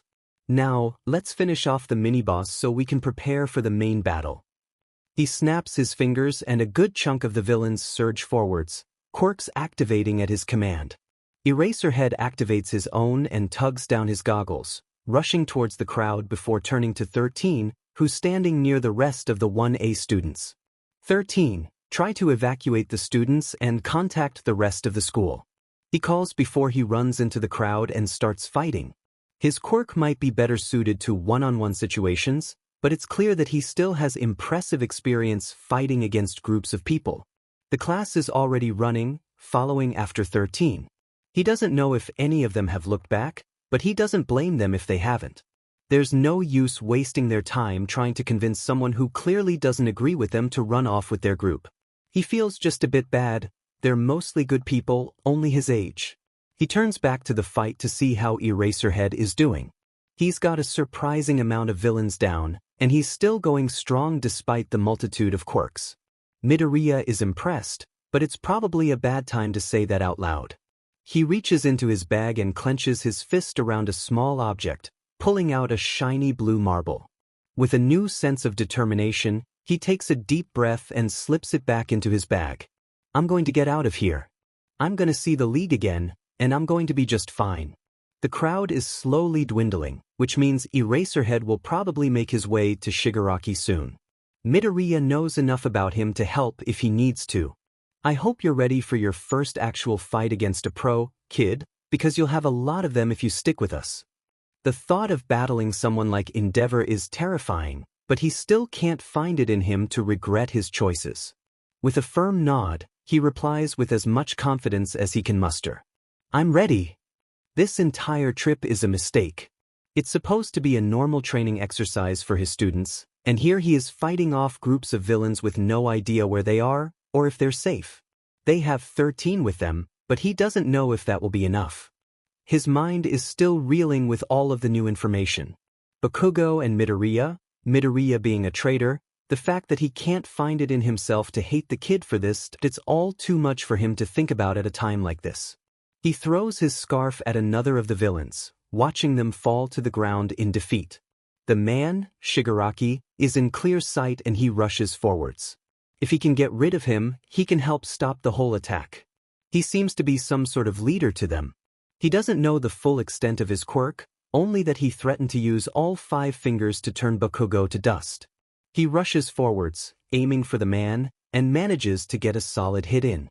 Shigaraki hisses through his teeth and then latches a hand onto his shoulder. The fabric of his shirt goes first, crumbling away into dust, followed by his skin. It cracks and falls, revealing the muscle underneath. The sight is disgusting, almost like something from a horror movie. He curls his free hand into a fist and lands a punch, making the villain stumble back and fall. You're lucky the brat wants you as unharmed as possible, Shigaraki grumbles, or else I'd use your face to demonstrate my powers. The knowledge that Midoriya doesn't want him hurt brings back those strange, conflicted feelings that he shoves deep down. Not the time for a crisis, his students are still in danger. He defeats the two villains that appear next a lot easier. Compared to some of the villains he's had to fight before, they're barely a challenge. A loud noise from behind him makes him turn, eyes widening behind the goggles covering them. The dot thing is large, muscular and a dark blue, almost black color, covered in long, jagged scars. The face is almost bird-like, except for the exposed brain at the top of its head. What is that? Midoriya asks. Clearly the kid has never seen one of these either. Shigaraki seems pleased at the arrival of the creature, which means it's going to cause Aizawa even more problems. Just fantastic, really, exactly what he needs. The man gestures to it as it stares blankly, waiting for something. Ah, this is just our Nomu. One of Sensei's projects, he's letting us borrow it. Shigaraki explains. Nomu, restrain him. Try not to cause too much damage yet. Midoriya seems pleased by the additional command. He likes me, he thinks as the thing throws him roughly to the ground and pins him. Midoriya isn't a bad kid. Aizawa knows from experience that he's kind and intelligent, but the lack of actual care has clearly pushed him away from heroes into the arms of villains. They care about him, he thinks. Shigaraki wouldn't be listening to his requests if he didn't care about him, even just a little bit. He wonders what type of bond the two have. Shigaraki seems too old for it to be anything except platonic. Anyways, the Nomu is mainly for All Might, but it has multiple uses. Shigaraki adds once Aizawa is securely held to the ground. A man made of what appears to be purple mist appears beside Shigaraki. Shigaraki, 13 has been defeated, but I could not stop one of the students from escaping. There's a shred of hope after the news is delivered. 13 being defeated is bad, but Ida is probably the student who escaped. If that's the case, he'll be able to alert the rest of the school in no time. Shigaraki seems to come to the same conclusion, an irritated noise coming from his mouth as he reaches up to claw at his neck again. The man turns to Midoriya and the other villain, back to Aizawa and the creature he keeps calling a Nomu. All he needs to do is not be stupid and get himself injured any more than he already is. If a bunch of pro heroes show up, it's game over, he grumbles. We might as well take the kid and retreat, there'll be other chances to kill All Might. He turns slightly and then stops. Aizawa glances in the direction he's looking and feels his blood go cold when he sees Mineta and Azui peeking up from the edge of the water. Although he takes a few steps closer, we could knock his pride down a few notches by attacking one of his precious students. He reaches out towards Azui, but Midoriya takes his wrist in his hand and guides it towards Mineta. What? You're actually letting me do this? Shigaraki's voice is bordering on baffled as Midoriya shrugs, standing and going back to stand next to the Mist Man, who also seems confused. Trust me, you'll basically be doing them a favor, he replies with a wave of his hand. Luckily, the detraction has given Aizawa enough time to lift his head from the floor and aim a glowing look at Shigaraki. The man places all 5 fingers on Mineta's face, and then turns back to Aizawa when nothing happens. The man chuckles, raspy and slow, as the Nomu lifts Aizawa's head in one of its large hands. Don't kill him, Shigaraki, Midoriya warns, and the villain rolls his visible eye at the kid, the Nomu still waiting for the command. Aizawa glances at the door, waiting for something, anything, good to happen. Maybe this is all some sort of weird nightmare, and he's going to wake up and see Midoriya happily playing with their cats before school. Nomu knock him out. The last thing he sees before his vision goes black is the doors bursting open. Midoriya flinches as the door opens, revealing the tall and muscular figure of All Might. Have no fear, I have arrived. He calls out, and Shigaraki reaches out to pull Midoriya closer to him. He finds himself mostly behind the man, skinny frame just tall enough to shield the teen. I know what's happening thanks to running into young Ida on my way over. He adds, they sent Ida. That makes sense, he's fast enough to reach UA before getting caught by any of the villains. Still, it's not a great situation for his side, and he knows that Shigaraki's hold on him probably looks worrying. He can't fight All Might, the man is way too strong, but he can potentially outsmart him if he really needs to. Hopefully he catches on quickly. Well, I suppose we'll be continuing the mission after all, Shigaraki announces. All Might rushes forwards, attacking the rest of the villains near the plaza. They fall effortlessly, and Midoriya is reminded once again how strong All Might is. Well, he's not number one for no reason, he thinks, trying to ignore his slowly growing anxiousness. If this goes poorly, there's no way they'll let him get away. They'll question him and throw him in prison or something, and everyone will still hate him and he'll never see the league again. Not happening. I can deal with All Might if I need to. He knows it's unlikely, but maybe if he convinces himself, then he'll have some miraculous boost of strength, like in those poorly aged cartoons. The Nomu has moved away from Eraserhead, so the hero scoops him up, before moving on to rescue Mineta and Azui. A part of Midoriya is glad to see them saved. Well, he's glad to see Azui and Eraserhead saved, anyways. All Might, Midoriya is a traitor. He's working with the villains. He tried to have me killed. Mineta's high-pitched voice carries to the green-haired teen, and he sees All Might glance over at him before responding confidently to the student. Midoriya rolls his eyes. Great, now he has to deal with that too. I should have let Shigaraki dust him when I had the chance, he thinks bitterly. All Might runs back over and smashes the Nomu with a powerful attack, the creature retaliating with a punch that All Might dodges and counters. Midoriya's eyes widen as he realizes that All Might's attacks aren't having any effect in the Nomu. It really is strong. It's not taking any damage at all. What exactly is this thing? He's gonna have to ask Shigaraki later. All Might grabs onto the Nomu and smashes it into the ground head first. A dark vortex forms, Kurogiri using his quirk to give the upper hand back to the Nomu. It grabs onto All Might's side and the man muffles a cry of pain. Beads of blood stain the man's white shirt as the creature digs its claws in deeper, the stains slowly spreading. Midoriya has barely any memories of seeing All Might bleed. The sight is almost shocking to him as a longtime fanboy. He wonders for a moment what happens if they succeed, when a loud explosion draws him out of his thoughts. Bakugo rushes forwards, surrounded by fire, and grabs onto the plates around Kurogiri's neck. Todoroki is next, a long trail of ice coming from the teen as it surrounds the lower half of the Nomu. Shigaraki tenses beside him, hands and fists as the students interrupt the fight. The ice allows for All Might to escape from the grasp of the Nomu. Bakugo is still pinning Kurogiri down, warning him to not try anything funny. The creature gets up, but the part of it surrounded by ice shatters. Midoriya's breath catches in his throat. Is it dead? Is this some anticlimactic ending? His fear turns to shock as it starts regenerating, body healing like nothing ever happened. It lunges to attack Bakugo, but All Might intercepts it, protecting the teen. The action allows Kurogiri to escape Bakugo's grip and return to Shigaraki's side, both heroes distracted by the Nomu. Shigaraki scoffs at the action and scratches his neck again, holding out a hand in front of him as he starts speaking. You know, All Might, both villains and heroes use violence to protect their comrades. Your title, the symbol of peace, is just another form of oppressive violence. You use your title to get away with causing even more of it. That's rubbish. I use my title to protect people from villains like you. All Might replies, before pulling his arm back and engaging in a fist fight with the Nomu.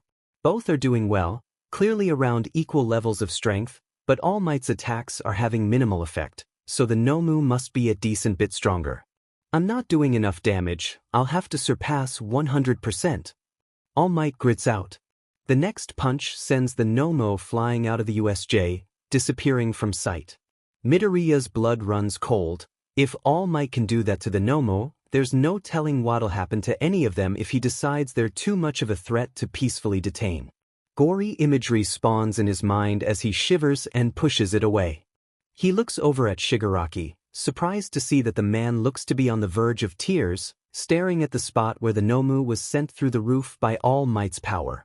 This isn't fair, he whispers. All they had to do was return you to me, and now they've ruined everything. His voice cracks on the last word, And Midoriya feels a strange and sudden urge to hug the man. Dangerous quirk be damned.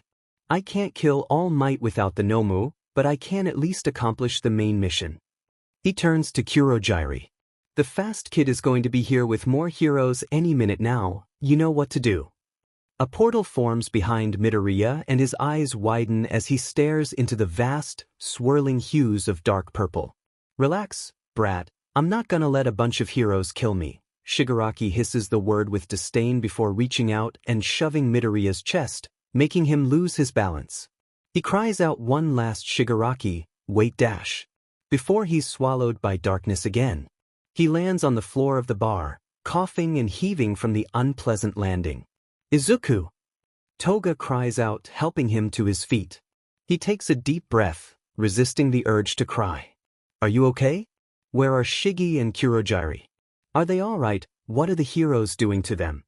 She questions, and Midoriya swallows, nausea and anxiety curling together in his stomach in the world's most unpleasant sensation.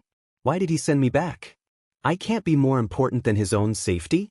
He's stuck there with All Might, there'll be so many pros trying to get to him. He feels useless. If he had tried to help fight, maybe he could have distracted All Might, or gotten Bakugo off of Kurogiri quicker, or anything.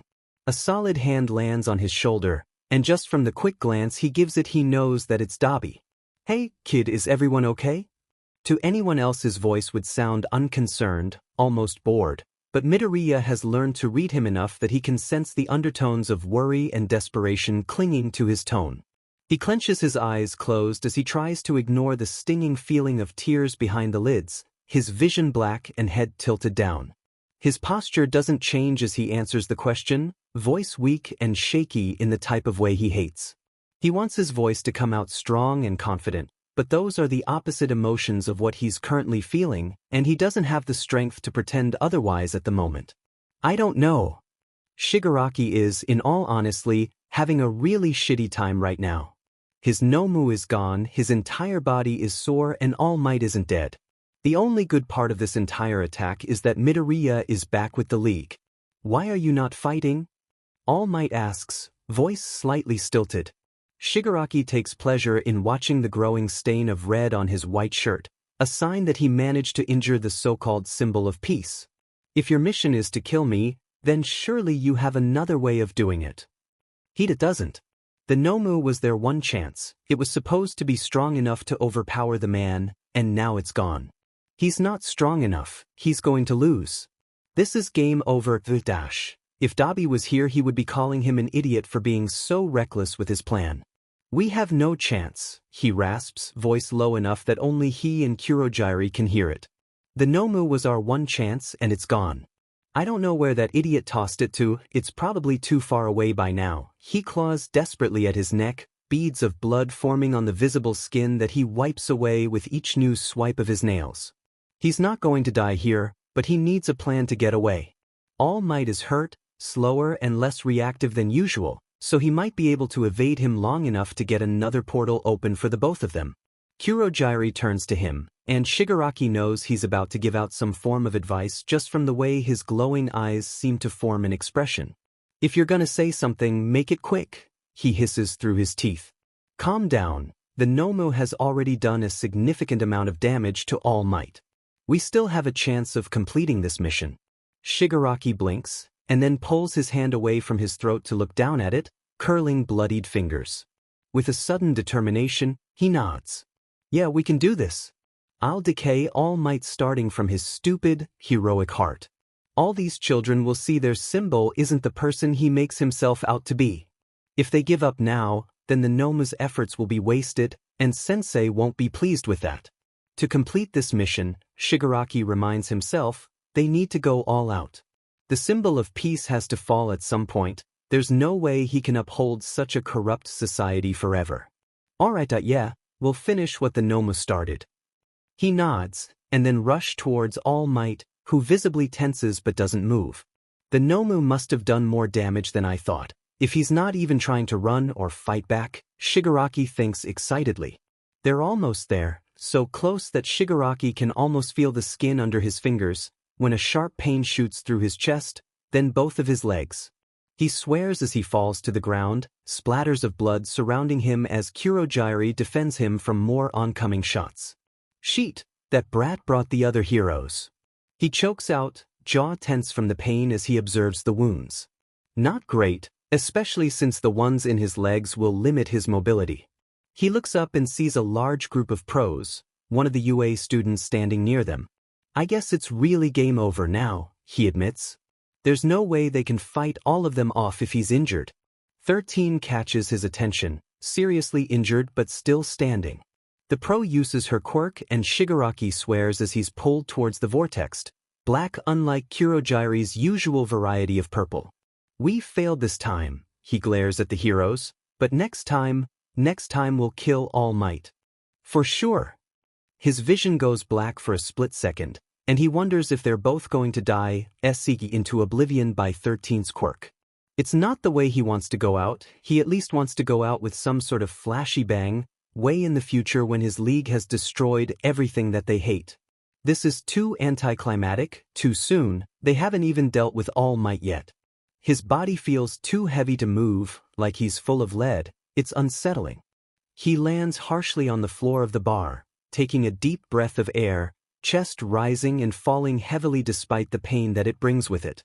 He thinks Kurogyari used his quirk just in time, getting them both out of there alive. He hears a few shouts of Shigaraki, and one of Tamura. He blinks slowly and then whines low in his throat. My body hurts, he groans, letting Twice carefully assist him off of the floor and into a seat.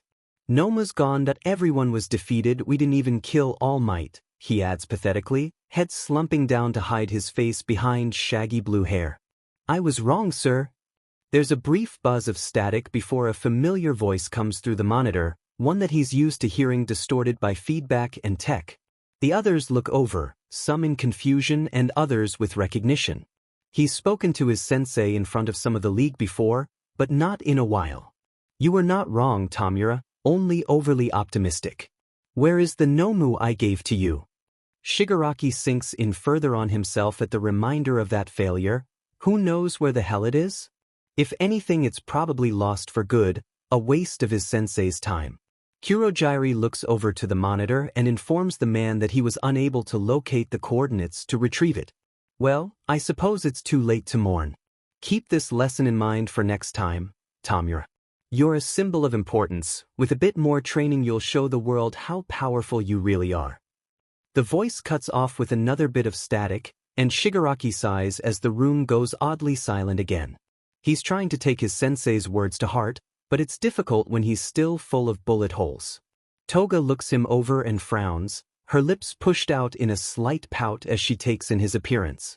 Hey, Shigaraki? Midoriya speaks, voice as quiet as the first day they met. When I was at you, I had something made for you. He holds out a bundle of fabric and Shigaraki takes it delicately, unfolding 2 gloves. He takes the hand off of his face to give the boy a confused look. They're custom made, I don't know if they'll work with your quirk, but I wanted to give it a try. He shrugs, face slightly red. He slips them on and curls his fingers, admiring how lightweight the material is. You don't have to test them right now, you're probably tired. With a scoff, he stands to go touch some random object. Unfortunately, the bullet wounds in his legs don't like that idea and he finds himself falling once again, caught by Twice's strong arms. Sheet, are you okay? They didn't hurt you too bad, did they? Guilt is practically radiating off the kid in waves, overwhelming, and the leader rolls his eyes. Just a few bullets, nothing I can't handle. The room goes eerily still, and he looks up at the shocked figures around him. What? Why are you all standing around like a sheet? What the F dash? Twice sets him down again as Kurogyari rushes off to get the medical kit. Tamura grabs a pen from the counter and feels a burst of surprise when it doesn't turn to dust in his fingers. Your gloves work, kid, good job. The praise doesn't do anything to take the horrified, guilty look off of his pale face. Compress is frantically asking where he was shot and he gestures to each spot, both legs, one in the chest. Really, it's not that big a deal.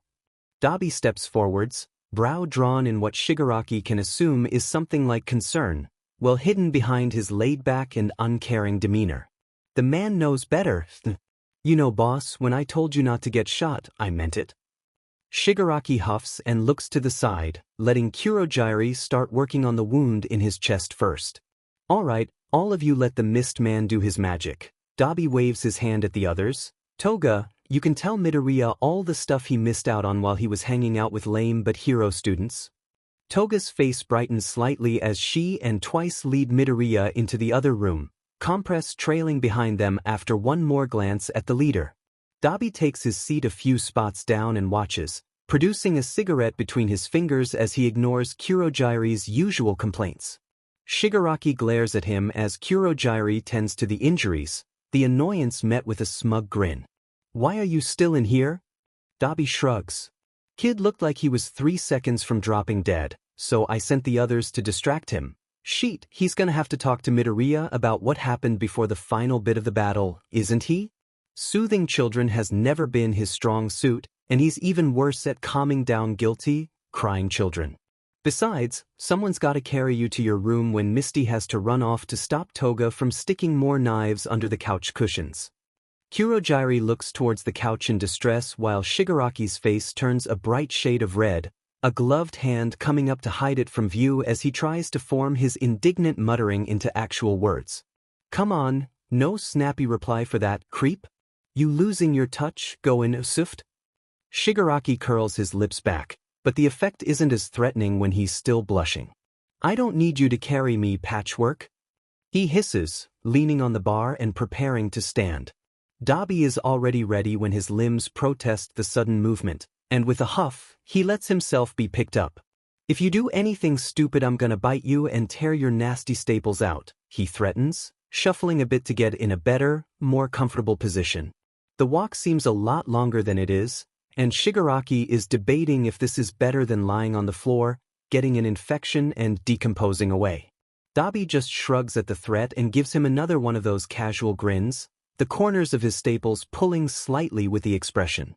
Shigaraki's pretty sure he shouldn't think it looks so interesting, despite the somewhat gross nature of it. And if you do that, I'll drop you and it won't be pleasant for either of us, so keep your teeth to yourself.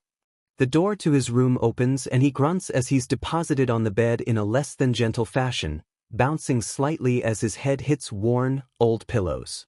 He pulls himself into a sitting position and grabs his controllers, pulling up the game he currently has open. Well, don't I get an invite since I helped you out, boss? Shigaraki puffs out his cheeks slightly and then turns back to the screen, moving through the main menu text without much thought. He doesn't think that being with Dabi is the worst idea, and he can fend off Toga if she tries to sneak in and bite him again. Waking up to a little serial killer trying to take blood from your arm while you sleep is not a good experience, neither is cleaning spilled blood off the floor. Fine, whatever, you can stay if you're quiet. If you make me mess up, these gloves are coming off, he warns before starting up a new mission, scrolling through meaningless dialogue to decide if he wants to grind for a higher level or just hop right into an online match. The bed dips beside him as Dabi sits beside him, a surprisingly welcome feeling as he pushes the start button and checks his gear, just to remind himself what he has equipped. The familiar music that mixes with the heat coming off of the scarred man is almost soothing. He thinks Dabi might be able to work as some sort of human heater, thanks to his quirk. It's nice, considering he's always cold, but he's not going to admit it. He'd rather be best friends with All Might. No promises, boss. Midoriya yawns as he wakes up. He doesn't remember falling asleep, but the battle must have worn him out more than he thought. It's early in the morning, which means that only Kurogyari and maybe Compress will be awake. Well, he doesn't know if Kurogyari actually sleeps, but whatever. He slips from the couch, surprised to not find himself in a tangle of limbs. He quickly finds out why, as everyone is gathered around the bar. Midoriya, Toga greets, a bit too loud to qualify as good whispering. She grabs his arm and guides him towards whatever's grabbed everyone's interest. Look, I told you they were totally into each other but too emotionally stupid to realize. She grins wide as Midoriya raises an eyebrow slightly. Shigaraki is leaning slightly against Dabi, the crisp edges of white bandages peeking out from a shirt that's too big for his small frame. The scarred man looks up from his phone and glares at Toga. He's gonna kill you if he wakes up, you know. She takes a few steps back and hovers by a cabinet that, knowing her, houses a variety of different knives. Dabi's eyes turn to Midoriya as soon as Toga starts muttering something about a sharpener. "How are you doing, kid? Good to be back?" Midoriya takes one of the empty seats and nods, leaning on one of his hands as he thinks. It's that complicated mix of emotions, but the excitement and happiness overwhelms the rest of them. He only hopes Eraserhead isn't doing too bad, thanks to the beginning of the attack. The man is one of the only heroes he thinks he can fully say he trusts. "Yeah, I mean, it wasn't as bad as I thought it'd be, but I'm glad I don't have to be around Bakugo anymore."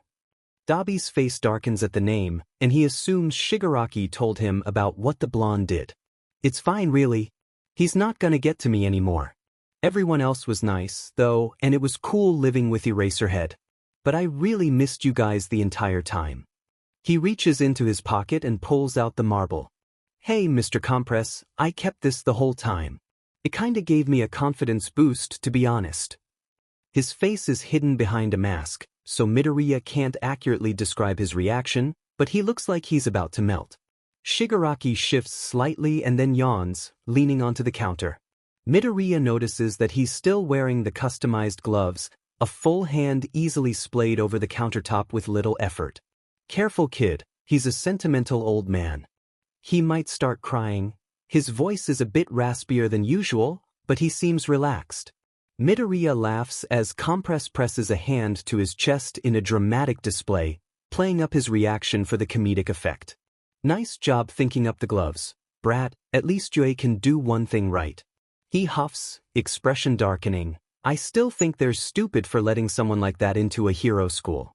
I'm not against decaying that a-hole next time I see him."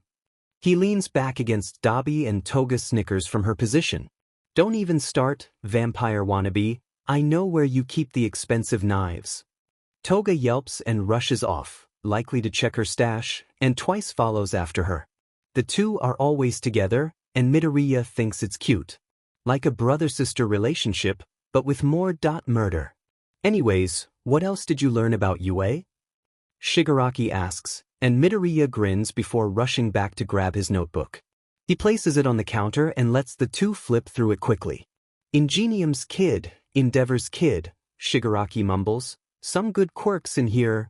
Wait, invisibility? That's one of the best UA can offer." He mutters, squinting down at the page. Midoriya shrugs, clueless himself. He's not sure what the other classes have to offer, so he can't really compare. He takes the glass of water Kurogiri offers as they continue looking through the notebook. Dabi's nose wrinkles as he points to Minetta's page, which is admittedly covered in notes about how gross he is and how much Midoriya wants to kick him into orbit. Why the hell is someone like this in UA? The least they can do is protect their students from some weird groper, he mutters. All he has is sticky ball? Nobody wants sticky ball. Midoriya snorts at the phrasing as Shigaraki reads over the text. "Ichem, I guess we know who we're gonna kill if we have to go after them again." The book closes and Shigaraki slides it back over. He sets it aside as the man reaches up to scratch his neck, only for Dabi to lower his hand. "Stop doing that, you're gonna F yourself up." Shigaraki glares at him, but lowers his hand nonetheless and looks over at Kurogiri, who's still cleaning the bar. Midoriya wonders if it's the only thing he can do, or if he just enjoys doing it in his free time. Either way, the thing is spotless. "Kurogiri, how long do we have to wait before our next appearance?" he asks, and the man pauses in his cleaning to look over at the leader. Midoriya catches another glimpse of the bandages and feels a strange feeling of guilt rise in his throat once again. "Stop staring at me like that, kid. I'm not gonna die from a few stupid bullets. Those heroes should come up with something better." He turns his look to Dabi, "And you, stop worrying about revenge against them or whatever.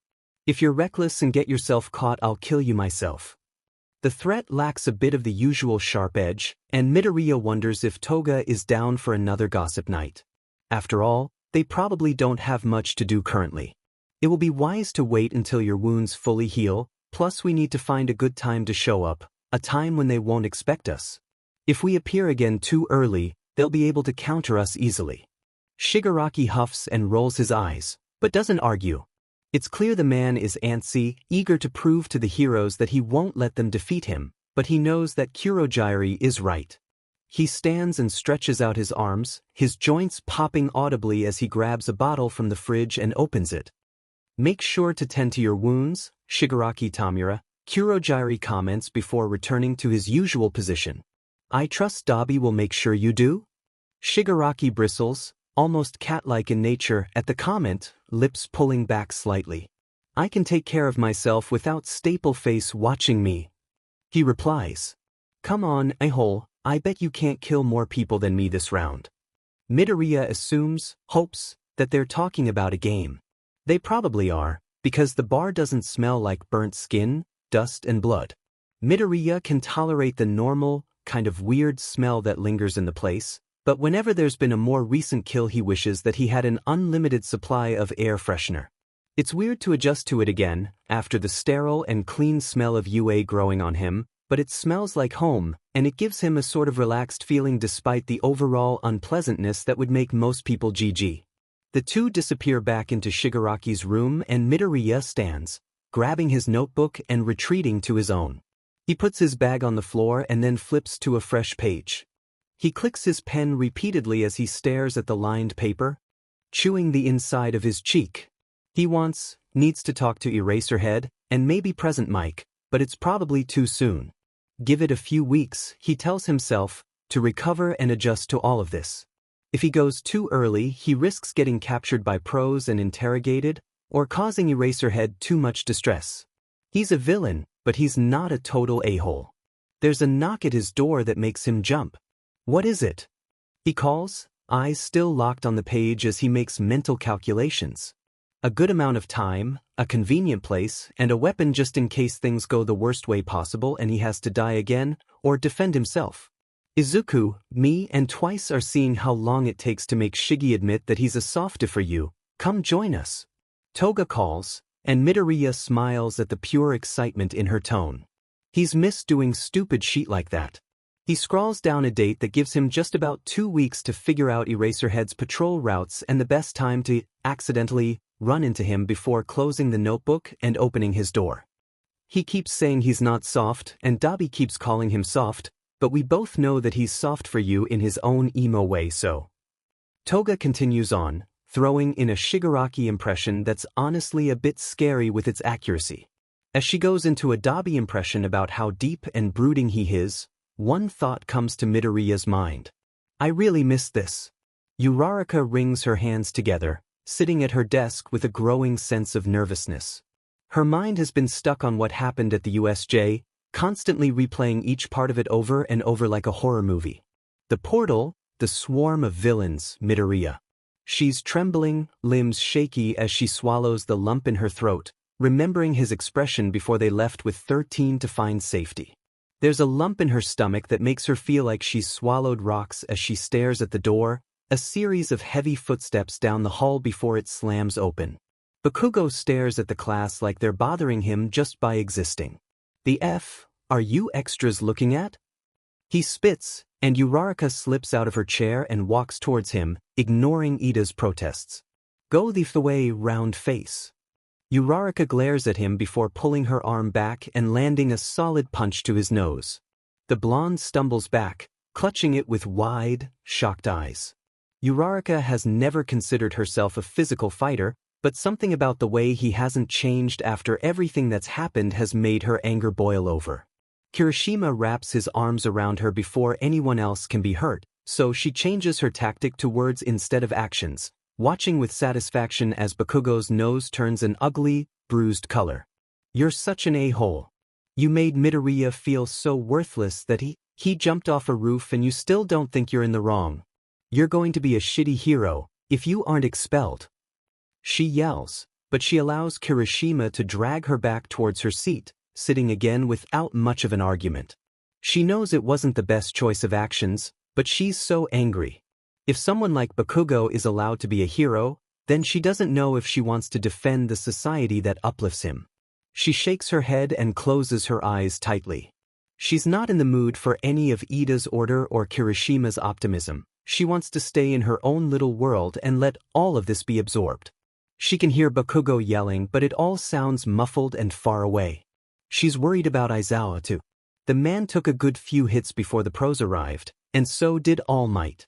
She's less worried about him, though. He's not number one for no reason. Midoriya, that I hope he's safe too. But I shouldn't, right? He's a villain. He's pro-baby hurt people. She hides her face in her hands and sighs shakily. She doesn't want to be in class, but she doesn't have a valid reason to skip, and she's already reassured her parents that she's fine. The door opens again and she looks up again. Aizawa walks into the classroom, somewhat bandaged but otherwise looking all right. He takes a seat at his desk and sighs, making sure he has everyone's attention before he begins talking, voice a bit raspier than usual. Alright, I'm sure you all have a lot of questions, so let's start off with the basics. Me and All Might are both alright. There have been no casualties. I'm sure you all know about Midoriya and how he's been working with the villains. I'm not sure where he is currently, but I'll update you as soon as I can. The mention of Midoriya makes the mood of the room drop even further. The air feels stiff and heavy, and she bites down on the inside of her cheek absent-mindedly. The villains have yet to be fully identified, but that's another priority. Does anyone have anything to add? Ida raises his hand into the air. Yes, Ida? He asks, and the teen moves his arm in a robotic fashion as he begins speaking, which oddly gives Uraraka a sense of comfort. Alright, pay attention because I'm only saying this once. He turns to the board. The UA Sports Festival is approaching. This is a good chance for you to be noticed by the top pros, since almost everyone will be watching it. He pauses. I know it seems like bad timing, but I assure you we're taking the security of this event seriously. Bakugo scoffs, drawing most of the attention to him instead. Do you have something to add, Bakugo? Aizawa's voice turns just slightly harsher as he narrows his eyes at the explosive teen. Bakugo bares his teeth and leans back in his chair, arms crossed over his chest as he ignores the sharp glares he's receiving. Aren't you guys going to track down that stupid Deku? I should find him myself and beat him into the ground for becoming a villain. He raises his hands, but his quirk doesn't go off. Aizawa's eyes are glowing bright red, hair floating. Bakugo snarls, leaning over his desk as if he's ready to attack the next person who breathes wrong. This is so stupid. That weakling has no right to run off with a bunch of criminals because he doesn't want to admit that I'm better than him. His voice rises into a yell, and Aizawa sighs, running a hand down the bottom of his face. He gestures for Bakugo to stand, and the boy does, an eyebrow raised slightly in confusion. His quirk still won't work, so there's no use trying anything with the pro hero. Bakugo, a word out in the hall. The rest of you, discuss your plans for the sports festival or work on something until I get back. The door closes once both figures step out, and Uraraka slumps over her desk with a groan. She should be excited. Getting noticed by a pro hero can help her with her goal of helping her family financially, but she's still so hung up on the USJ and Midoriya to fully celebrate the opportunity. She can hear some of the others chatting excitedly, and she wishes she can share their optimistic excitement fully. She plasters a smile on her face and then turns to Ida, who's staring down at his desk with a conflicted look, a hand on his chin as his glasses reflect the light of the classroom. Uraraka taps his shoulder. Uraraka. I was just thinking. I know Mr. Aizawa reassured us of increased security, but I can't help but think that it might be a bit reckless to hold such a big event after an attack like the USJ. Uraraka nods, glad someone shares her hesitant thoughts. She leans over and sighs, resting her chin on her hand and staring at a suddenly very interesting corner to avoid eye contact. But I know I should trust the pro heroes who have fought to keep us safe, so I'll do my best to prove myself in the sports festival. He adds with a confident grin and a gesture of his arm. Uraraka smiles at his determination, glad she's able to focus on something exciting and normal, if only for a little bit. Yeah, I'm really nervous too, but I think we can trust Mr. Aizawa and the others. This'll show them we won't back down. The words feel plastic and fake rolling off her tongue, but she's trying to convince herself of them nonetheless. She inhales slowly and then smiles at her classmates as she chats, adding her own opinion when she thinks it's needed. Otherwise, she stares into space and tries to remind herself that nothing bad is going to happen. Maybe I should talk to Mr. Aizawa later about Midoriya and my weird feelings about him, that I want to be able to call him my friend still, but he's a villain. This is so frustrating.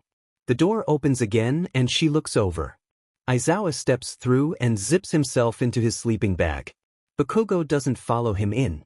Aizawa sighs as Bakugo sits in front of him in his classroom. The blonde has his arms crossed and his shoulders tense. Bakugo, the teen scoffs and looks away. Listen, I want to help you. Bakugo is uncharacteristically silent, and Aizawa really wishes he could just sleep for the next 10 years. Unfortunately, he needs to do this before things get even worse. Do you regret anything, Bakugo? The teen looks back at him before curling his hands into fists. Aizawa activates his quirk, just in case Bakugo decides he's in more of a fighting move than a talking one. Yeah, I regret not getting rid of Deku while I still had the chance. He snarls. Stupid, thinks he can just go off and be a villain. I'll kill him. It's been a few days since they got back from the USJ. Bakugo's nose is no longer bruised from Uraraka's punch, but he hasn't been in class for a while. He's talked with Vlad, 1B's teacher, a plan be formed for this exact situation. Aizawa almost feels bad. Bakugo is a good fighter, has a powerful quirk, and he's made a few friends, but he clearly needs to work on himself before he can be a true hero. Too angry, too quick to resort to violence. Aizawa is betting on a dangerous mix of superiority and inferiority complexes. So what are you gonna do? Tell me to be quieter? That's all our old teachers did. I'm already used to it. Aizawa's brow furrows at that. If Bakugo's gotten away with all of this for years, with only slaps on the wrist from his teachers, then that might be a contributor to his current attitude. This has been going on since at least middle school, correct? Bakugo nods. And Midoriya has always been your main target? Another nod. Right, so if your teachers only told you to be quiet when you acted up in class, what did they do for Midoriya? Bakugo blinks at him before leaning back and staring at the ceiling, his expression a mix of emotions that comes off almost smug. Aizawa remembers the night on the roof. He knows that Midoriya's teachers didn't help him, but he needs to hear it from someone else's mouth, just to validate his thoughts. I don't fang know, they usually told him to stop riling me up. Or they told him it was his fault in some way, or he trails off before shrugging, joined in. Mocked him a little bit or turned a blind eye to the people using their quirks on him. Aizawa exhales slowly through his nose and closes his eyes in an attempt to calm himself. I mean, the nerd barely had any friends. All of them either left him once they saw how weak they were, or they were targeted alongside him and eventually left. He sits up suddenly and scowls, teeth bared as his expression shifts from conflicted to angry once again. Deku turned to those villains because they're the only people who can't see how worthless he is. He adds, and Aizawa reminds himself he cannot do anything rash here. He's a teacher, he needs to be somewhat professional. You're still calling him worthless, even after you saw what that's lead to? Bakugo scoffs, falling silent again. Aizawa rubs his temple before he speaks again. Alright, Bakugo, I'll tell you what's going to happen. Bakugo raises an eyebrow slightly. You're transferring down to 1B, you'll be trading places with one of Vlad's students. And you're going to have mandatory therapy and anger management lessons with Hound Dog. Do you understand? The chair clatters down to the floor as Bakugo stands, his arms shaking and his fingers twitching like he's urging himself to use an explosion. Thankfully, Aizawa's quirk is activated again. The teen is breathing heavily, chest heaving as he stares at an unfazed Aizawa. You'll be transferring tomorrow, and starting your therapy a day after that. Hound Dog will be informing both me and Vlad about your behavior in 1B. If you haven't improved, you'll be sent to general education. Bakugo's jaw audibly clicks as it clenches, and Aizawa just watches him, waiting for the moment he erupts. You should be grateful I'm not expelling you like I've expelled other students, he says. He's already planning on finding a way to get rid of Mineta. He just needs a replacement student and all of the written complaints he's received from the girls in his class to make it official. His quirk isn't that great and he doesn't have enough potential to justify keeping him around. I hope you take this opportunity to think some things over, Bakugo. You can leave now, I've got other things to attend to. You won't get away with this. Bakugo storms to the door and throws it open with unnecessary force. I don't need your bullshit class. I'm going to be the #1 hero and take down Deku by myself. The door slams and Aizawa lets himself sink down in his chair with a sigh. He hopes that the student, Minoma Nito, isn't as violent as Bakugo. The blonde has a grudge towards 1A which Aizawa is hoping to get to the bottom of, and getting rid of the hatred he has for them might help him in the long run. Vlad won't let Bakugo get away with much, thankfully. He's tired, kind of overwhelmed and in desperate need of a cat and husband nap. There's a knock at the door, much softer and a bit hesitant, and he sits up once again. Uraraka peeks through the door. Mr. Aizawa, can I talk to you really quick? He checks the time and decides he's got enough time for a quick chat. Uraraka is more manageable than Bakugo anyways. He nods and she enters the room, picking up the chair Bakugo knocked over and sitting in front of his desk. Okay, so it's about Midoriya? She fidgets with her hands as she speaks. It's just that I know he's a villain, but he is was my friend. I know he's a good person, he's just been through a lot. But I'm supposed to be a hero. I shouldn't be feeling this way about someone I'm going to have to fight at some point. The girl looks on the verge of tears, and Aizawa's never been good at comforting crying people, so he answers quickly. Uraraka, I know this is all conflicting, but what you're feeling isn't wrong. She stares at him, wide-eyed. Midoriya is still your friend, it's just complicated. You're right, he's not a bad person. He considers what he's about to say before deciding that nothing can go worse. Can I tell you something about this, Uraraka? She nods eagerly and leans forwards, basically holding her breath as she waits for whatever he's about to say. I feel the same about Midoriya. She exhales loudly, and after a few minutes her confused expression fades. She mumbles something like, oh yeah, he was living with you under her breath. I met him on a rooftop, actually, he told me about everything he went through before UA. When that middle school was destroyed a while back, I found him at the scene with that villain and a few others. I assumed he was a hostage, so I grabbed him before he could go through their portal. So it's not that weird to miss him? Aizawa shakes his head and Uraraka stands, a relieved look on her face. Thank you, Mr. Aizawa. I feel better now. I have to go, have a good night. He waves as she rushes out the door and then heads towards present mixed classroom. They both stayed a little late today, thanks to the sudden changes and extra meetings due to the USJ attack and Midoriya's villain status. Not to mention the upcoming sports festival and some of Aizawa's more problematic students. The door opens and Yamada greets him energetically as he flops down on the floor, not even bothered by the fact that the floor is extremely uncomfortable without his usual sleeping bag. I'm assuming Bakugo didn't take the news well? Aizawa shakes his head and feels a hand pat his hair. You want to call it a day, go home to the cats and sleep for another 5 hours? Aizawa rolls himself onto his back and looks up into green and red eyes before smiling. It sits awkwardly on his face and shows way too much teeth, but it's genuine anyways. He finally gets off the floor to prevent making his back hurt even more than it already does and adjusts his scarf as Yamada packs up his papers and closes down his computer. Once they're all done, Aizawa kisses him on the forehead and turns to the door. You know me so well, Hisashi. Midoriya pulls his hood further over his head as he continues walking, hiding green curls from the crowd surrounding him.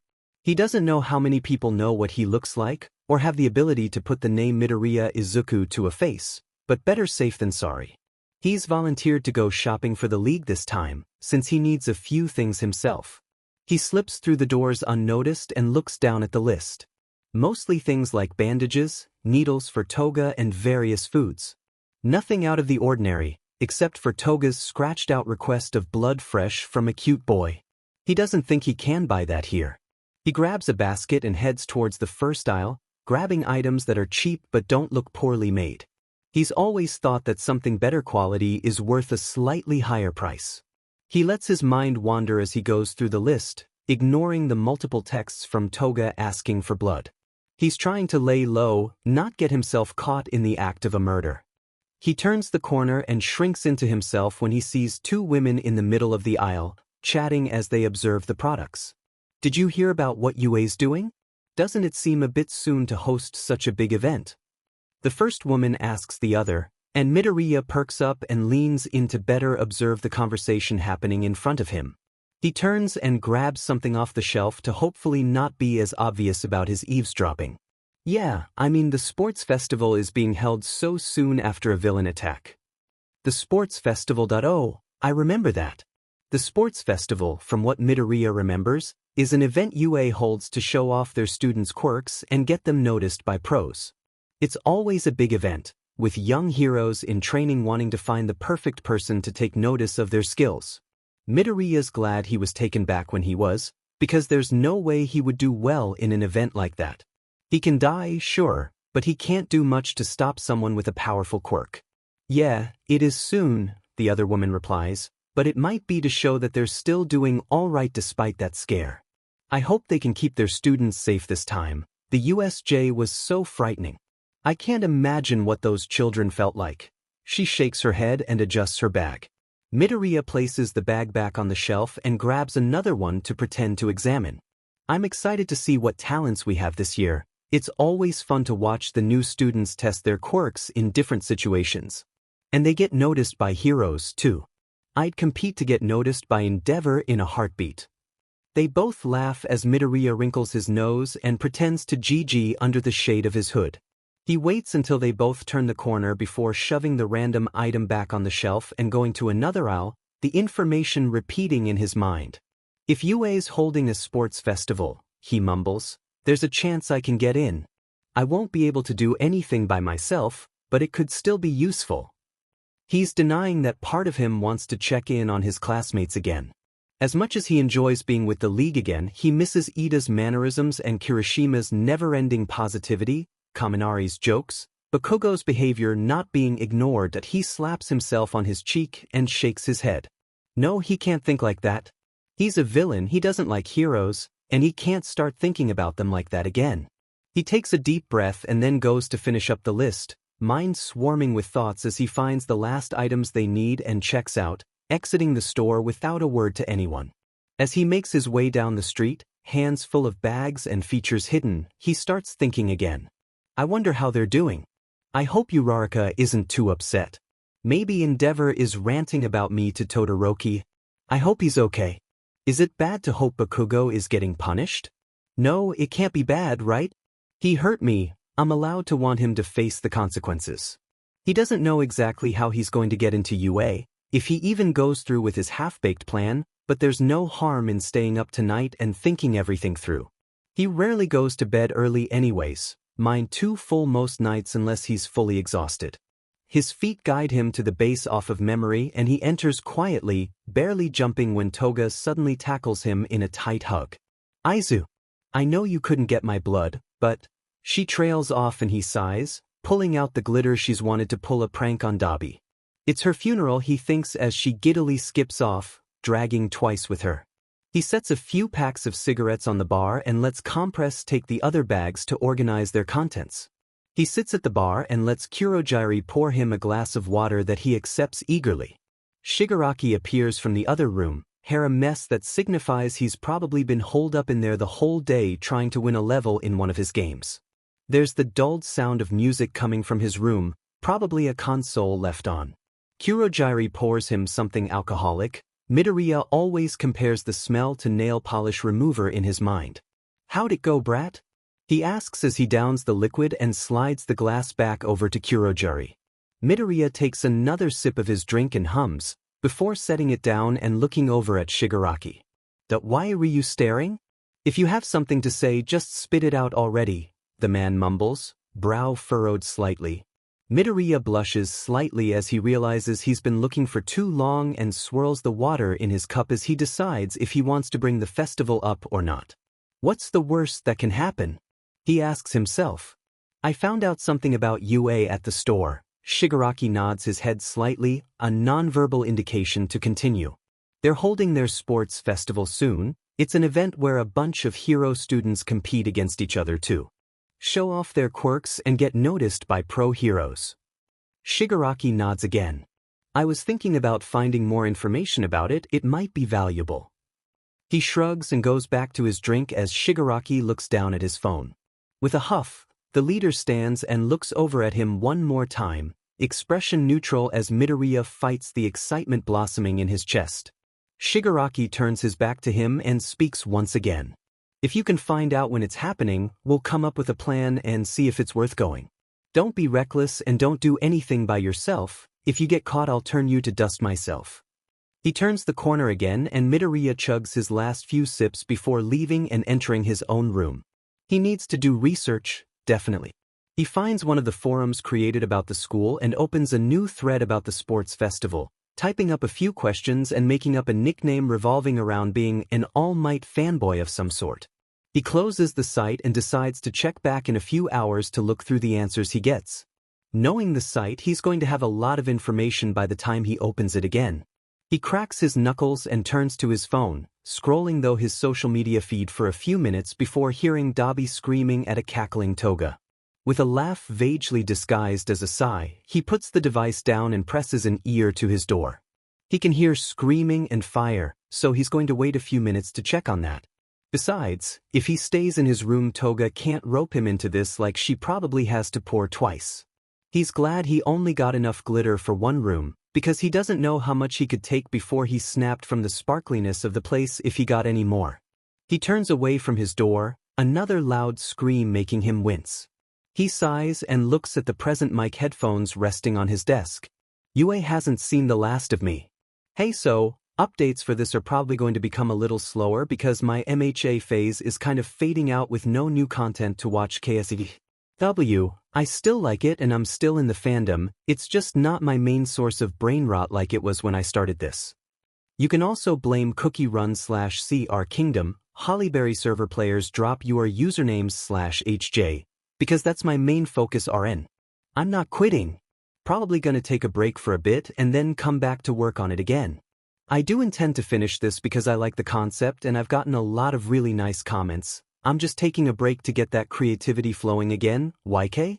Can't say when the next chapter will be but hoping to have it up soonish, depending on how my brain wants to behave. Anyways, the purpose of this is just to show that this isn't abandoned and am not dead, just kind of, I don't want to say, burnt out, but more like writer's block for this one specific thing, IG? Anyways, when I come back this will probably be turned into an actual chapter because I hate interrupting my stories with notes like this. Sorry if you are really invested in this, but I'd rather take a bit of a break than throw out a bunch of shitty chapters one end up hating in the long-run chapter text. Midoriya learns a decent amount about the sports festival, thanks to the forum. It's going to be a heavily guarded event. The security will probably be even more heavy thanks to the USJ incident. He already knows about most of the events, thanks to his interest in heroes and UA. Pages are scattered over his desk with messy plans and notes as he mumbles frantically under his breath. His words flow out quickly, he himself can barely understand what he's saying, his mind moving faster than the rest of his body. He doesn't notice his door opening until two hands land on his shoulders and startle him out of his trance. He squeaks in an awkward, high-pitched way and turns bright red as Toga laughs behind him. "You're so easy to sneak up on, Aizu," she says as she leans over, her face in front of his as her blonde hair dangles. She grins widely at him, showing off her strangely sharp teeth. "Anyways, Tamura wants to know if you've learned anything about the UA festival thing." "Ah, right." He gathers his notes into a semi-organized pile, a few stray papers sticking out as Toga leaves his room with a skip in her step. With a deep breath, he runs a hand through his hair and follows her, closing the door behind him. When he catches up with her, he notices the rest of the league are already in the same room. Compress and Kurogiri are discussing something, while Twice and Shigaraki talk about some game he might recognize in the back of his mind. Dabi has a lit cigarette in his hand, the smoke curling in the air as he leans on the wall. "Oh, you're here. What did you learn?" Shigaraki asks, turning away from the other man. Midoriya sits next to Compress at the bar and spreads out a few pages of his notes. Shigaraki raises an eyebrow at them, but says nothing else. He knows they probably don't look the best, but he can read them, and that's probably all that matters. He can tidy them up later if he needs to. Okay, the sports festival will probably be surrounded by security, thanks to the USJ. We'll need to find a discreet way to enter. It's basically a bunch of students showing off their talents, mostly so they can catch the attention of pros who might want to work with them. It'll probably be a good way to learn about the hero students outside of 1A. I'm pretty sure there will be students from other courses, like general education, trying to get into the hero course as well. Shigaraki nods slowly. Right. I'll find someone to check the place out. Do you think you'll be able to bring someone with you? Midoriya chews on his bottom lip before glancing over the people around him. He could possibly bring one of them, but it would be way too risky. If they recognize him, they'll recognize the person he brings as well. No, I don't think so. I'm already associated with the USJ. If they see any of you with me, they'll connect the dots. I guess I'll just have to be cautious if we do end up finding a way to infiltrate. Shigaraki makes an annoyed noise in the back of his throat. Thankfully, the crowd will probably help me hide, and I can find easy escape methods if I map the place out before the events start. Midoriya sighs and lays his head in his hands. This would be so much easier if I had an offensive quirk, he mutters under his breath. There's a brief moment of silence before Toga leans over the counter. You should tell him, Tamura. It'll be so cool, she exclaims, her hands on fists as they land on the countertop. Kurogiri looks up, at least Midoriya assumes he does, and meets Shigaraki's gaze. The leader is quiet, staring down at his hands. Midoriya notices that he's wearing the gloves, a surge of pride rushing through him. They seem to fit well, since Shigaraki hasn't complained about them so far. Do you think he's ready, Shigaraki Tamura? The man huffs at the question. Midoriya blinks at them, wondering what exactly he needs to be ready for. Is there some sort of super important mission happening? No, that doesn't make sense. If that was it, Shigaraki would have started with that. A new member? No, that would have been brought up sooner as well. Plus, they haven't met with anyone recently. Shigaraki turns to Dabi, who shrugs casually and lifts the cigarette to his lips again. I think he's fine. You know the guy better than I do. Shigaraki mumbles something bitterly under his breath before turning back to Midoriya. The eyes seem conflicted for a brief moment, before a sense of confidence returns to them. Midoriya can't help but feel excited, knowing Shigaraki values him. The man turns and Midoriya sits up straighter, eyes wide as he waits for the news. Fine, whatever. Midoriya, my sensei wants to meet with you. He has a special quirk that might be able to help you out. He's been curious about you for a bit. Midoriya pauses. Shigaraki sensei? Well, if Shigaraki listens to him, he must be pretty powerful. And he's probably trustworthy. He can't imagine Shigaraki listening to someone he doesn't trust. And a new quirk to analyze will be nice. He doesn't know what type of special it is, it might be one he's never seen before. Oh wow. That sounds really cool. If his quirk is something unique, I can get more data. But, who exactly is your sensei? There's a brief pause after he asks the last question, and for a moment he wonders if he said something wrong. Is his sensei someone Midoriya already knows, or someone he should know? Was that insulting? He goes to potentially apologize or correct his statement when Shigaraki holds up a hand, effectively silencing him before he can speak again. All for one. Oh, for one.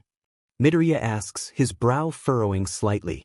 He's sure he's heard the name somewhere before, but he can't quite recall. Either way, it sends a shiver down his spine for some reason. Maybe it's the way Shigaraki says it, or the way some of the league seems slightly nervous, but he's suddenly thinking about reconsidering. Can you give me a little more than that? Shigaraki sighs. My sensei is All Might's enemy.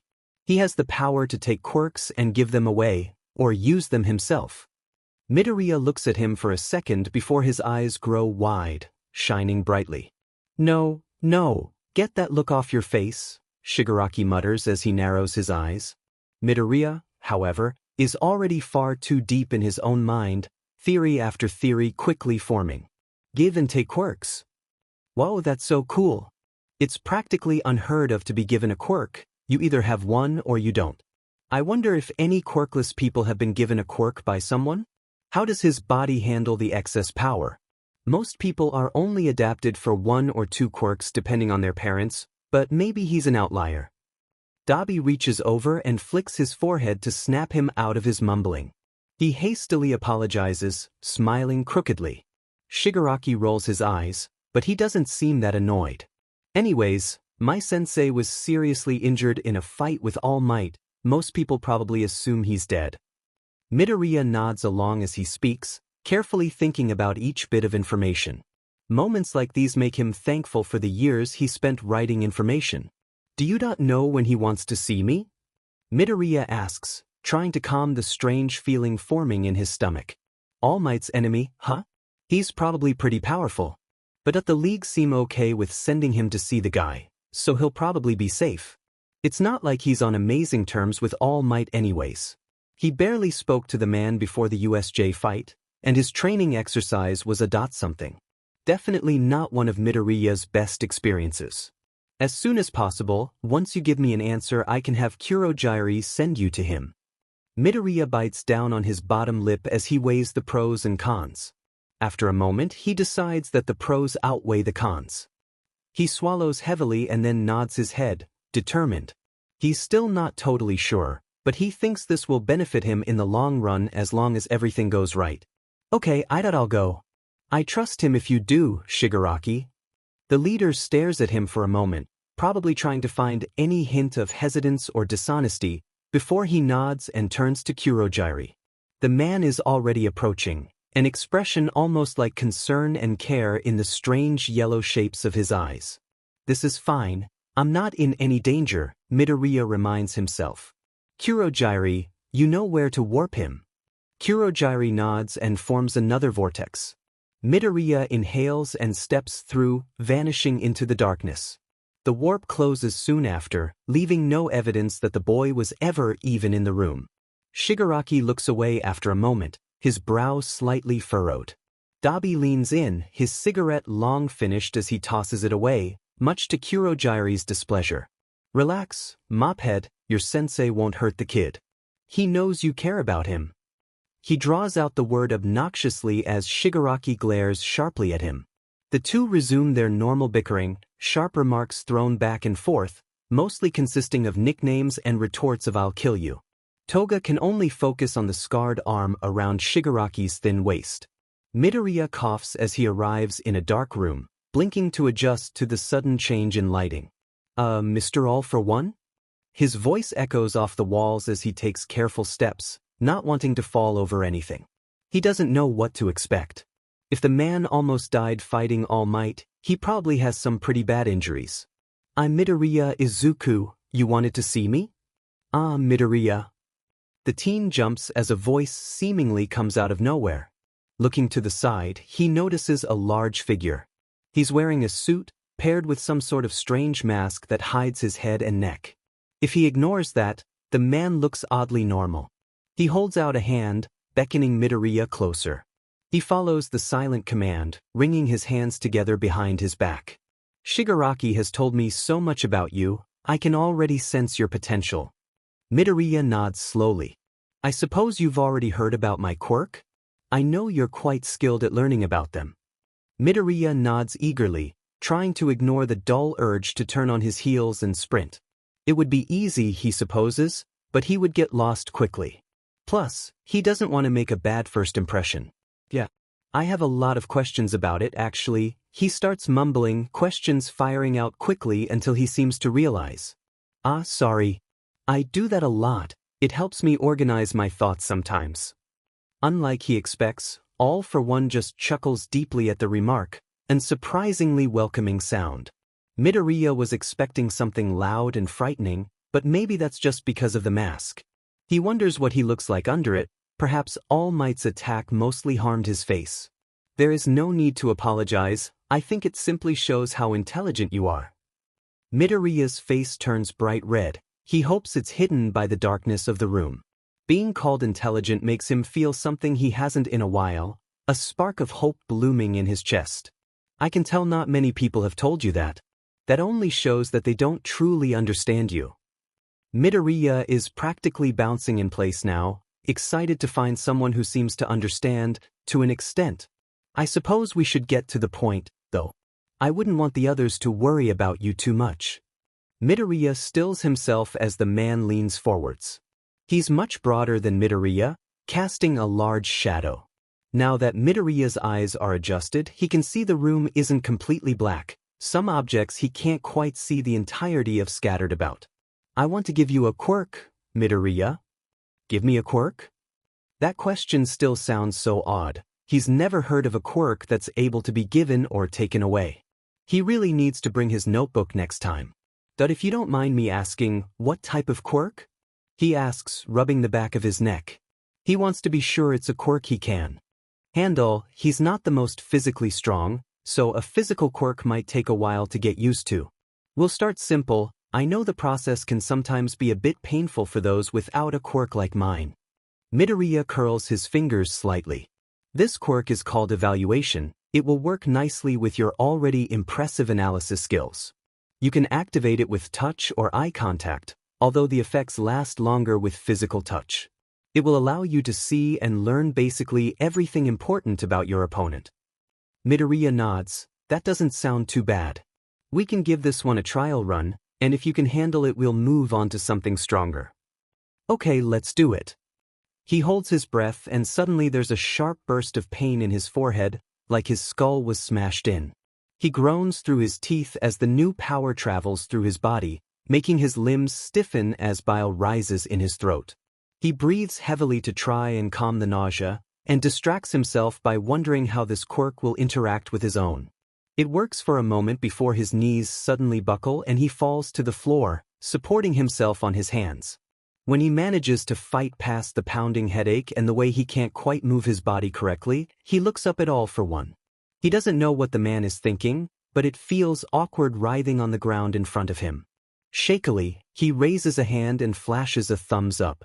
Thanks, he rasps out before his eyes roll back and he collapses. The entire league startles when Midoriya appears again, body limp as he tilts forwards and falls face down onto the floor. Izuku! Is he dead? I didn't want his blood like this. Toga wails. Shigaraki bends down and presses a finger to his neck. There's a steady pulse beating below the tip of his finger, and now that he's closer he can see the steady rise and fall of his chest as he breathes. Not severely injured, he probably passed out after receiving his new quirk. He's fine, Toga, he'll probably be unconscious for a while. Twice, carry him to the couch. The masked man lifts Midoriya carefully and carries him away, Toga scurrying off to find some blankets. Shigaraki pops open one of the bottles on the counter and chugs, ignoring Kurogiri's scolding. God, these idiots are going to be the death of him. He refuses to go soft for people like this. Shiggy! Toga exclaims, clinging to him and drawing out the Y sound.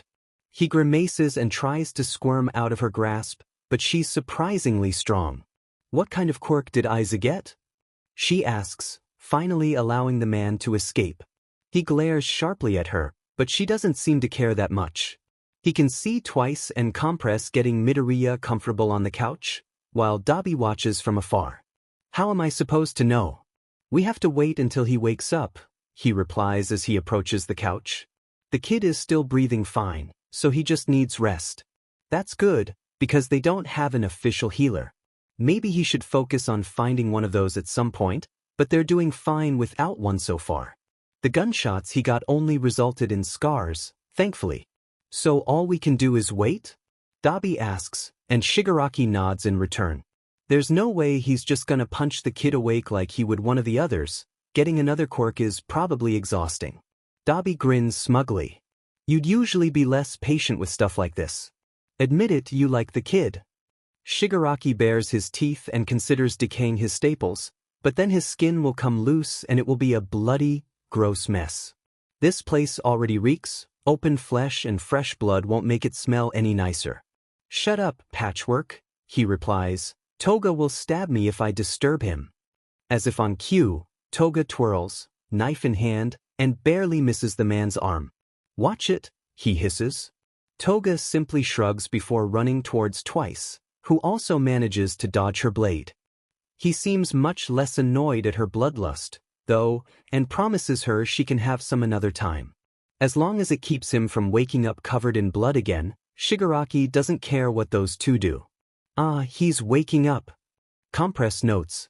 Sure enough, the kid is stirring slightly, his brow furrows slightly as he moves his limbs slowly, as if he's testing each one. His eyes open slowly, bleary with sleep and confusion.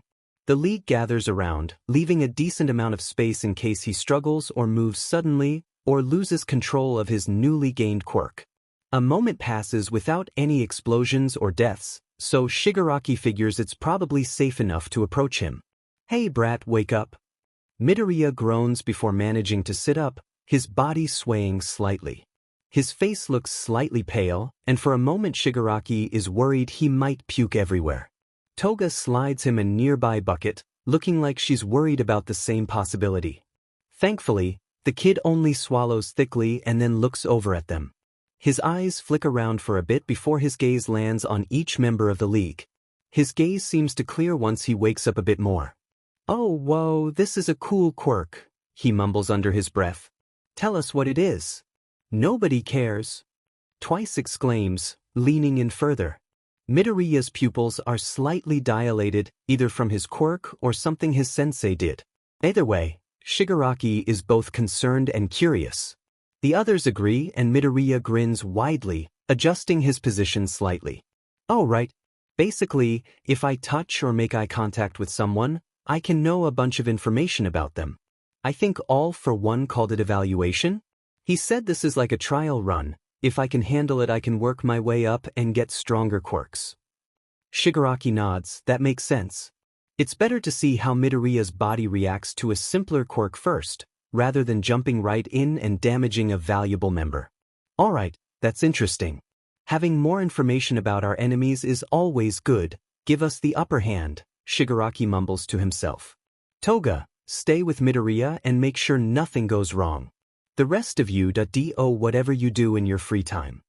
He stands and walks away, trying to ignore the way Toga is already telling Midoriya the ways blood tastes different for each person. He really doesn't want to think about what his tastes like, at least not today.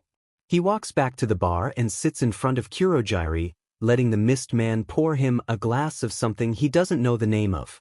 It burns slightly, but the taste is fine so he doesn't complain. Kurogiri knows his preferences, having raised him since he was young. Of course, young Shigaraki wasn't visiting the bar for drinks like he does now, but it still counts. The stool beside Shigaraki dips slightly and he glances over. Dabi is sitting beside him, drumming his fingertips on the counter as Kurogiri slides him a bottle. A long time ago, being this close to the man would put Shigaraki in a sour mood, but now he almost appreciates the company. He lowers his head against the bar, the material smooth against the skin of his forehead.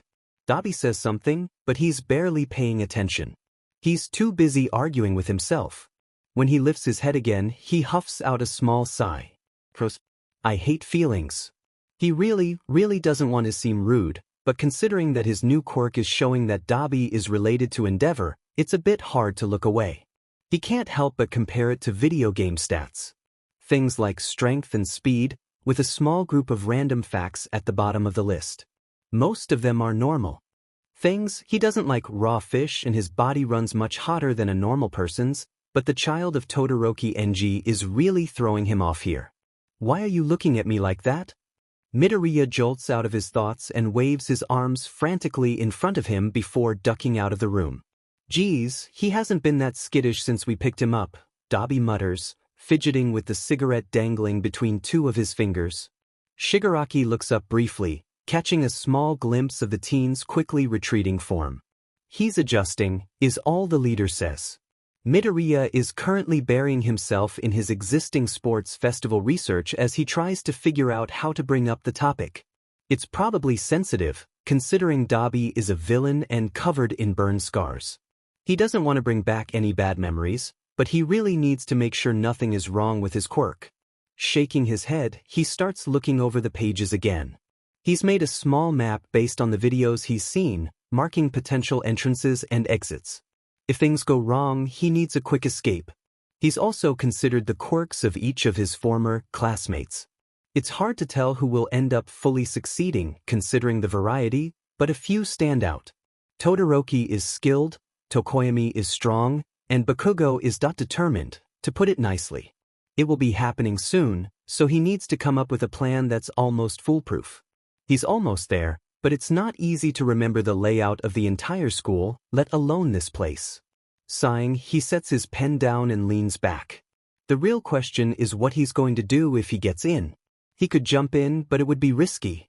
Too soon after the USJ, too dangerous to fight alone. A lot of classes will be there, they might gang up on him and capture him. Not to mention the teachers and pros. Maybe he'll just watch. Or make a quick appearance at the end, but stick close to his exit. That would be scary, but not dangerous, right? What would he even say, though? The league isn't planning much at the moment. Still, just showing up might show that UA doesn't have good enough security and get some more uncertainty stirring up. He decides to take a quick break and focus on his current issue. There's a basically non-existent chance that information was some weird quirk malfunction, which means that Dobby is related to a pro hero. In his opinion, shitty one at that. Now that he thinks about it, some things do add up. The eyes, the quirk, the obvious daddy issues. Okay, that one was a joke, he won't bring that up if he asks. None of his spiteful Endeavor research has linked to a missing son, so maybe the man just covered it up. He wouldn't put it past the commission to hide a death or disappearance. He stands and tells himself that he's going to do this, he's going to get it over with, and if he gets burnt to a crisp, he might come back. He exits his own room and makes his way down the hall. He knocks twice on Dobby's door and opens it once it creaks open. "What do you want, kid?" He takes a deep breath and then bows down, staring at the floor like it's suddenly the most interesting thing in the world. "I looked at you earlier with my quirk because I was trying to test it out and it showed me, you Endeavor's kid?" He finally blurts it out, much less subtle than he was intending. The room is eerily silent before Dobby sighs and adjusts his position on the bed. "No point denying something you already know for sure," he grumbles. Then he points a finger in Midoriya's direction and narrows his eyes. "But you cannot tell anyone else about this. The only reason I will ever interact with Endeavor again is to kill him." His voice has taken on a dangerous sort of tone, eyes glowing with unhidden rage. "Right, gotcha, I promise I won't tell." Midoriya replies. The room smells like an unpleasant mix of smoke and burning. Both of them are too busy with each other to notice another figure sneak up behind Midoriya and lean against the wall. The teen's heart pounds wildly in his chest. Dobby seems to calm down slightly once he realizes that he's being honest about keeping the secret. "You're actually related to Endeavor, Patchwork?" Shigaraki's raspy voice cuts through the small patch of quiet, and Midoriya turns around quickly. The leader is watching them, an unreadable expression on his face. Midoriya inhales slowly and waits for the man's reaction. Unfortunately, he's not doing anything that Midoriya can predict. Dobby's blue eyes meet Shigaraki's red. They'll definitely see Midoriya if he tries to sneak off, and if he finds any of the others, they'll figure it out, so all he can do is stand, rigid, waiting for someone to make the first move. "Midoriya, the others are going to come back soon. Make sure they stay away from here when they get back." Shigaraki slips past him and closes the door, leaving Midoriya to stare at it with wide eyes. Either they're going to murder each other, angrily make out, or find some weird way to bond. Or all three in any order. Midoriya sighs and walks away from the door, unable to hear any conversation. He's got to think of a good excuse for the others, but in the meantime he wants a break. And maybe a short nap. Being a villain is exhausting.